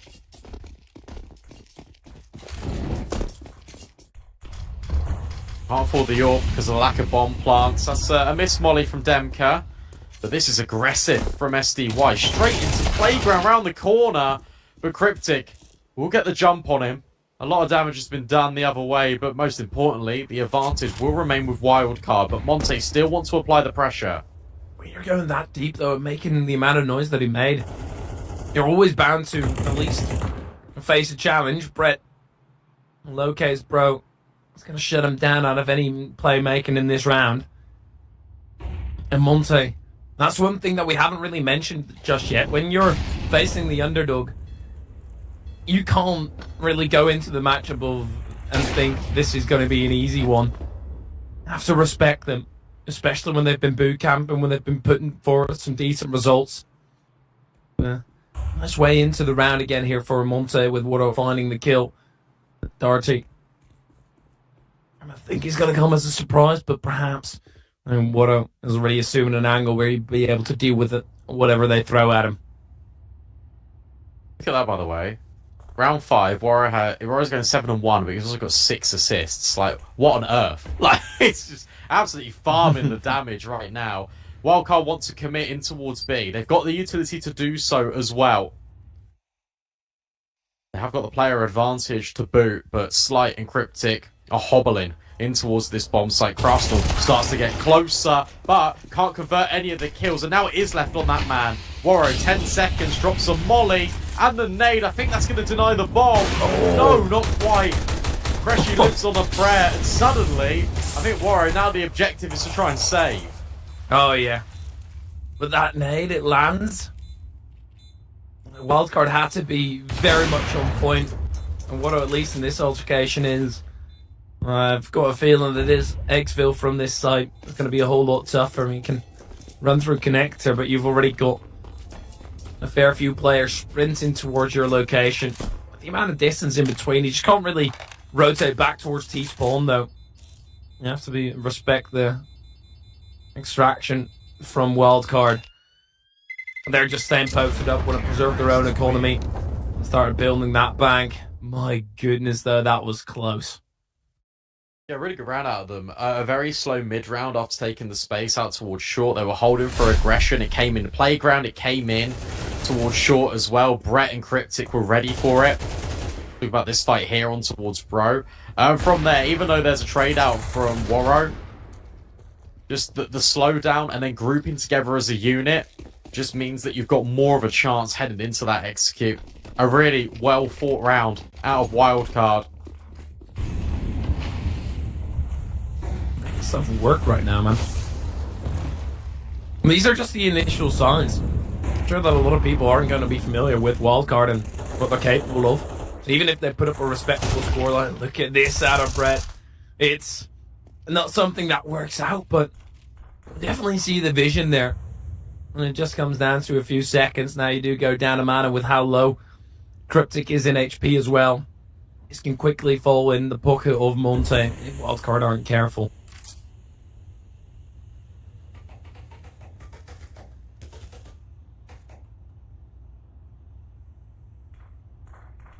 Again, very slow and patient after getting the initial kill from Brett, thinking he had that time in. Now Warro is about to be tested here. Has got the backup of SDY, and Kraft will want a quick rotate if he needs it. But with SDY jumping, he's trying to bait in Warro. But he will fall back, and that's a perfect opportunity to as well. He even gets the jump on Darty. Perfectly played by Warro. It's great stuff. And Wildcard, they're still going to have a crack at this, try to see whether they can open it up with a flash of the utility. It's all just too great. Watto gets another assist there. And it all fizzles out for the camp of Wildcard. And for Monte, you also have to take into account, playing from home, you don't have that same type of chemistry. And thus far, everything is working lovely for them. No flagrant errors. Gotta say though, think about the amount of online Counter-Strike that Monte have played. I think for months and months they were number one when it came to most maps played. I think they were entering themselves in every single competition, and it's a real testament to them because hard work really does pay off. The amount of officials they were playing and not being burnt out, constantly building, having success stories. Maybe there's one for Wildcard out towards short, but no, in a blink of an eye, get absolutely eviscerated by this B defense. Slight in towards connector, can't even get by SDY. Concentration faces for Monte, but they reclaim and keep on building on this CT side in a very successful manner. I do feel like we're finally in that moment where the Monte doubt has ebbed away. Because when they got to their tourneys, it was always, oh, yeah, but they played so much and they haven't had the proper time to practice. But even outside of this amount of officials that they're playing, they're still putting in the work. They're still thinking of new ways to approach the game. Look at Watto. Wow. Yeah, that's a rough start, Watto. How did he not hit his teammate there? Does arc the bullet around him. Get Cryptic in the chest. Brett in danger. Nate now headed his way. There's a sign stopping that at least. Oh, there's also a bullet stopping Darcy. You'll say no stopping Warro. SDY, are you joking me?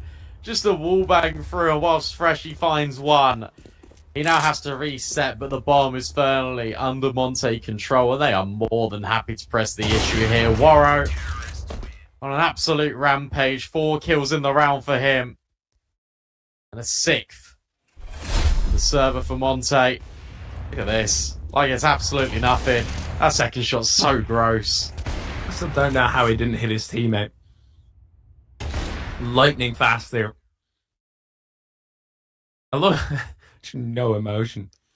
You have to presume that we're getting a replay of him getting some insane kills, but stay focused, stay locked in, knowing that one shot by no means is going to be the end of the round, and Wildcard a much needed tactical pause in a round where they won't really have that much chance. I mean, you can't buy up here. It's as simple as that. So just some words of inspiration and prepping yourself for the next. Yeah, Horvey getting in the mic. Speaking to them, knowing But they've actually been able to kind of get out onto the bomb site a number of occasions. There are opportunities there. It's just being able to remain resilient against the amount of aggression that Monte can throw at you. That's unfortunate, but with the new updates to CS, it feels like jumps and jump throws are now a little bit inconsistent, which hopefully gets sorted soon. Flashbang, that's cool from Arsenal, straight over Monster to allow Bro and Dem to have a little bit of a peek at the prop.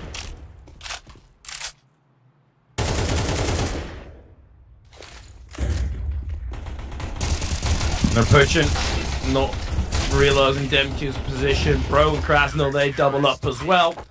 And Krasnal then gets himself into a double. Lovely stuff here for Monte. It just looks a tad bit too clean right now to fully think that Wildcard are going to be within a chance. And I would look for Wildcard to be able to make those type of rounds closer so you can at least do some economical damage. You can see on the side of Monte, they've got so much spare change. Yeah, no, they really do. It's been really good to watch. They're still struggling up against some of these rosters with stand-in situations. I mean, just yesterday, I believe they lost to NIP with their stand-in situation. So, you know, maybe having a little bit of the advantage here of playing with a little less on the line, right? These teams coming through, they don't have a lot of pressure on themselves to perform very well because they don't have that pressure on themselves. So, as you can see, maybe Fnatic struggling up against some of these stand-in situations, not knowing what to fully expect with these rosters. Yeah, I'd love to take a look at Group B before we actually head into the NIP Virtus.pro matchup, just because, of course, this is the second game that's happened today. Monte versus Wildcard. Unfortunately, Mr. Cole, your NA boys did... They struggled, I can't lie. Yeah, they really didn't have a good time. 13-2, 13-6. At least Fnatic kept it like close against Cloud9. Yeah. But I think that was somewhat expected. And Monte were just like, yep, we played our game. I don't know.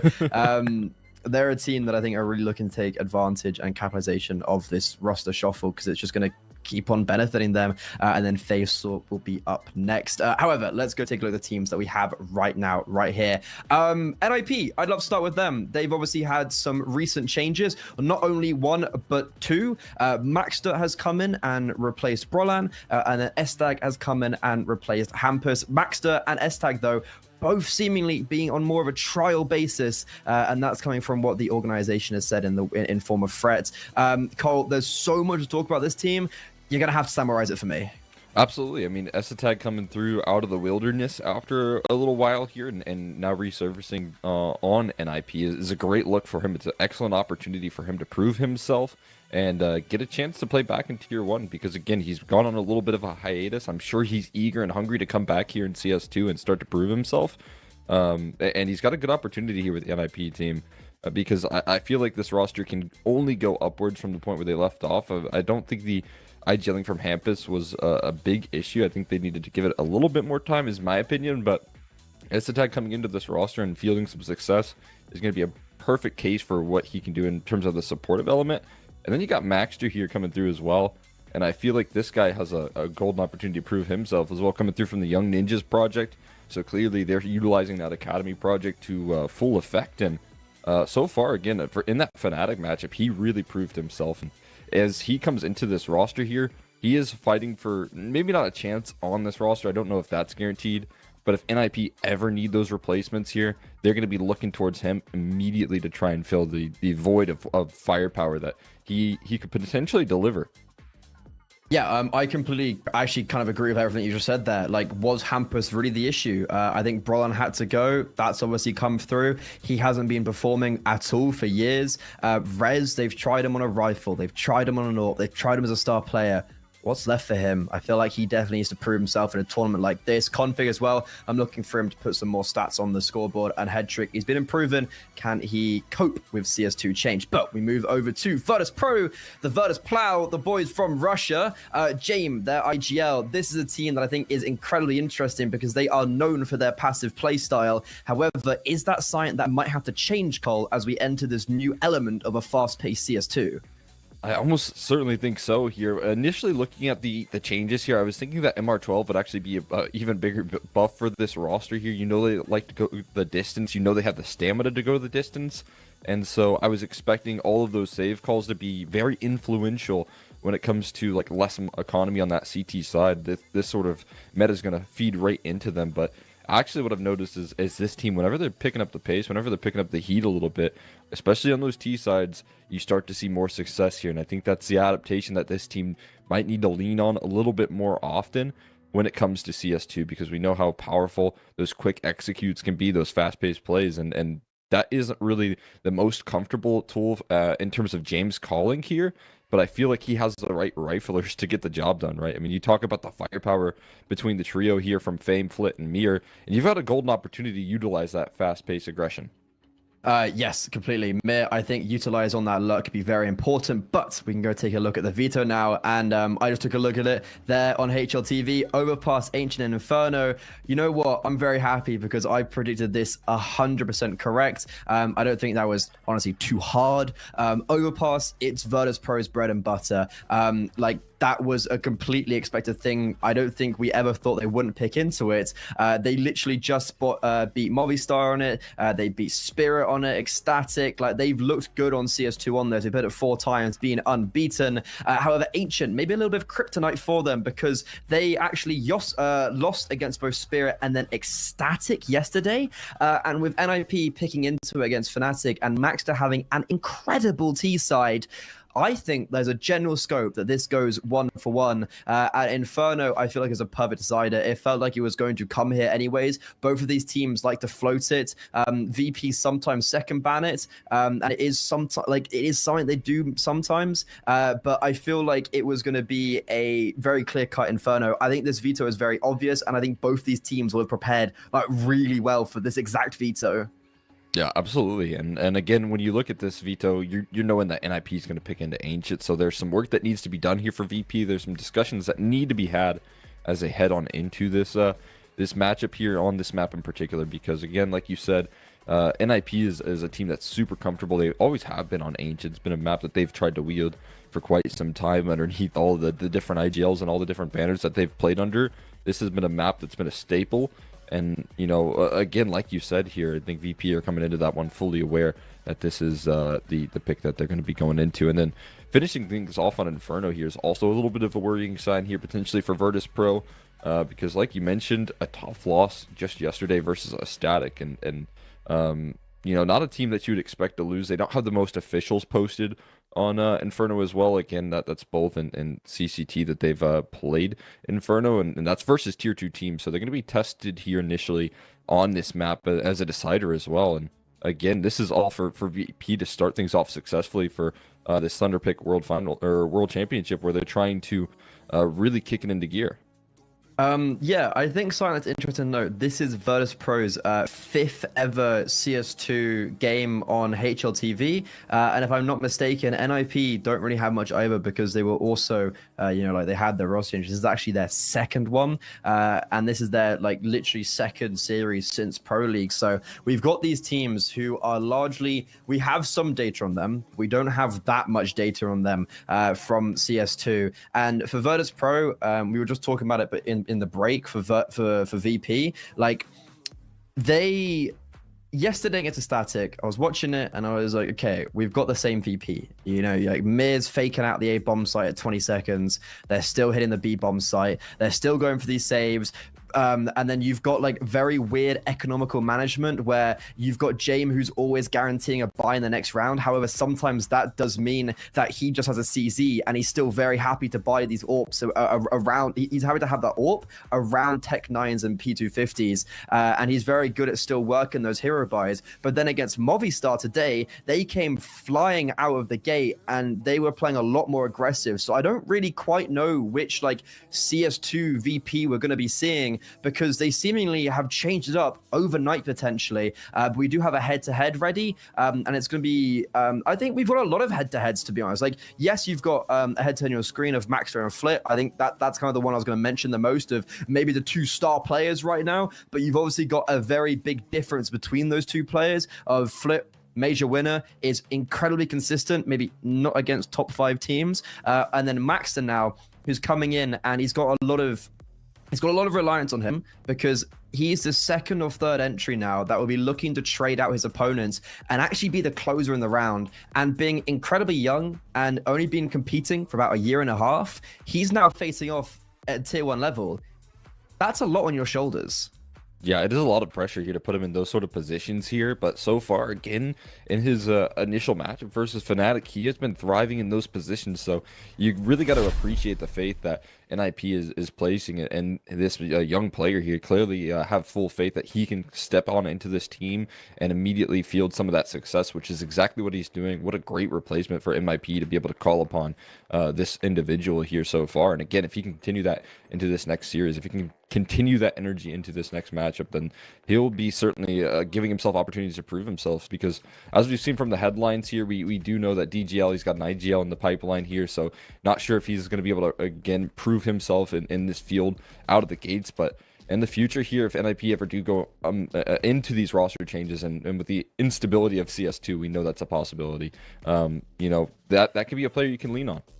Yeah, and I know a lot of people look at this NIP roster and they go, we need a whole overhaul. We need a whole identity change. And you can't blame people for thinking like that because they've been bad for the majority of the year. Brightest spots, maybe beating Vitality in full groups and making playoffs in Paris and almost making playoff in Paris, which is almost kind of a fluke. But with this new roster, potentially, it might only be temporary, but can they cook with it? And without any further ado, our speculation and our commentary will be none because we are going straight into this matchup. The first map will be Overpass. It's the stomping ground for Virtus.pro. It's our third game of the day and our third game of the tournament. Cole, the odds heavily favor Virtus.pro in this one. Let's see if that comes into reality. Yeah, giving them the favor here quite a bit is Virtus.pro. You can go check that out. Thunderpick.io. Out of the gates, though, we're going to see some good defensive measures coming through here from the CT side on this B side. Really trusting in the dualies to lock in some multis. Again, the faith in Maxter is clear for this team. Can they utilize him to full effect here, playing behind the pillar? Because an execute is coming. Maxter, we've been talking very highly of him. This is when he steps up. Everyone's blind. The flashbangs are so good, but everyone's running past each other. Rez hasn't been spotted. Maxter at least gets one before he falls, and Rez goes 2 for 1. Rotations have come in, and Hedrick's in a very strong position towards Water, but James denies him any further success. 2 versus 2. Bombs on the site. Digits being tapped in, and James, they're not going to clear him. Config just jumps right in front, but somehow Config's still alive. Unfortunately, that new lease on life will not warrant any success, and Ezatag, the new man on this roster, first time in 9 months, we've really seen him on the server, and he just jumps down right into James' crosshair. A very messy gameplay and a very messy round that I thought was going to favor NIP, but in that 2 versus 4, I think, it actually comes in favor of the Russian side. Yeah, I mean, you can see how well placed the flashes were and how much scaling was done, but still the kills weren't really initially following suit for VP, despite the effective flashes right there on the execute.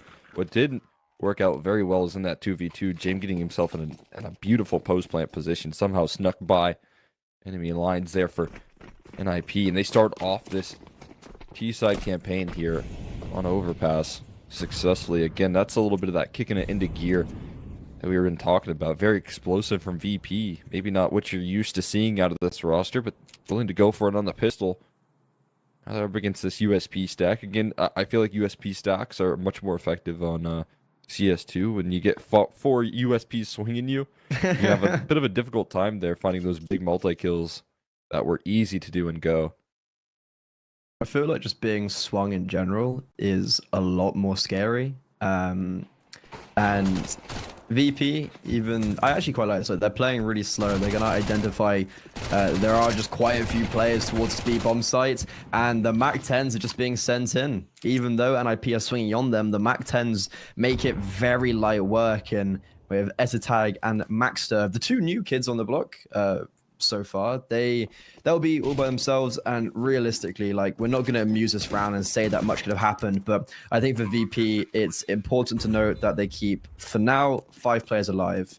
Mac-10s are getting the kills. It's an extra $300 per kill on the Mac-10 than you would have been getting, or an SMG than you would have been getting on the rifles. It's just those small little micro plays that will give the favorites a bit of an advantage, and a good start on the T side is never something you shy away from, because especially with the rounds being a little bit lessened, every round on the T side I think is very, very impactful. I feel like he's staring into my soul right there, Amir. Yeah, he's just like, Giving hello? He's eyeballing me right there. Yeah, I definitely agree though, right? Getting off to these strong starts here with the Mac-10s, feeling that cash flow, it's so fantastic. And as you can see, able to bring some of that cash flow in to this first gun round. They won't hang on to too many Mac-10s. They will get off of it for Mir. He grabs himself a rifle. It's only Flit who has the Mac-10, so expect him to get in-your-face aggression right there. Ready to find those openings in some fashion. He's actually taking initial control towards connector. Meanwhile, the pack unit here from VP kind of snaking their way up A, trying to use a little utility as possible here, but initially taking contact with Rez on the off angle.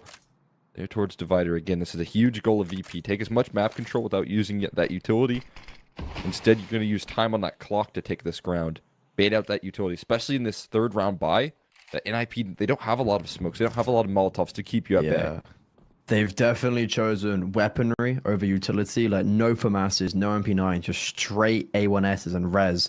A very important position he maintains towards A toilets. We've been calling upon him. He needs to be the one that shows us what he can do, and right now he'll actually be the first to fall. I like the idea of being flashed in. However, he sees nothing and then hangs around for just a little bit too long. Now Config, if VP do accelerate, he's all by himself, but VP maybe slowing down here is not going to be the right option, because it's allowed for the rotations of head trick. It's allowed for Maxer to come up, so as these smokes start to be deployed, Cole, NIP are actually here. It's a full gamble here. It's just Config in the back of the site. He gets blasted out by an AG and Flip chasing him down. Now the rest of the rotations arriving onto the scene, and Maxer's going to start finding some frags here. Both players stuck outside of the jump up smoke are going to have themselves a tough time getting on in. They're just going to have to wait this out here. They're trying to blow the smoke open, but there's a player already close by. James going to collect two from behind, and Virtus.pro closing out a round with ease right there. One entry, and sure, they let it slip by delaying right there, but even the rotations weren't enough to get past that execute. Yeah, I'm not gonna lie, Config just got destroyed. There wasn't really much he could do there. And nade Laz on him, and then the Mac-10 I think just insta headshots him. Yeah, like look at this, the nade literally just destroys him, instantly a headshot. But to be fair, that would have then been a 3 versus 5, right? Because Rez, he died without getting a frag, so you've got NIP with it very heavily focusing on the rotations, and Maxter, and they don't do an awful job, but it's just not quite enough, and they didn't clear James, so NIP lose a gun round with honestly not much retaliation and a very poor round from Rez. I'm definitely seeing if that can be changed, and oh my god, what a shot from Fame. S-Tag does that boost that I hate, like the jumping up and down one instead of the triple boost, and Fame's holding for it and just deletes him out the server.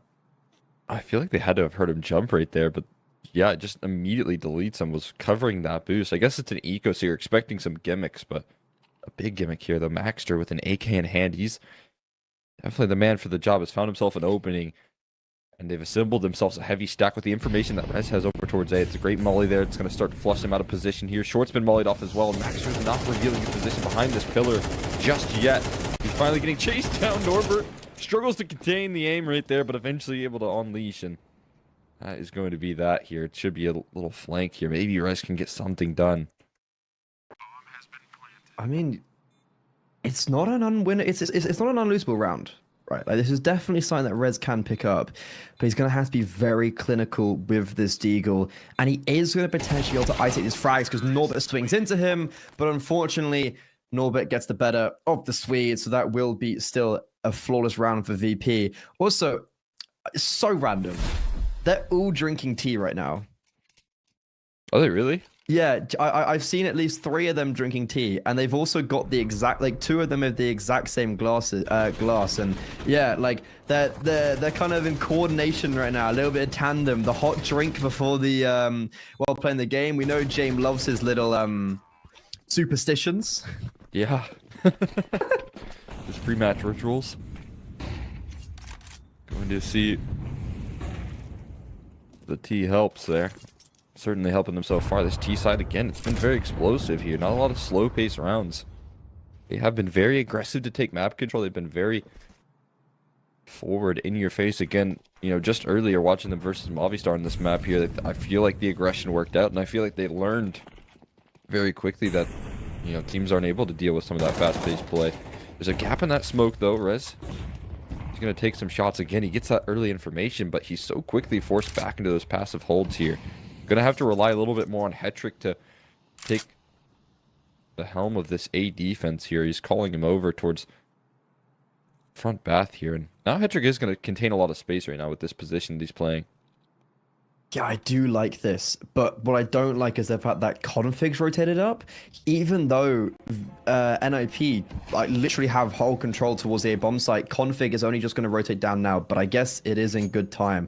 Smoke redeployed towards Monster, and even Rez is starting to back off. He's playing very, very passive. His smoked front toilets maybe to try to bait something out, but VP, they are most certainly centered over towards this B bomb site. It's going to be a 4-man stack here for NIP. Oh, S-Attack reloading right outside that smoke is not going to help there. And James finds a follow-up. Maxter swings into the op. Now barrels his molly here. Config struggling to land the spray. Does take down the low HP Norbert, but they've lost so many numbers already. They've lost the site for sure. And now it's just the hope that Heaven finds some success here from Rez. But they've already crossed into the site successfully, and Hetrick's off to save, so... Sorry, so unnecessarily risky. The bomb started getting planted at 4 seconds. Oh, I didn't even realize that. Like, he got blinded by the flashbang, and I was like, there's no way, right, he misses the bomb. He stumbled. He would have been, you know... Yeah. You go too far left on that bomb site, you can't plant in the, like, corner there. Yeah, and even in some... Yeah, I was sorry to cut you off, but I was watching that, I was like, why? Like, this is actually scaring me. But, Cole, like, I'm not gonna lie, that defense was, like... I don't know. You have 4 players there. S-Tag, really poor timing on the reload. I don't know why you're spamming when you know the smoke's about to fade. He reloads and just obviously gives himself away. Maxter, a swing and a miss, finds nothing off that. Config gets his first kill in this whole game. And like, it was one of those frags where you sit there and you go, oh, well done. That's really going to help the round, isn't it? And like, I don't know, that was a really, really poor round from NIP, because the structure of that, I was actually very impressed. I was like, look, you look at the new map right now, you see that Hetrick has all the space over towards the A-bomb site. You have like kind of a triple monster stack right now. That should be best case scenario. That should be very, very ideal. However, that is not how it formulated for the NIP side, and VP, that's a very, very important, yeah, it's an incredibly important gun round to win, but we do have a tactical pause. I'm looking at like that. That's the NIP offices, and the coach chirps in a way in the background. DGL definitely sharing some of his thoughts, because if you are the coach in this position, you definitely got a bit scared. Like, okay, we've lost both the gun rounds, and I'm not sure where we can really take any success from this. Yeah, it's definitely going back to the drawing board moment, because right now VP, everything's working for them. That was a much slower approach to the round, and they field so much success with some, just I would say, some errors coming through on the site defense, some struggles to coordinate. Like you said, such a good setup, but didn't work out. This time they're trying to get a little bit more in their face here. Successful short controls taken here for the first time for NIP. I'll be quite happy with that, and they've done some great damage. I think Flit takes some shots there from Config spamming down range. That might have been heard from Maxter as well, so it's a good kickoff to this one. They've got early ground. They're going to force VP to fight back for this control.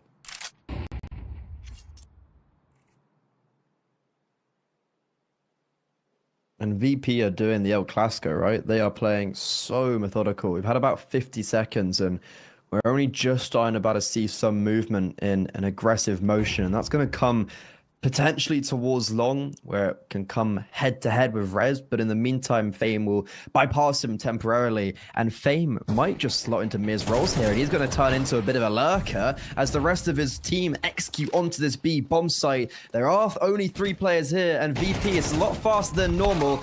flashes come through, but those flashes seem very apparent. Sorry, just non-existent rather. James throws a Molotov after his whole team had died onto the position where NIP actually were when the execute came in. If James had thrown that Molotov at a better timing, that could have been an insane round. But instead, VP seemingly have thrown this one away and gone far too quickly into that execute. Yeah, absolutely. That was a bit of a missed opportunity there. That play would have been so effective, but also you just don't expect two players to be up and towards short like that. That was a pretty deadly defense right there. You take that short control and then you use it against them on the execute, which is absolutely perfect.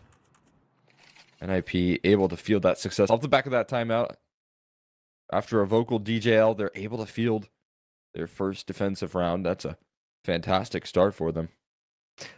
I'm gonna play a big devil's advocate, and I'm gonna say, okay, like obviously Wicked, they had that tactical pause and they come away from them over round, but that wasn't because of what they did. That wasn't because of their actions. That was definitely because of a very disjointed VP, and I think a breakdown in communication, because you still had two players over towards A basically when that execute really did properly come through, and then no flashbangs, Molotovs coming late. Like that was quite poor from VP. However, is this sign that NIP can build upon? Config gets a very good opportunity to get an opener, but it doesn't let him slip. Regardless, though, will get very good damage with the grenade on the fadeaway. So NIP, not an opener, but at least some good damage acquired. It is just very good damage right there. Flick got away with so much map control, with so many different gambits played at him. Norbert already out towards Monte. Flash is well placed there. It's going to catch Max. Draw off guard. A quick trade from Mir. They've got themselves 2 inches on this B bomb site. Are they encouraged to move forward? Yes is the answer. They're going to quickly explode out of the monster side of things here. It's desperation for Config to try and move on in towards the site. He's just going to sneak his way at least in towards Pit. So some ground to be gained here. And they do have the cutoff there coming through, but no, Config, no success comes through with his play forward. Mir's going to get the bomb plant, and again, you know, likely story here of a save for Hetrick and Rez, who have to readjust, who have to change their scope and save here. And again, this B side is targeted. Virtus.pro, they make up for that last round a lot better on that just poppy play.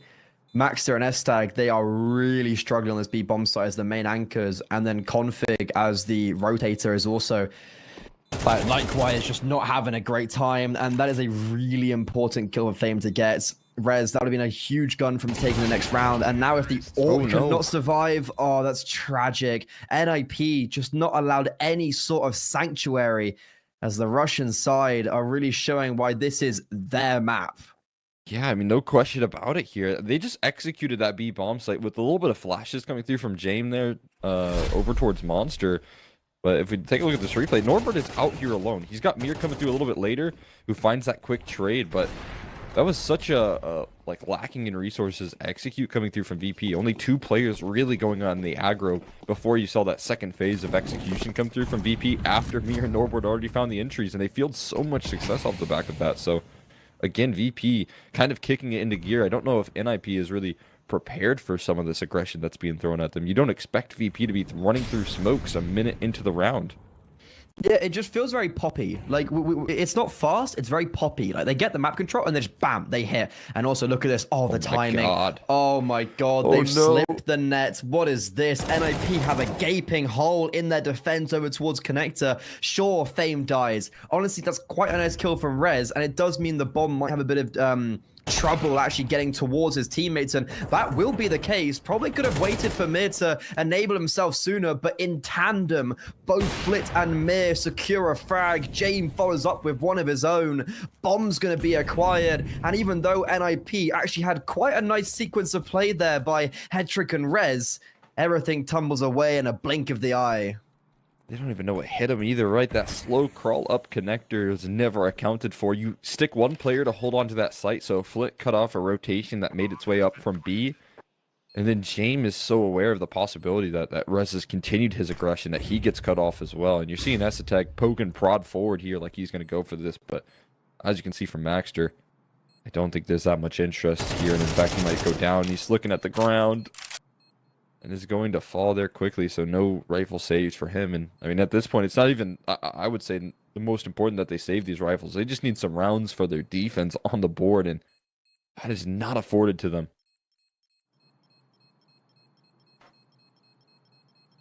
like of all rounds, I just don't think that's ever going to be it. Like, you get a sliver of hope from nice first kill on Rez, head trick as well, the AWP, you know, kind of like the fists are swinging. But then ultimately that round was never really going to formulate in anything. And I think it's very bold, but you know how we saw Flit and Flame there kind of like split up? So Flame went and killed Headtrick and Rez, and then you had Flit actually go towards that A bomb site. So when the bomb gets dropped, Flit is killing Config on this rotate. Yeah, like right there. I think it's actually really impactful that we just kind of had that change. It was actually Mir, not Fame, sorry. But overall, that round just ended off very, very nicely for Virtus.pro. And NIP, is there already a point where you are looking elsewhere and looking to the next map, looking to Ancient? It's the second tactical in very quick, very quickly, but it was like, what, 2 rounds between these? And they won their first round off the last tactical pause. Can that be replicated? Yeah, you're only getting 3 pauses as well. But at this point, it's worth all the pauses to try and stabilize the CT side. That's a big key here. Bro, James hasn't died. Oh my god. Oh my god, I know he was 4-0 and I kind of looked at that, but he's 8-0 right now in round 9 and hasn't died. Yeah, that's... Sorry, I just saw that, I was like, what? It's like a classic James scoreline of not dying a lot, but not dying at all is unbelievable. I guess they only have lost a single round, so he's even saved in that one. That's just a testament to how well things have been going for VP here.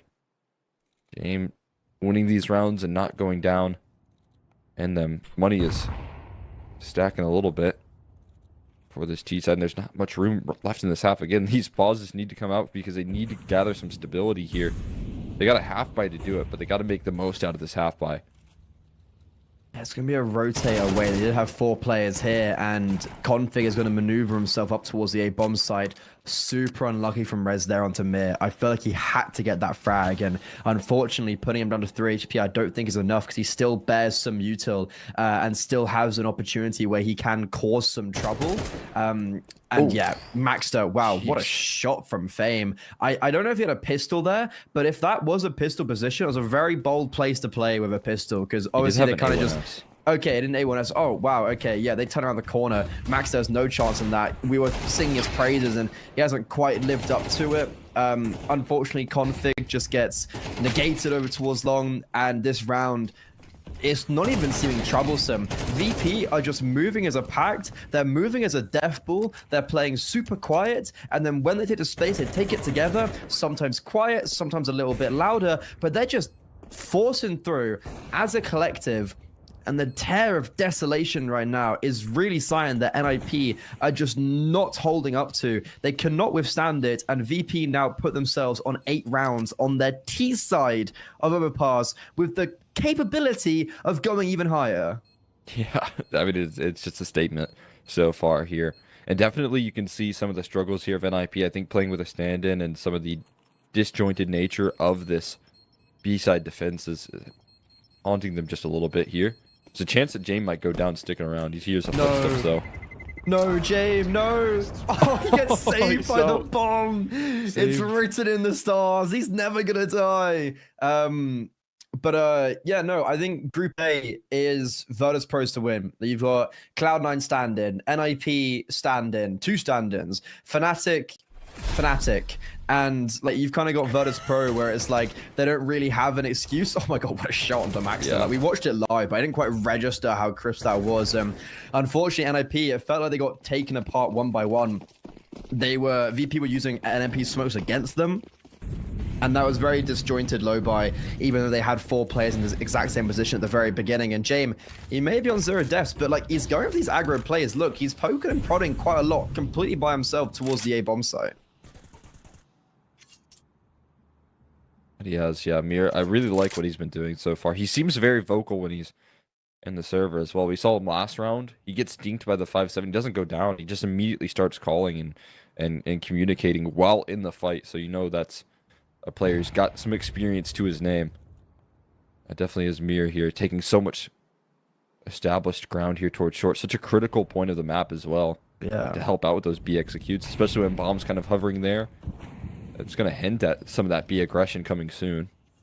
So this round is just classic Virtus.pro. They're just forcing out that utility and they're not even doing anything. Like they literally just got the map control from the start of the round.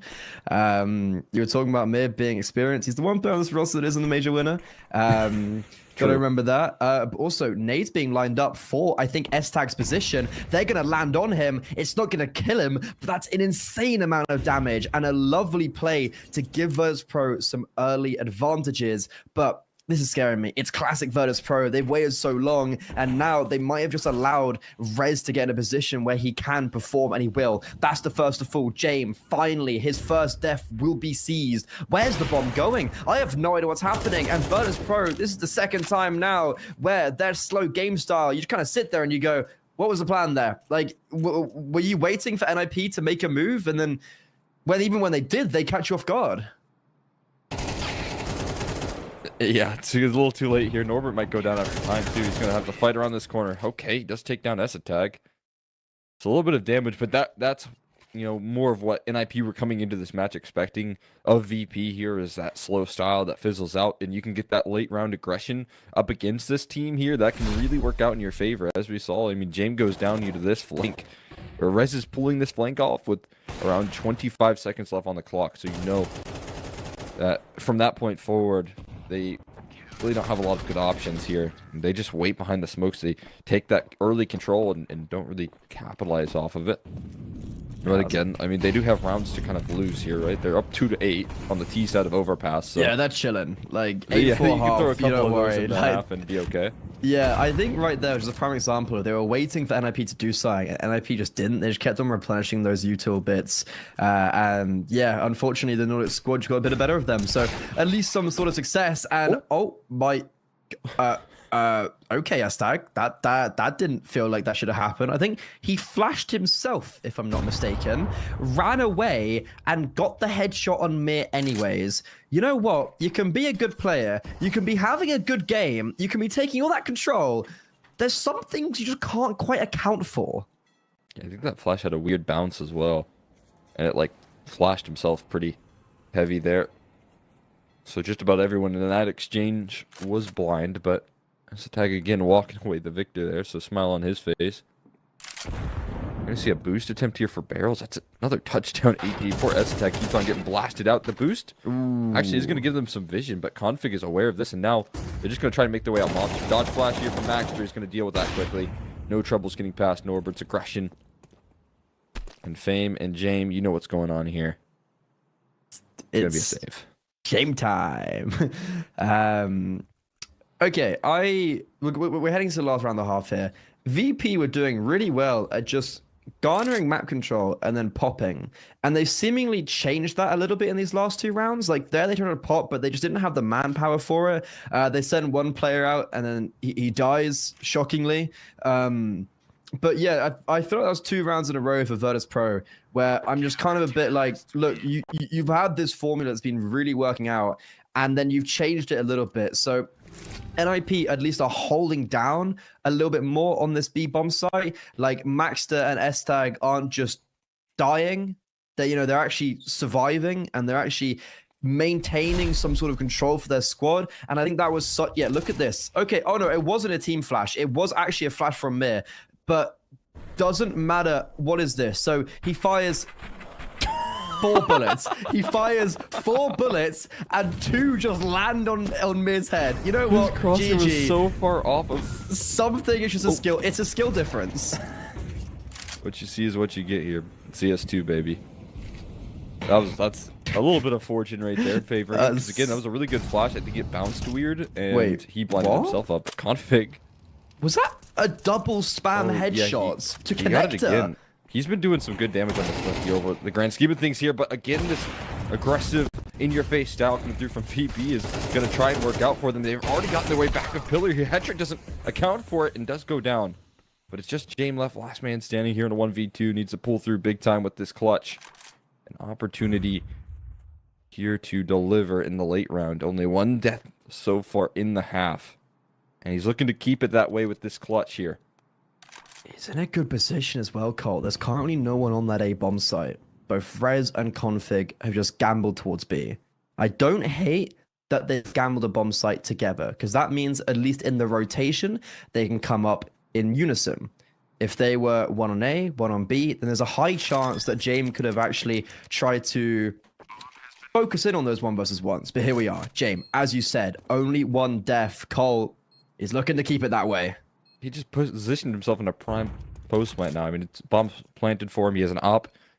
This is a golden opportunity to close out this round. There's no smokes for the bomb either, so even more difficulties. Although I think Rez just picked up a flashbang at the very least to get conflict forward here. He's going to try and take this front bathrooms fight and immediately wins it.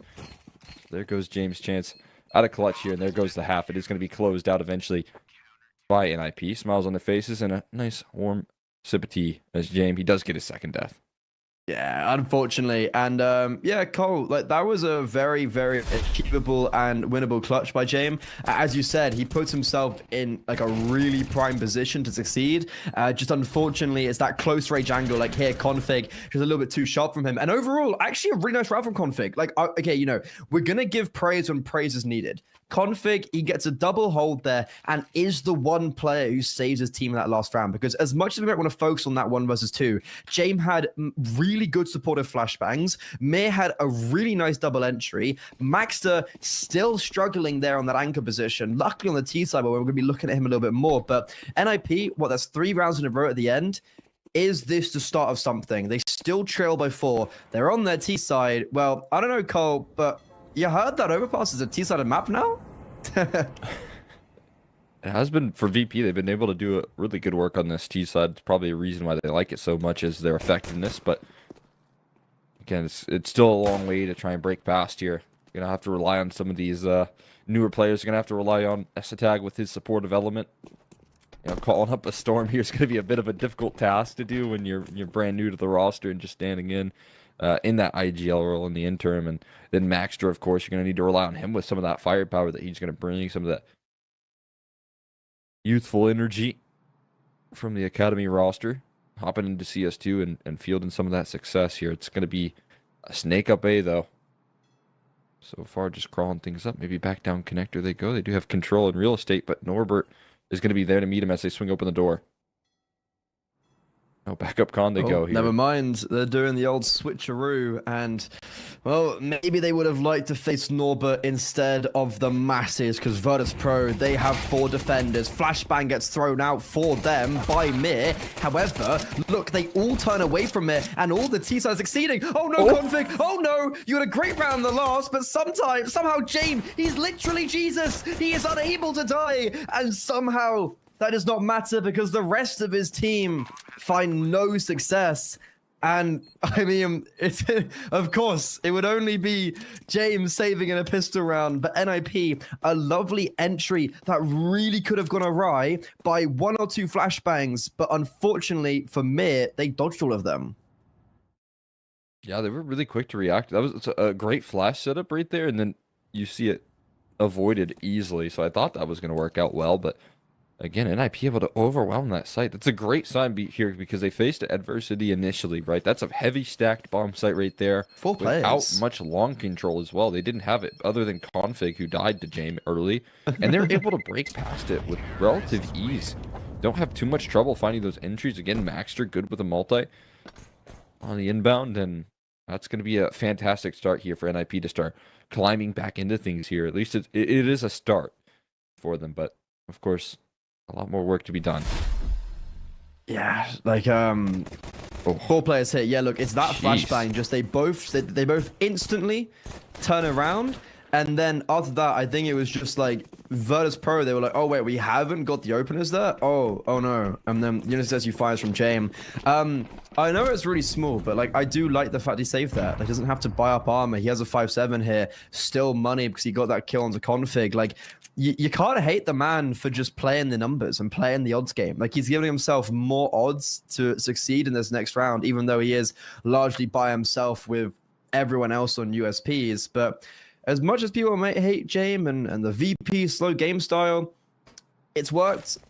It's working. It's won them a major.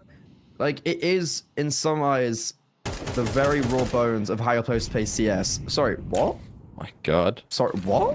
plucked him out of the server right there. Yeah, Rez just flicks onto Mir and goes, yeah, bye. 3 shots through the smoke. Speaking of James, he's actually just been annihilated. As much as I was hyping him up, it's flawless from the ninjas in pajamas.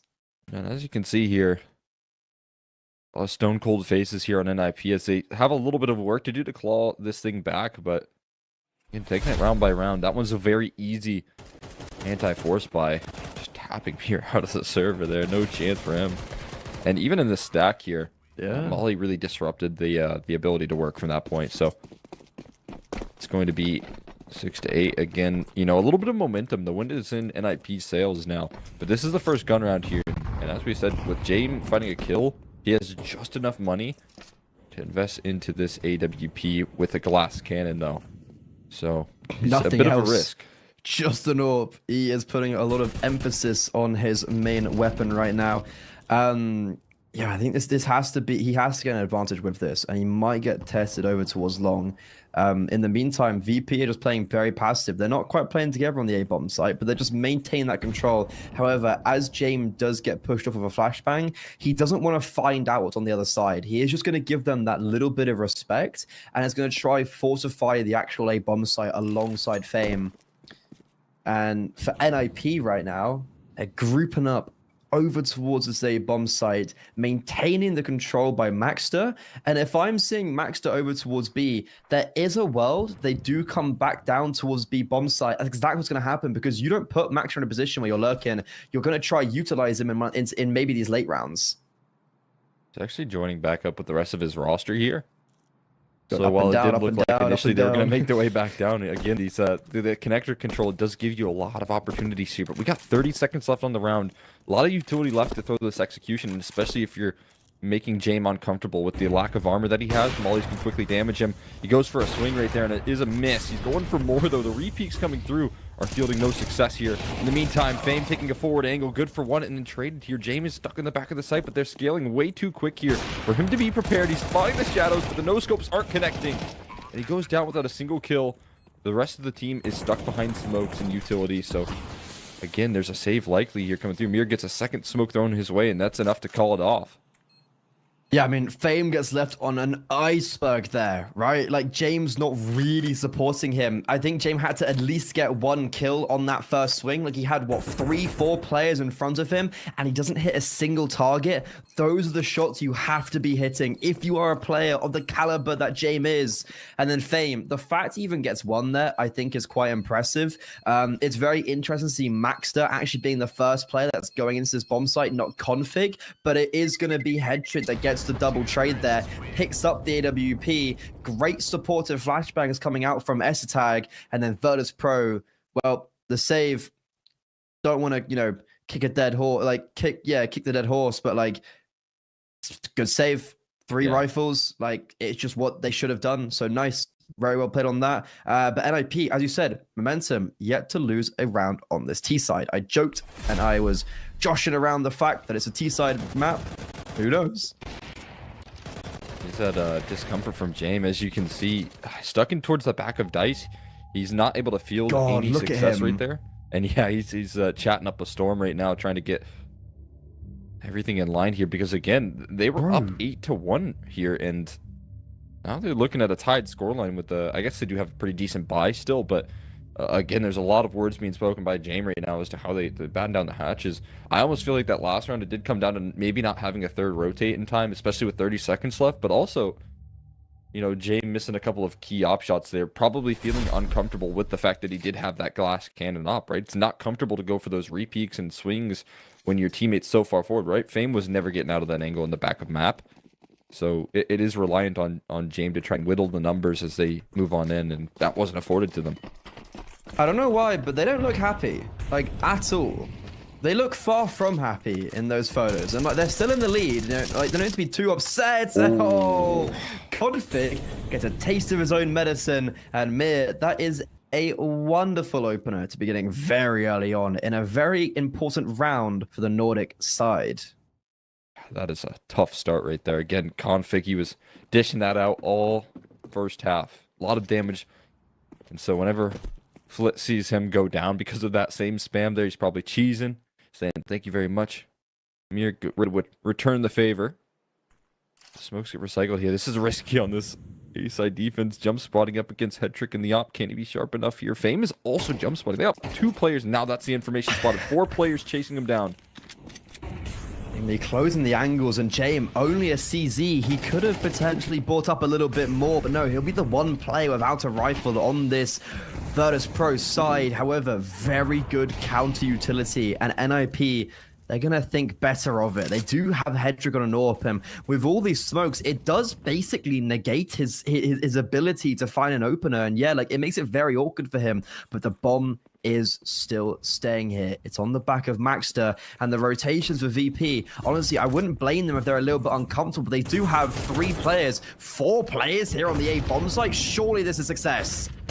They're still losing, though, to Rez's rifle here. He finds himself a multi-kill, but again, there's so many more around that corner that they weren't expecting it. Esatag, though, able to line up the last 2 kills. They had all 5 players rotating onto that site here. Now, you can see the frustration. It's visible. And Virtus.pro and Jame right there as they still let that round slip. Bro, me and Jane the same. We did the exact same thing. I was like, what? I put my hands up. I was like, what just happened? But okay, I want to say, firstly, great entries from Reds here. They were in the exact same position, but just really clinical. Headtrick, I mean, fair enough, bro. Like, if you're going and entering as the AWP, I actually would prefer you to play a rifle. This CS2 meta favors a lot of AWPers picking up that rifle, and we've seen that Headtrick can be very capable entering with the Glil. How about you do it with the AK? But overall, wonderful from Esatag. This feels very far strayed from what we saw in the first half. NIP, I don't know what's happened, but they have most certainly woken up here on the T side, and VP, you've definitely got to believe they thought they could win that round, but Jame back on the AWP, no CZ for him, and the cranium erupted for the Swede, who performed so well on the entries in the last rounds. It's a huge relief having him down early for Virtus.pro right there, starting off this round, taking down a heavy hitter from that last round. The reason why they likely won that, given the fact that there was 5 players there, you only dwindle it down to 3 if Rez finds an instant double on entry. That's exactly what he was able to do here. Again, it's back to Jame on this glass cannon. You could see he got aim punched there for a second, but he was still able to land that shot. But this time it's relief instead of an early miss, and that's going to build the confidence here. They want to stop him. It's a wake-up call now for VP. Now the NIP have tied things up, and they're doing the same thing here. They're taking a lot of this real estate on A, trying to use as little utility as possible to save for the execution here, and you're just plucking Esatag. I think he might have been jump spotting into the kill there. That's unfortunate. And he will go down early. It's a 5v3 now. Makes it a lot more difficult here without the numbers. Yeah, there's been no presence towards the B bomb site, so it's going to allow someone like Mir to rotate up very, very freely. 15 seconds, they're entering the bomb site. They're actually getting decent entries. Jay misses his AWP shot. Hold on, these decent entries are fabulous because the 2 versus 2 flip rears his ugly head, but unfortunately cannot deny the bomb. Config with only 1 solitary hit point saves Hetrick, and now Norbert in a very difficult 1 versus 2. It's absolutely unbelievable. He has a molly, but Conflict's going to give him the peek here. He does go down early. Headtrick now needs to close out the clutch, but the molly doesn't go towards long, so it's going to be a free opportunity to find him from behind. It's been tapped here, but he's not sticking it. Headtrick going to move forward and spot that out. Here catches him on the retreat, back to the bomb site, and it's going to be an unbelievable conversion. Had no business winning that round until Config turns it around. Look, Norbert's in there. He's like, what went wrong? How has that happened? That was, I'd say 4 players on the A bomb site at one stage. So yeah, Jame gets the opener. Config with a double entry. Config makes it a triple, and then even gets the 4th as well. What a round from Config. That is salacious. And he forces Virtus.pro to bow down before him because he has had some resurgence on overpass. I am very, very impressed. That was an opener from Ray as well. That was a 3 versus 5. What a good round from Virtus.pro. No contact being taken towards B. Maxter not really poking and prodding at all on his side of the map, but still does not seem to matter here, Cole. So now 8 in a row for NIP leading into this second half. They've fielded nothing but success in the first half. They finally found themselves a little bit of a string of rounds there, 3 in a row, and maybe that was just enough to kick this team into overdrive. The individual performance, the individual efforts out of some of these players on NIP to turn what feels like impossible rounds into their favor is unbelievable here. They just keep on winning. VP can't find a way to win right now. They're putting themselves in favorable positions. They're getting these rounds down to the late seconds, and it's still not enough. Frustration has to be kicking in here for VP. You can see it. It's visible in these timeout calls and the round losses that they're taking here. Will they give themselves any relief soon? 8 rounds in a row. It's not looking very confident for the Russian side. It's going to be a pop over towards B. Yeah, this A stack, they've been, to be fair to NIP, I've been going towards A lot. And now with Virtus.pro having so many players over towards that bomb site, they're going to get aggressive. So this A stack, we may have looked down upon it, but here I think it's going to have success. Counter utilities really sharp with Molotovs and flashbangs, but Config yet again with a double entry. However, that Molotov towards short is just stopping them a little bit. 15 seconds, the bomb needs to get going, but unfortunately Flit, who is normally the one player you consistently rely on for Virtus.pro, is unable to get anything going in that kind of like 1 versus 2 isolated on the bomb site, and James, he's going to go save not an AWP, not an A1S, but a FAMAS. Not a pretty save, I'll be honest with you. Maybe he'll get something on the hunt here that is coming through, but devastation there on the site. If they would have got that molly off, I think it was Flit who had the molly ready to go, right? Just never threw it in time. He was waiting on like short. Yeah, it was thrown towards short, but it was a second too late. They already scaled up, right? And that's the key detail of that round is depending on, you know, a few seconds of when that molly is thrown. If they get that down and keep them at bay, that's rotations arriving onto the scene from Connector and from, you know, Heaven there, but just wasn't in time, unfortunately, for them. Yeah, like, I don't think... Okay, I agree with what you're saying, so it would have completely stopped them, but still, I feel like that Molotov had elements of success, because it segregates the players, right? I think it was just Config that was actually ahead of... Yeah, it was Config, who's the second player. I think S-Tag was right behind him, right, or something like that. So it does segregate the players, but then, you know what? Fair enough, Config, a double entry. But leading on to the point you just made, if that Molotov had come down earlier, Config wouldn't have been able to get in front, and there would have been no segregation because NIP would have just been completely behind that smoke, or the Molotov. There was also a flashbang that came in, so that would have been round over. I think you've made a very good point in there, and the segregation just wasn't enough. However, I want to put some limelight on Config right now. Like, what is up with him? He was like 1 in 8, 1 in 7, or something crazy like that. He's been getting double, 3, like so many entry kills, and he's someone I was, in my theory, I'm like, okay, we need Config to step up, and then we need very good trades from Rez and Maxter. Headtrick's been getting a lot of trades for some reason on the AWP, and Rez has actually been equally getting a lot of trades, but Maxter, I feel like still, he could be the difference maker in this squad going into the later stages of this map as NIP take 9 in a row. This is unbelievable. NIP. Wait, Norbit's on so much success on the $200. key side. Again, I didn't think that this was going to be very possible considering the fact that, you know, Esatag is a new IGL, but what they've been doing here is some good conditioning. You mentioned the amount of times they've hit that A side. It led to a VP stack on that side of the map, and then they start hitting the B side as soon as that happens. Like, they walk into a stack twice in a row, and yes, maybe the firepower gets them out of some tough situations, but still the calling even looks effective with that last round of repositioning towards the weaker side of the map as well. And now it looks like they're heading back towards A with that bomb in hand. Short control from Maxter, who's trying to keep his attention towards every possible CT aggression. Yeah, he's not really been poking and prodding now. He's been playing fairly passive on towards his B bomb site, and he hasn't been making Virtus.pro's life uncomfortable. And that could be a sense of him playing at a high level that he hasn't really played at before. But even though he hasn't been poking and prodding, that might be the benefit because they've completely rotated. Oh no, Rez. We're in CS2, buddy. We're not in CSGO. Right, that was a CSGO smoke right there. I mean, they're not even going towards A anyways. It's all a ruse. Rez is being sent as an entry, and it's held 4 players here. This should be round over. Rez is beating out utility. It's just so obviously a fake. and Norbert is just screaming, guys, please help me, they're coming for me. And even though there is the missed AWP shot, I think this retake is nigh impossible. No kits, they are running to their grave like lambs to the slaughterhouse. They might collect a few frags, however, it's just a formality, as NIP will produce 10 rounds in a row unless I see something that truly will blow my mind. And no, Magster finally gets a kill on the tally, a kill on the board that I feel like hasn't come out for quite a while.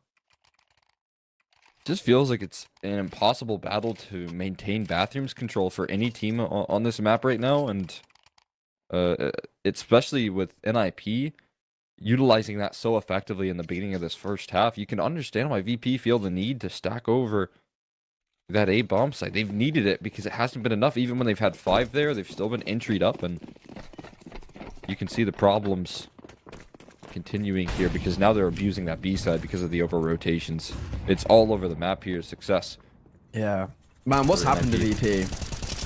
This is the epitome of you don't get no dessert till you finish your dinner, because they were so firmly in the lead. 8-4, they ended their T half.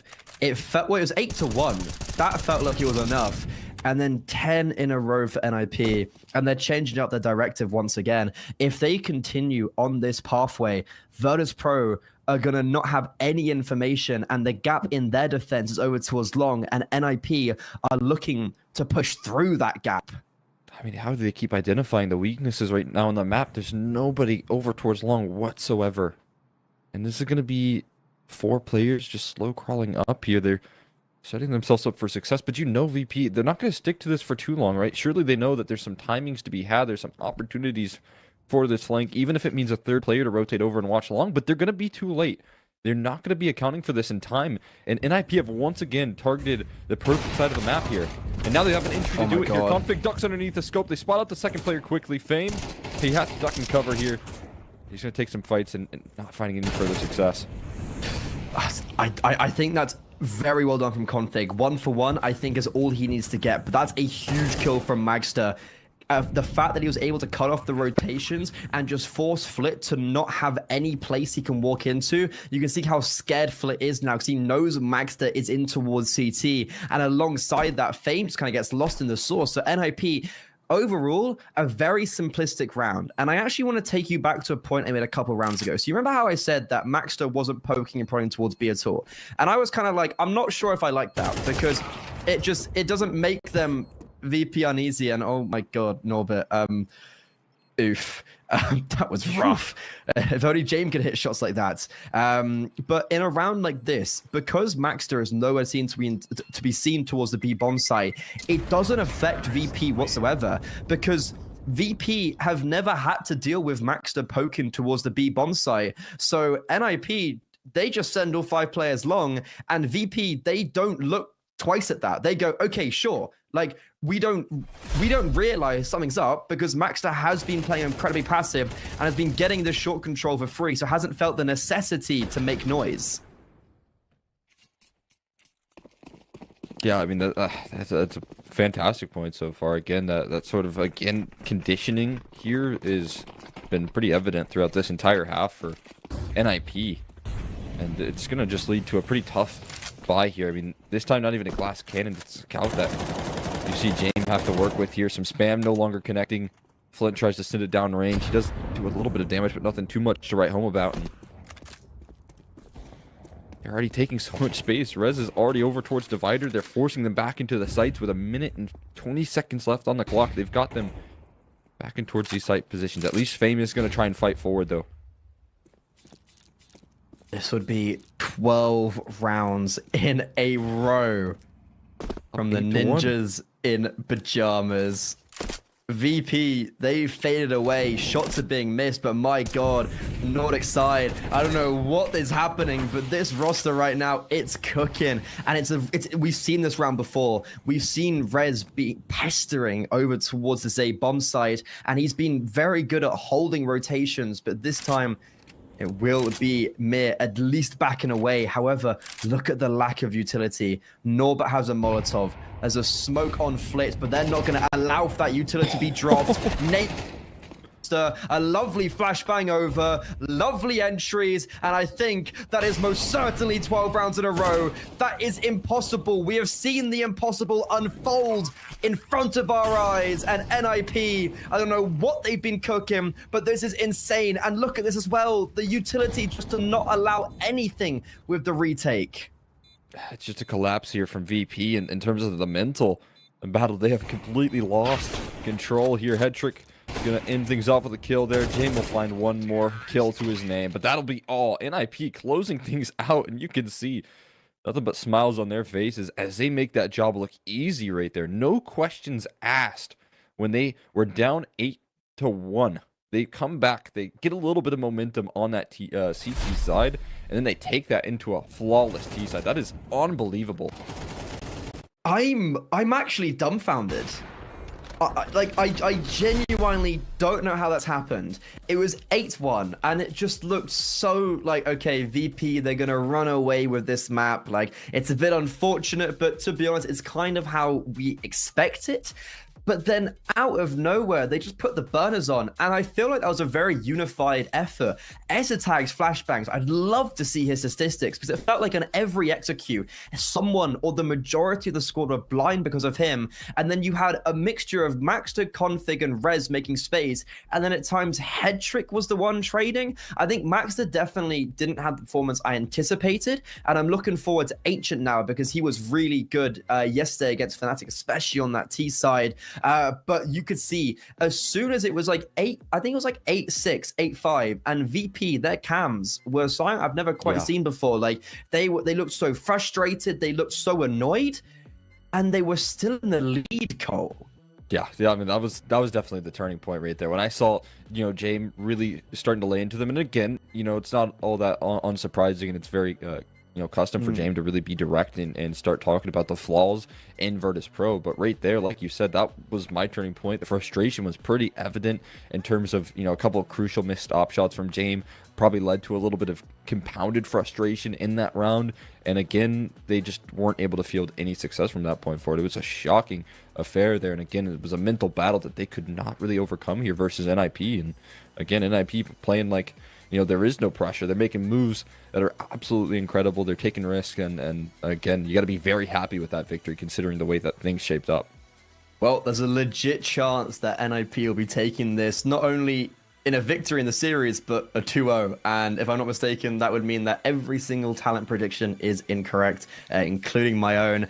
I said that VP, this is their group to lose, basically. Like, they have to be winning this one, and they might lose their opening game. So without further ado, we're going to throw it to a short break, and we'll be back very soon with the jungle.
Insert amount of money.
What we've seen these last few years is a revolution. Esports has evolved at an unbelievable pace. And so have the tools that players need to perform at their best. Gaming mice have evolved more in the last 3 years than in the previous decade. Xtrfy was born from esports. Since day one, we've been working hard to help gamers play better. Questioning the standards. Doing things our way. To create the new generation of esports equipment. Sometimes, details change everything. Change the way we see things. How they feel. The way you aim. Change the game.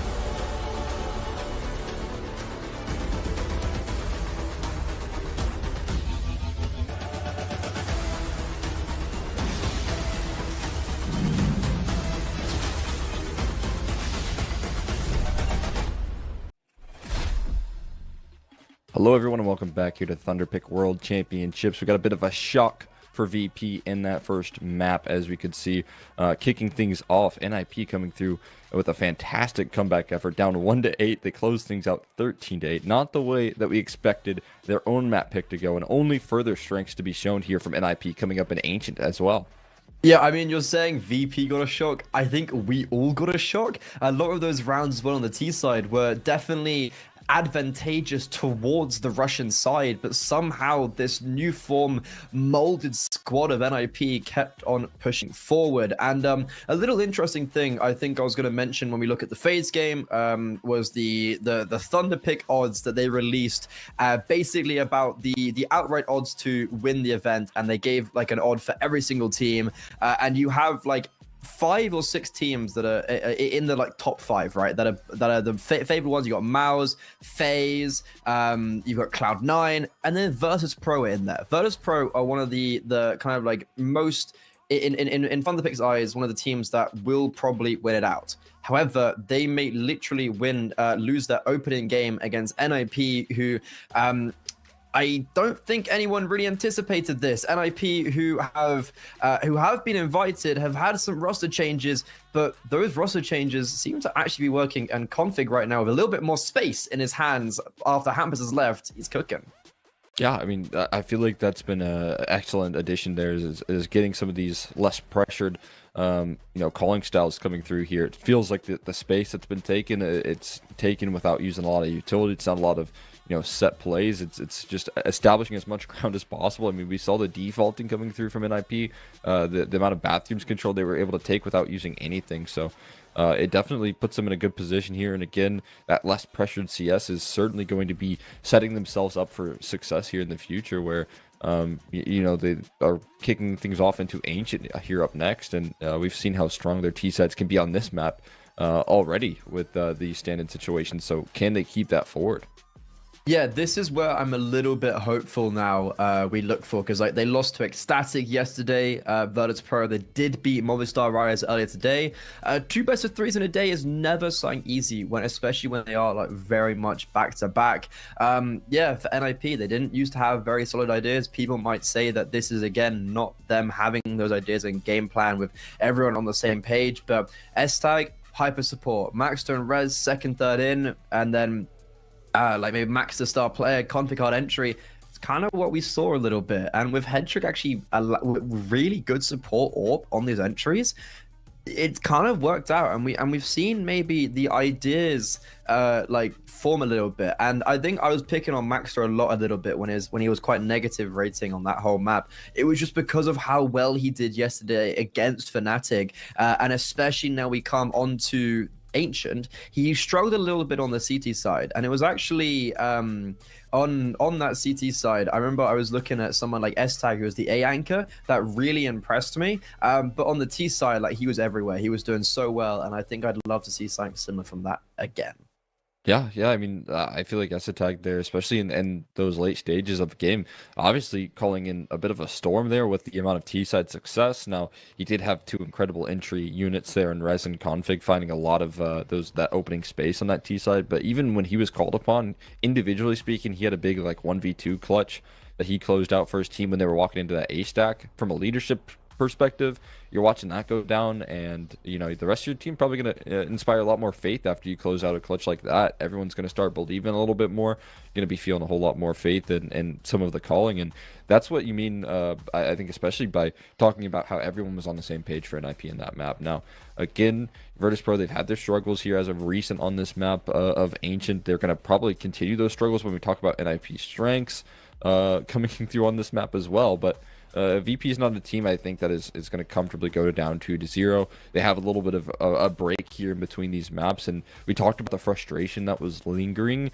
from the point of like 8-6 when they were still winning in that last map. But I feel like that's things that you can be discussed about. This is online Counter-Strike here, so you're going to be sitting around trying to discuss things, and maybe that factor of not being on the boot camp, not being on LAN, is going to be a little bit frustrating for some of these individuals there for VP. But I feel like even still, having that discussion in the break here for a leader like James is certainly going to re-inspire the troops to start to fight back. Yeah, 100%. I think that was also something I was thinking about. I was like, you need to be able to reset there. Like, for Virtus.pro, there was a big must of, like, they looked so flustered, but the game is ready. Enough of our pedantics. Our theories will be turning into realities. Virtus.pro, yesterday on the T side, they did love their pops against Ecstatic. Is that going to be something that's portrayed again? Flit, aggro towards Cave on that CT side. He was very much taking the fight to ecstatic. Is that sign that will be successful? Because yesterday, it kind of wasn't. NIP on this T side, well, they've been flawless so far on the T side today. Is that going to continue? So they bring to the table here. Fame with the dualies immediately dispatched up there. It fields nothing but a little bit of damage, and they don't overcommit. They find that opening pick, but they are going to bail here. Probably for the best, considering that a stack has started to formulate here from VP. They've started to bring over just about everyone after taking that initial contact. Now there's still 1:20 left to cook with here. So many different options. They don't have a lot of map control on this T side, but look at this. They've cut that noise, and now it's a B stack for VP. Now, Config, I think, is going to go aggressive here out of A main. If he does that, he might call in the troops back on over. Go for middle? That's a big if here. He's got to go soon. Yeah. Before they open this B stack. I'm not sure what they're trying to do with Config. Like, he's not the player I'd be looking at to get the right timings right towards the A bomb site. And I think VP, they're understanding if NIP is still shifting their way over, they're probably quite close by now. So they're holding their nerve, and Miz also set himself up quite nicely towards Shelf. He was actually over towards middle, very tucked. But as soon as he does take that aggression, you can see the screen lighting up because Rez splatters his blood against the wall. And now NIP, they go, you know what? Let's just crank the brakes one more time. It's a very slow pistol right now. Config is lurking out towards A. This is what I was talking about here. They're going to potentially call those troops in, but they've only got 20 seconds to make this move. One flash towards that B side is sold. And Config, he's going to have this information. He's got deep spawn control right now, so he's going to cut off early rotates. Norbert's never expecting that. And Jay, maybe he'll find a kill, but again, wouldn't be all that surprising to see a save called out. Maybe it would have been for the best as he quickly goes down, flip. Left last man standing, hunted by Config, and the T side streak, the flawless streak coming through here from NIP will continue into the next map. Yeah, look, like I guess I don't know how far we want to push this narrative, but 13 rounds in a row. They're still yet to lose a round. 10 in a row on the T side so far today, but I love this from NIP. And I don't necessarily hate any of those advantages that VP gave up. Like, Fame was boosted up, right? Like, he's in a position with the dual press to succeed. Smoke came down, NIP put the brakes on. Mir just peering in towards middle, trying to find some information, finds it, and actually only sees Rez, if I'm not mistaken, dies from that, and NIP just really good at playing with rotations. You were talking about Config, does super well to garner that space on the Glock, with the Glock, and then now here against the Eco, there is a Galil down, but NIP, they'll be making sure that no trouble occurs. James has got the bomb. he technically does, could get a kill here, and he does get a dink off, but the Dane, as we would expect, finishes it off, and NIP a good start on their T round, T half. But it is here. Take a look at that economy. They're going to get that third round bye. They will be able to bring in an op. Again, it's going to be glass cannon for Jane. We saw a lot of that coming through here over on Overpass, and he had some success here, but it was a little bit hit or miss with that AWP on the Overpass towards that A side. Yeah. Again, it's not easy, but still, it would have been nice to have some of those earlier impact out of that op. I think that would have started them off with way less frustration if he was hitting some of those shots he was in the first half when he was 8-0. Yeah, well, to be fair, those 8-0 came from rifles. Like, a lot of those kills didn't come actually from the AWP. So, honestly, Jane didn't have that much effect at all with the big green, and Headtrick did. Like, it wasn't massive, and he also had quite a lot of big effect with the rifle, but it really felt like Headtrick just was given a little bit more support that I don't felt like I saw from Jame.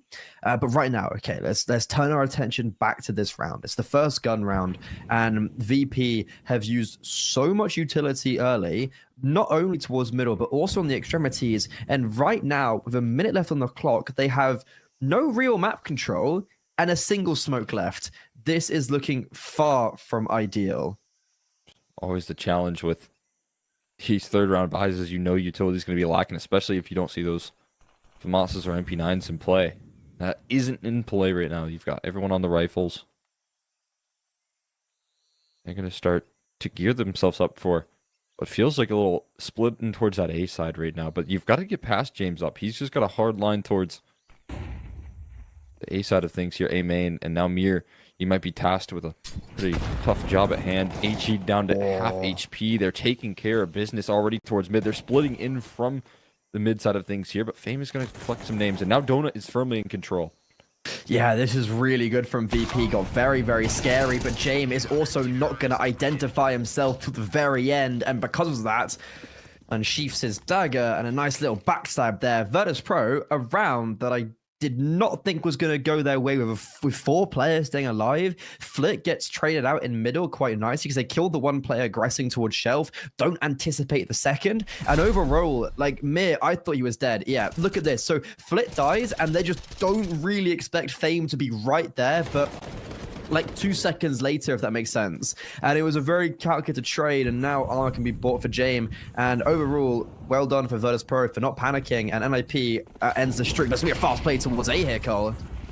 They're going very quickly here, but through a Molotov, 2 Tech-9s chase down Fame, and eventually the trade will come through. They're going to take claim to this A site. Config's down low, but he's just going to go for the bomb plant. The Molly's not going to cover it here, so he's going to get the bomb down successfully, avoiding all the spam, utility, everything. And now they've got a post plant here, but they don't have the best post plant positioning. You say that. They've double stacked into the boost here outside of A main, and the third player will give away his position with a reload. And I don't know, they're going to have to hit some very, very nice shots here. James swings down, and well, he hits a nice shot of his own, leaving Rez all by himself. Does get 2, but unfortunately, that will all be the success he claims. And NIP, I'm not sure how that round was planned, but with no smoke on the entrance of A main, I'm surprised that round even got that close for them. Yeah, absolutely. Again, not a bad attempt there from NIP. It's all about what you can do in the late round, though. Having everyone kind of towards that A main side of things isn't ideal. You know, when I talk about like the best post plants on this map, I think Donut is like a key detail. Having that Donut control in a post plant is always really nice. Maybe if they had one player able to lurk towards middle, but yeah, James. That's big impact right there out of his op on the retake, and that's what he's hoping for here. Starting off this map, delivering when he needs to in these late rounds, in these post plants, being a facilitator, and that's the impact that maybe we were lacking when we talked about him on Overpass. Yeah, definitely a lot more like it. Just what the doctor ordered, right? And as you said, yeah, no primary zones being held by NIP, so it's just a very easy retake from the Virtus.pro side. And now for NIP, a very similar round, very slow paced. Well, no, okay, not to the last round, but normally how their default's been playing out.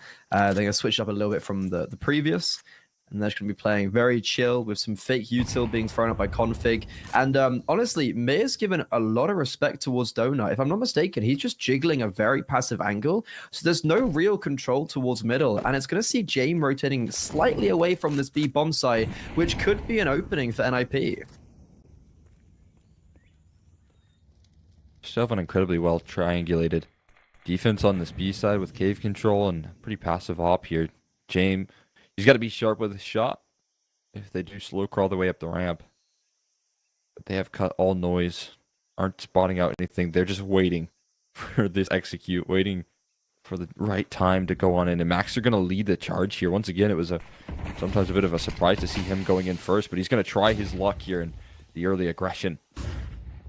They're met by smokes. I mean, can you get past this easily? They're going to blow the smokes open here to get on in. That's a lovely use of the new feature. With only 20 seconds remaining, bomb, can it be denied? Yes, lovely, lovely micro adjustment to get that boost implemented. And because the bomb goes down, it has to be the round over. They know Rez is the last player alive towards cave. And with 5 seconds, he will fall to his grave. At least he dies before the time runs out. But VP, a lovely hold there. They just relinquish the bomb site. They go, look, you can try and get the bomb down, but as soon as you feel like you're safe, that's when we're going to strike. Yeah, I gave him so much space right there, but also made him work for getting past that smoke, right? The cool HE right there was, I mean, pretty sick to get their way on in, but that was all just what felt like smoke and mirrors there for VP. They threw that utility. They didn't stand on the site. Instead, they were waiting passively. They knew time was to their use with how little was left there for NIP, and Norbert getting landed double there with the AG. Absolutely brilliant. They tried to run past the Molotov. This is going to be a mop up here with ease. No one going down here. Config left last man standing. Maybe he can find a fight he's hoping for. But he's spotted now, and that's going to turn everyone's attention his way. He's not getting out of this one safely, and Norbert with a lovely mop up here. 3 kills in the round, 2 off the HEs. Didn't even see his opposition, but is smiling all the way to the bank. Yeah, those rounds, a dime a dozen. Very easy to pick up. And I think is this a tactical pause that's coming through now for NIP? I feel like with DJL talking there, you know, like he's taken maybe a second. I actually would love to see a tactical pause from NIP right now. I think that would be a perfect time of it because look, you're not in complete dire straits just yet. Like you still, yeah, literally tactical pause. I think you're still in a position where look, like it's a 2-round game. You won the first 2, but you have lost maybe some important vital rounds in the beginning, and VP are in a position where if they win this next round and give themselves kind of like 5-2, especially in an MR12, that's a big confidence round to get, and that is definitely something that can shift a lot of this momentum. However, of course, NIP, we've seen they are no strangers to a comeback. Yeah, and sometimes those like sneaky rounds that they got off of the pauses, right? If you talk about what they did last map here, they called 2 pauses in that first half, and both found success on the next following rounds. And in fact, they won out the game from one of those pauses. So the input and influence there coming through from these pauses is definitely something to note. Now, will that trend continue here on Ancient and on a different side of the map here, the T side, where you have to cook with? And again, something you mentioned heading into this one is Flick getting aggressive here in cave. He's getting very aggressive with his utility out, thinking that it was maybe safer than it was around that corner, but definitely dictating a lot of the space here, forcing NIP to work for this.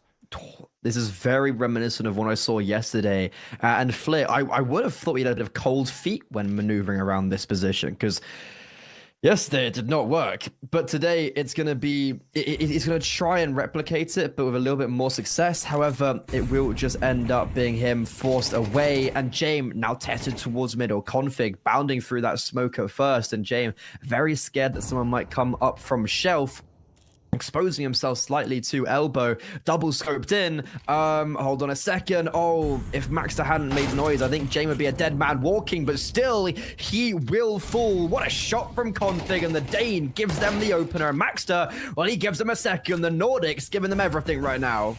That is a nasty start right there from NIP. Double kill. James was fighting heavily for some sort of opening maneuver here, but there's not a lot of time left on the round here. Config gonna have a big flank. He's gonna cut off this rotation. Fame gonna have to work to get towards that B side to help out his defense. 20 seconds left here. Fame hard clears Config.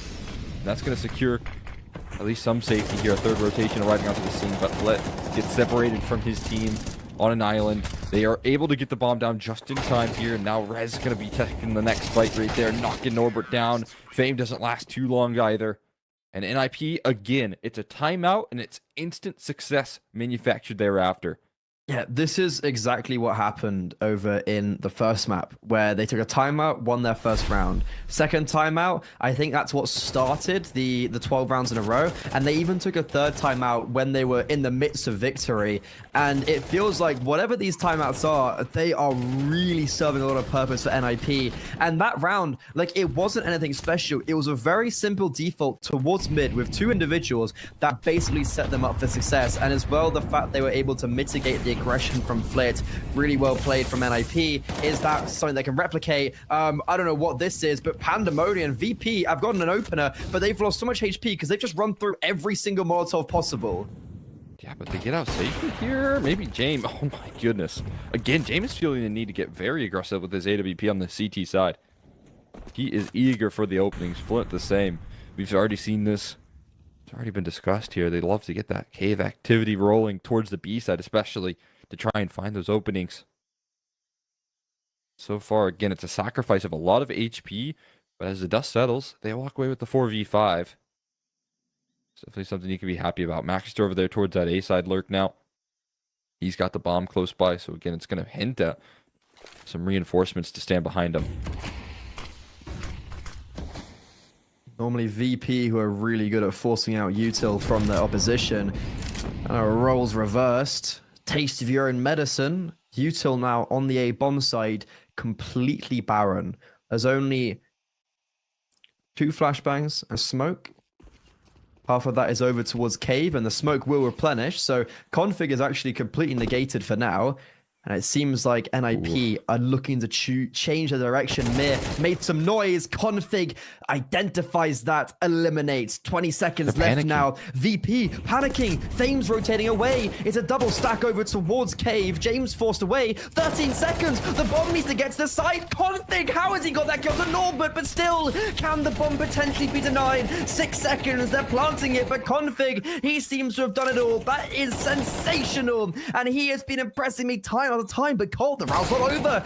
Tag eliminated as Flit doubles down, and now Config, he's done so much, but he might be called upon once again as Virtus.pro actually take the advantage. Oh, it's finally eliminated. Now it's on to Headtrick to close out a 1v3 here. There isn't any kits, though, here for the CT side, so they've got to work quickly. One isolated duel there, but a quick trade comes through. And it's going to be an ace from Flit to close this round out. They just about have enough time to defuse. And while one man stood tall in that round, Config to find the entries and to find that success, Flit stands a little taller to find all 5 kills in the post plant. Bro, what just happened? I am actually trying to remember what just happened because it was so crazy. So Config, great open here onto Mir. 4 versus 4, 10 seconds, absolute limbs. Config, don't know how he gets that frag. And I'm thinking round over. I am legitimately thinking VP are going for a save. Flit, who'd already got 1 kill in this round, doubles up without the trade. So very poor trade spacing. And then just does what he does best. Very consistent for VP. And he's finally showing it a little bit. As his name goes up in the stars, and well, he's got that confidence is surging through his veins. He tries to go for another pick this time, and actually does force Rez away. You can see how confident he is off the back of that. I can understand why. Just swinging for the fences in the very next breath. Flint finding the ace in the last. He wants to continue that. And he's just going for that same style here. Very aggressive, high octane towards that cave position. And again, if he's a player that's going to succeed, maybe he has had his struggles in that position before, but if he does have games where he's succeeding and finding those kills, he's going to set his teammate up big time for success here. James, perfect flash right there to force him off the line for mere seconds, but he will just re-up on the angle. Get that Molotov right back in return, and James dictating a lot of pace right now by not giving up this angle.